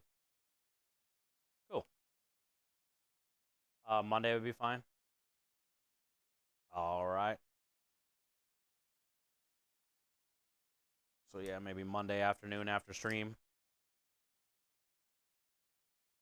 About an hour or two from now type time.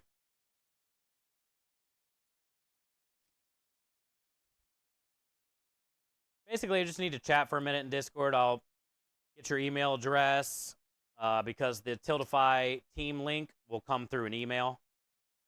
Then you can accept that, and then I'll just make sure you see all the team stuff in your Tiltify dashboard.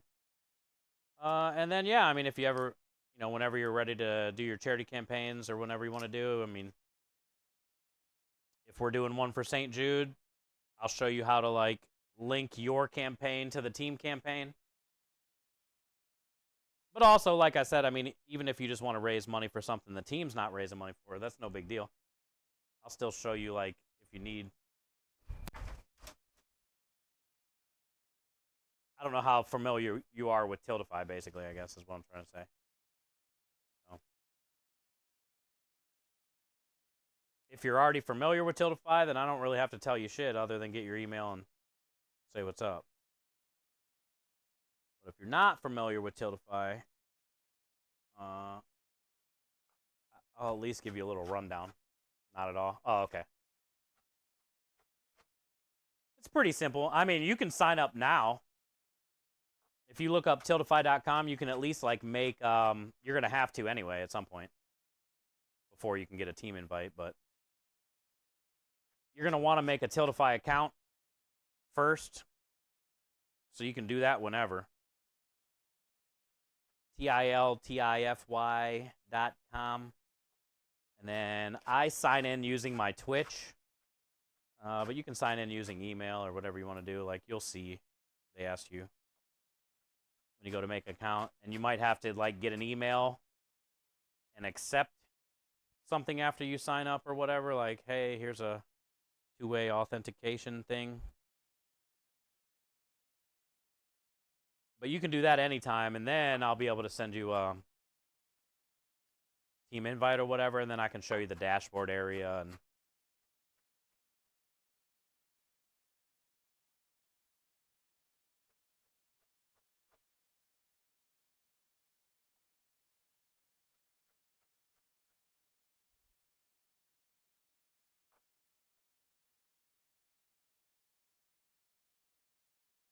he's a hardcore vegan that doesn't drink much. Ah, so yeah.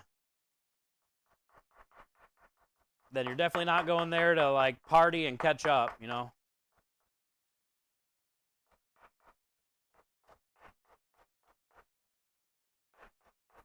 Also, I'm competitive, so if you drink too much when you're bowling, I bowl horrible. And if I was going to a bowling alley to meet somebody I haven't seen in 10 years, you best believe I'm going to kick their fucking ass in bowling. But that's just me. We can be friends, but I'm going to bowl a turkey in front of you. And I'm not even going to be mad about it.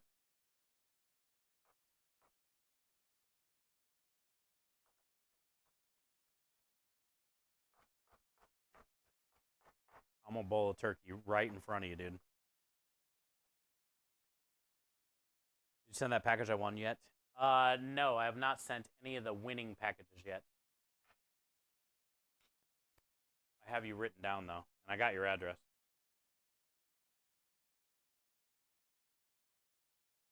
Yeah, you got the red one of these. Or whatever. This one. What was... Wait.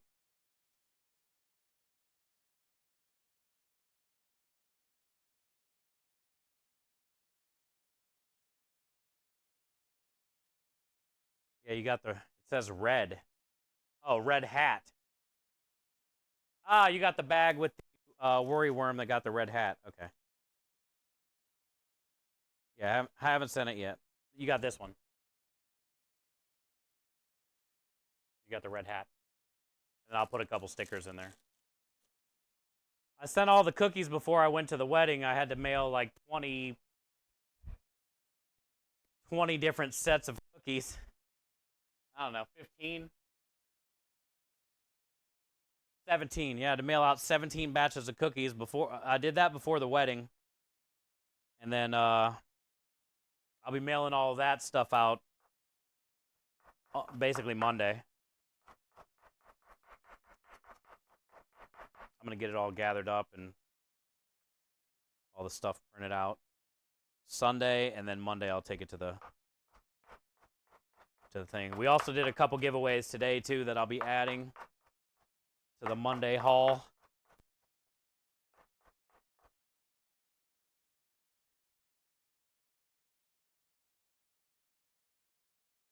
The Monday haul.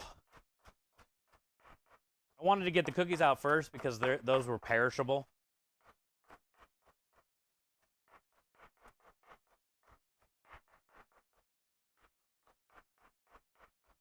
today the two winners were both from Canada, Marty and Swanee.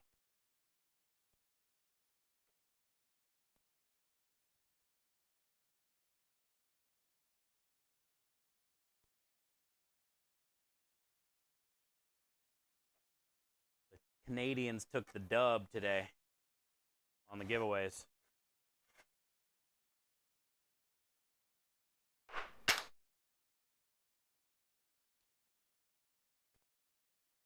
Is it? It's easy to do. Takes 5 minutes, less than Tiltify. If you can, anybody can. Oh yeah, to sign up for Tiltify.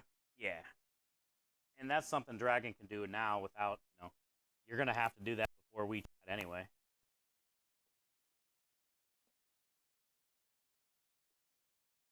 Or whenever they have free time. Just make a Tiltify account and get ready. And then I can send you an invite.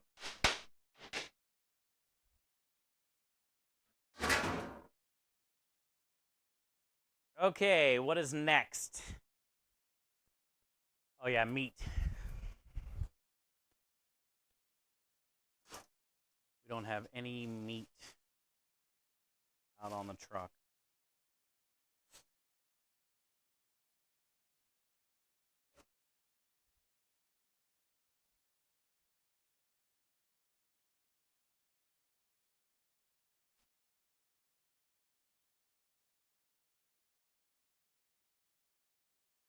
Well, well, well.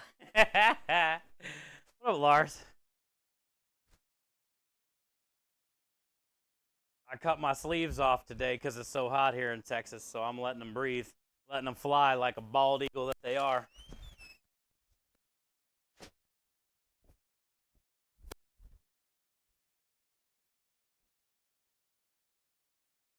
But like I've been telling everybody today, Lars, the best thing about cutting off your sleeves, content. You're either going to get people in here saying, save some ladies for the rest of us, or you're going to get people coming in here saying, oh shit, I didn't know I had to bring sunglasses.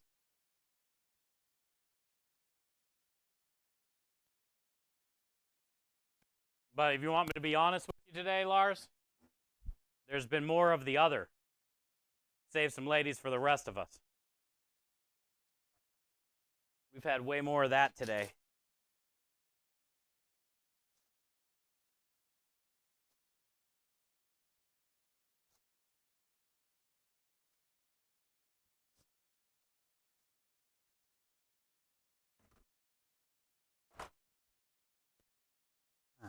Let's see. Take this sausage and these meatballs.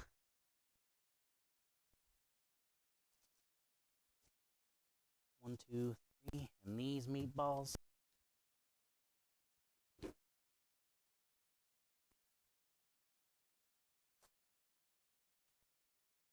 And these. More chicken. Can't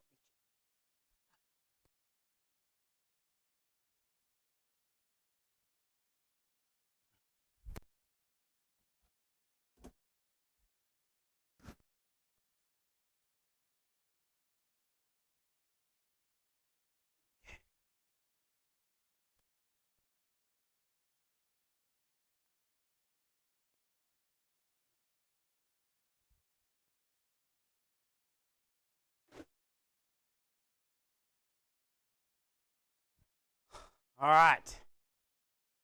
We got chicken, 2 backup meatballs, 1 backup sausage.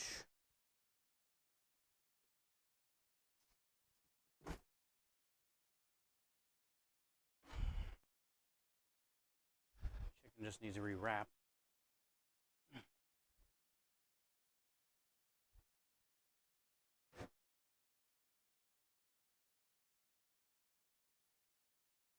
Chicken.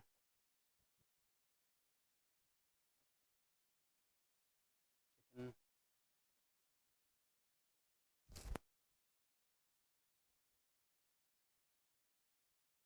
Ugh.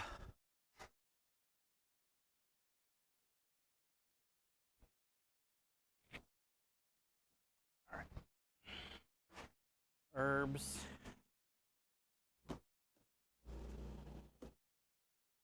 Shallots, lemons.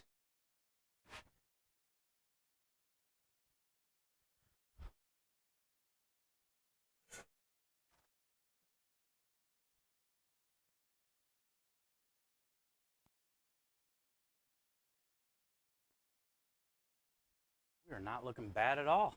All right, so this is all loaded over here. Desserts, all that stuff. This is all loaded over here. Cheese, chicken, backup meats, salmon, all that. We got all these things. Got all our knives. I need a tiny ladle for the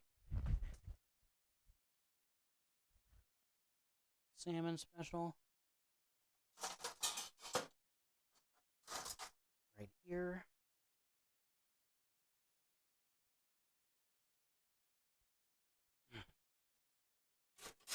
Tiny ladle. Knives. It's like you're always active, so not bad. We're always active. We stay active, that's for sure. I think we're done. I just got to take this inside and puree it up. Everything else is loaded. All the special stuff is done. Just got to make the sauces tomorrow.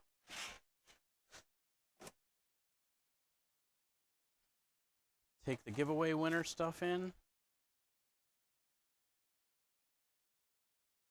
Marty and Swan. I'll write it down on the paper.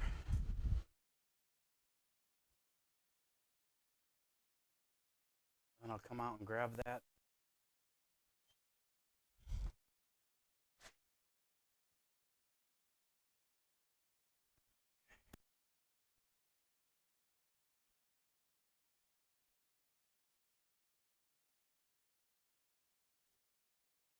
Swanee, Marty, plus these other ones.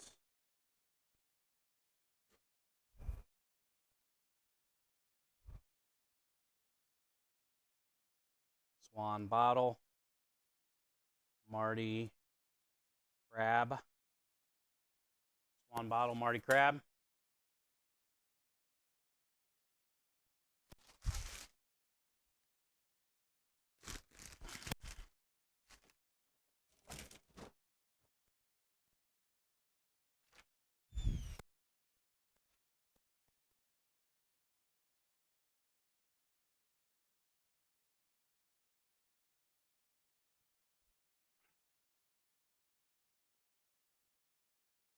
Oh, it's heavy. It's hot. Hot and heavy.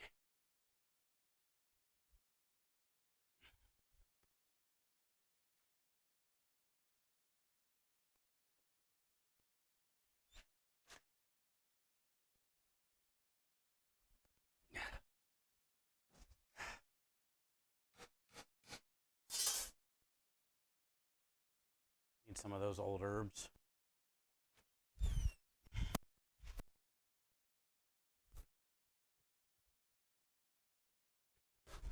I swept and mopped the garage today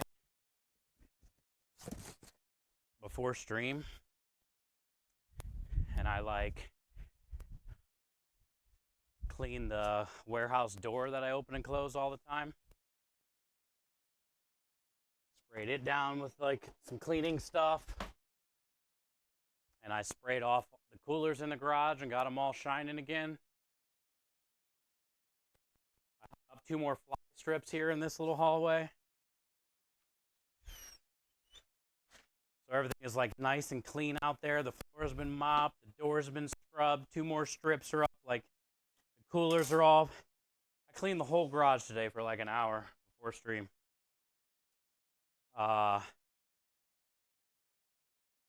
Every time I open that door, there's still fucking 10 flies just everywhere hanging out, waiting for me to open the fucking door. I don't know what to do, man. There's always going to be flies in Texas, but it's like, I got like 6 fly traps hanging out there right outside the door. Different spots. Nothing is sticky out there. Everything's been scrubbed clean with cleaning supply stuff. And there's still, dude, when I was getting that backup meat out of that cooler, I had to have it open for a minute. I mean, there's 7 or 8 flies just everywhere.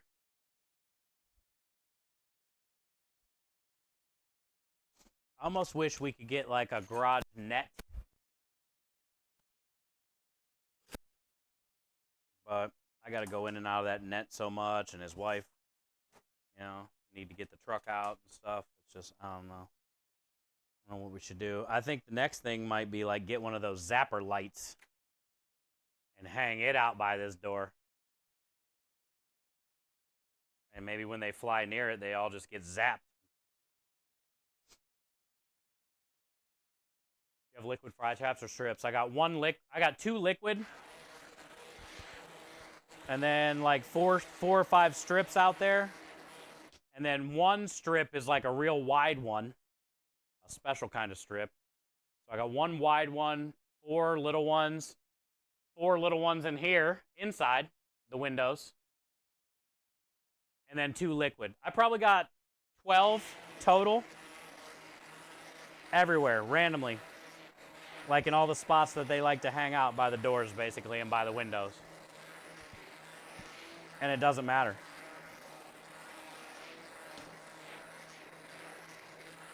It's helping. Hell, the strips in here I just hung up 3 weeks ago. The ones on that window over there are covered. Not in big flies. There's only probably like 8 big flies on them. But they're covered in like tiny little ones like fruit flies. I don't even notice them. Just the big flies that are like racing around here the whole time. I didn't even know we had that many little flies.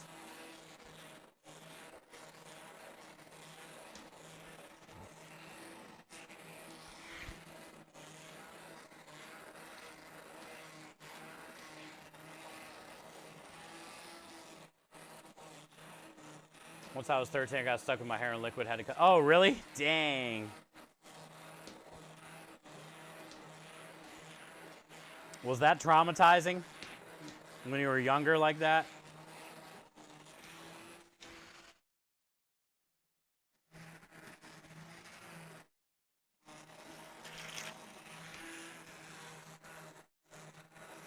Yeah, I'll show you, Waffles. We got a fly barrier, bro. And they still just get in every time I open the door. Now that one. Got these ones. And there's still one by the window. Just flying all beside it and shit. Landed on the bottom of it right there. There's one on the bottom of this door. Maybe he'll fly out when I open it. Yep.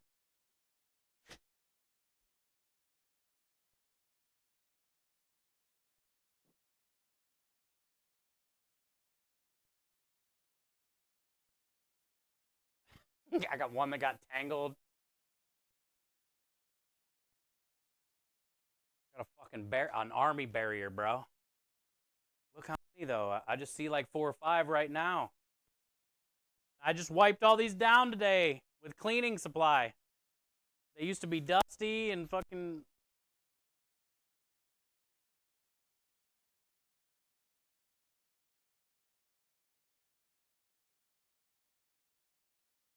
Try to keep this door closed, so like maybe keep some of them out. Those are just Diggs holes. You hear me say your name?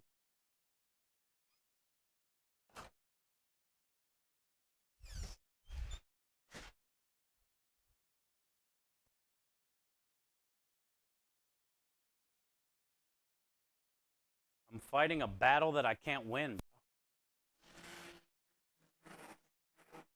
You could cover it up. You bumped into one. They're sticky as shit. What I don't understand, the ones that are in the little round and you pull them out and they're all tangled and they're untwisting as you're pulling. You can't even touch that thing without your finger sticking. How does it pull out? I always wondered that. Like, it always pulls out of there perfect, and how is it not stuck together like that?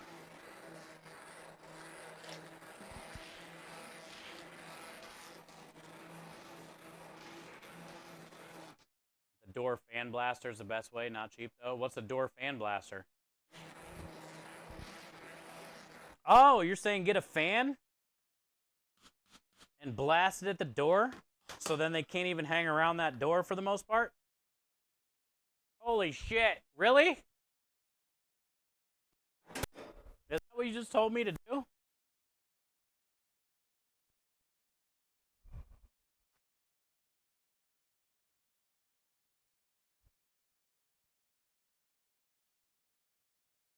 Because I feel that's brilliant.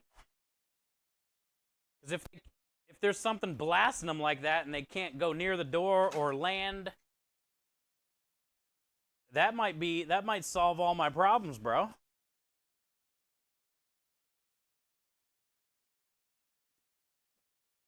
Pulling out takes practice. God damn it. Serifine coating. Well, I don't even know what that is. Steve's pull-out game is weak. What are we talking about, Magic? Yep, the door fan blaster is the best way, not cheap. I don't know what a door fan blaster is. Magic? Window screens, especially for insects. Yeah, I have a window screen on the food truck, for the back of the food truck.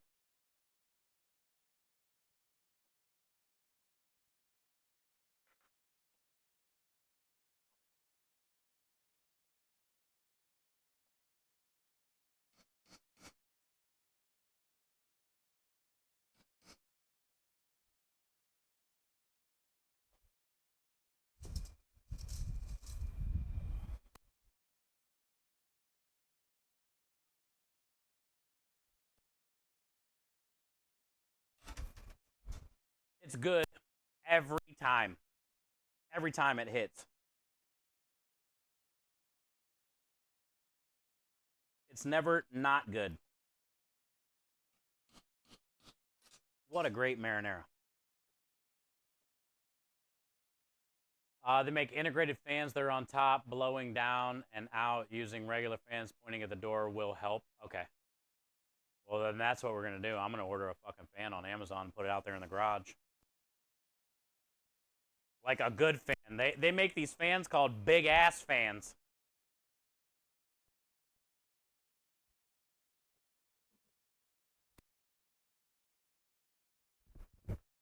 I'll fuck around and just put it out here in the garage, dude. And just blow it at the door when we're streaming, and then they can't fly in.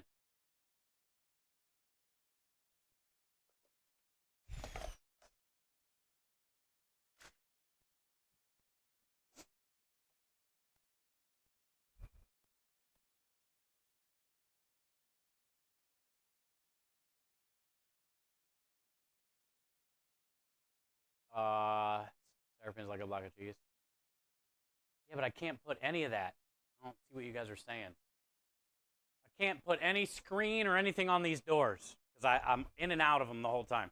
And I can't put any screen or anything on the garage doors either because Krem's wife backing in and out, and we're going in and out all the time. Like, I do have a screen on the back of the food truck.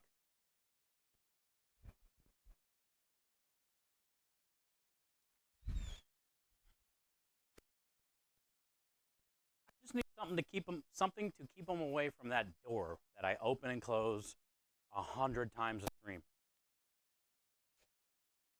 And I think a fan is it. Like, that's the most logical thing that I never thought of.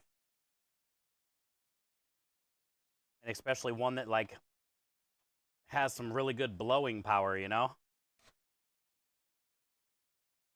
That way they'll have no shot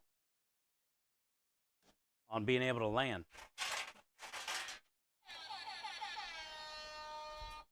They'll just be sitting there hovering around. Our term is air curtain. I'll put a link in Discord. Okay. Yeah, I mean, send me links because I don't know what the fuck you guys are talking about. I'm so lost with what your suggestions are saying. Ignore my comment then. Well, buy them. Get the window screens especially. I wasn't ignoring your comment. I said we have one of those on the back of the food truck, but I can't have it for that door. Like, we can't leave that warehouse door open. It's 100 degrees. It needs to be like 70 degrees in there. So the door, it needs to be a door there. The problem is when I open it, they come in. You see what I'm saying? I don't need the screen thing. The screen thing works for the food truck because the doors are always open. The screen thing technically would work for the garage to possibly keep them out of the garage, but it'd just be annoying for Krem's wife. And me, like going in and out of the garage all the time. But the door to the warehouse, though, that can't be no screen anything. That's got to be able to stay closed. That way we don't lose our cool air. You get it now? Yeah, you see what I'm saying? You can't open the door, Sonia. I mean, I can. But that's our only relief from the heat is in there. Lasers. We need tracking fly lasers. Link is in? Okay. Thank you, guys. I thought I was going to fix it today by just scrubbing everything in there, but that was a big fucking waste. Because they're still floating around in there. Big booty, double wide booty. All right, chat, that's going to be it for me today. We will do it again tomorrow. Let's go figure out who we're going to raid.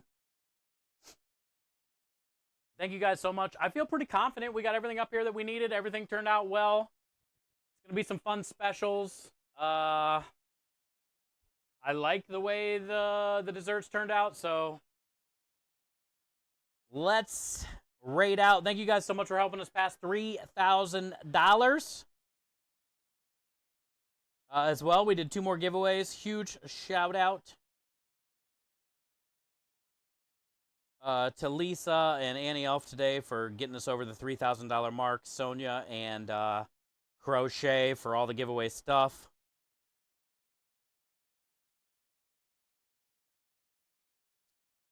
Ooh, we can go hang out with Texas Hula. We never get to raid him. Hula's up? Yeah, we'll go hang out there.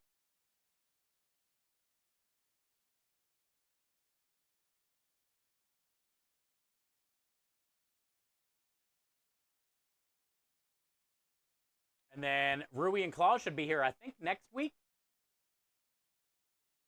Possibly. So we'll have some Rui streams. Streams might be a little weird next week if they are around. They might not be too long of streams, and I'll probably just do stuff later on at night. But yeah, thank you guys, man. I had a good week. Thank you for such a great welcome back, man. You guys, the first couple days when I got back from my sisters was overwhelming love. I didn't even know how to handle it or accept it. But you guys are the best, man. I appreciate it. And let's kick some ass tomorrow. We're going sleeveless all weekend. Bye, powder. Pass me the powder, pimpin'. Yeah, but I'll see you guys, man. Let's go say hi to Hula. Appreciate you. Bye-bye.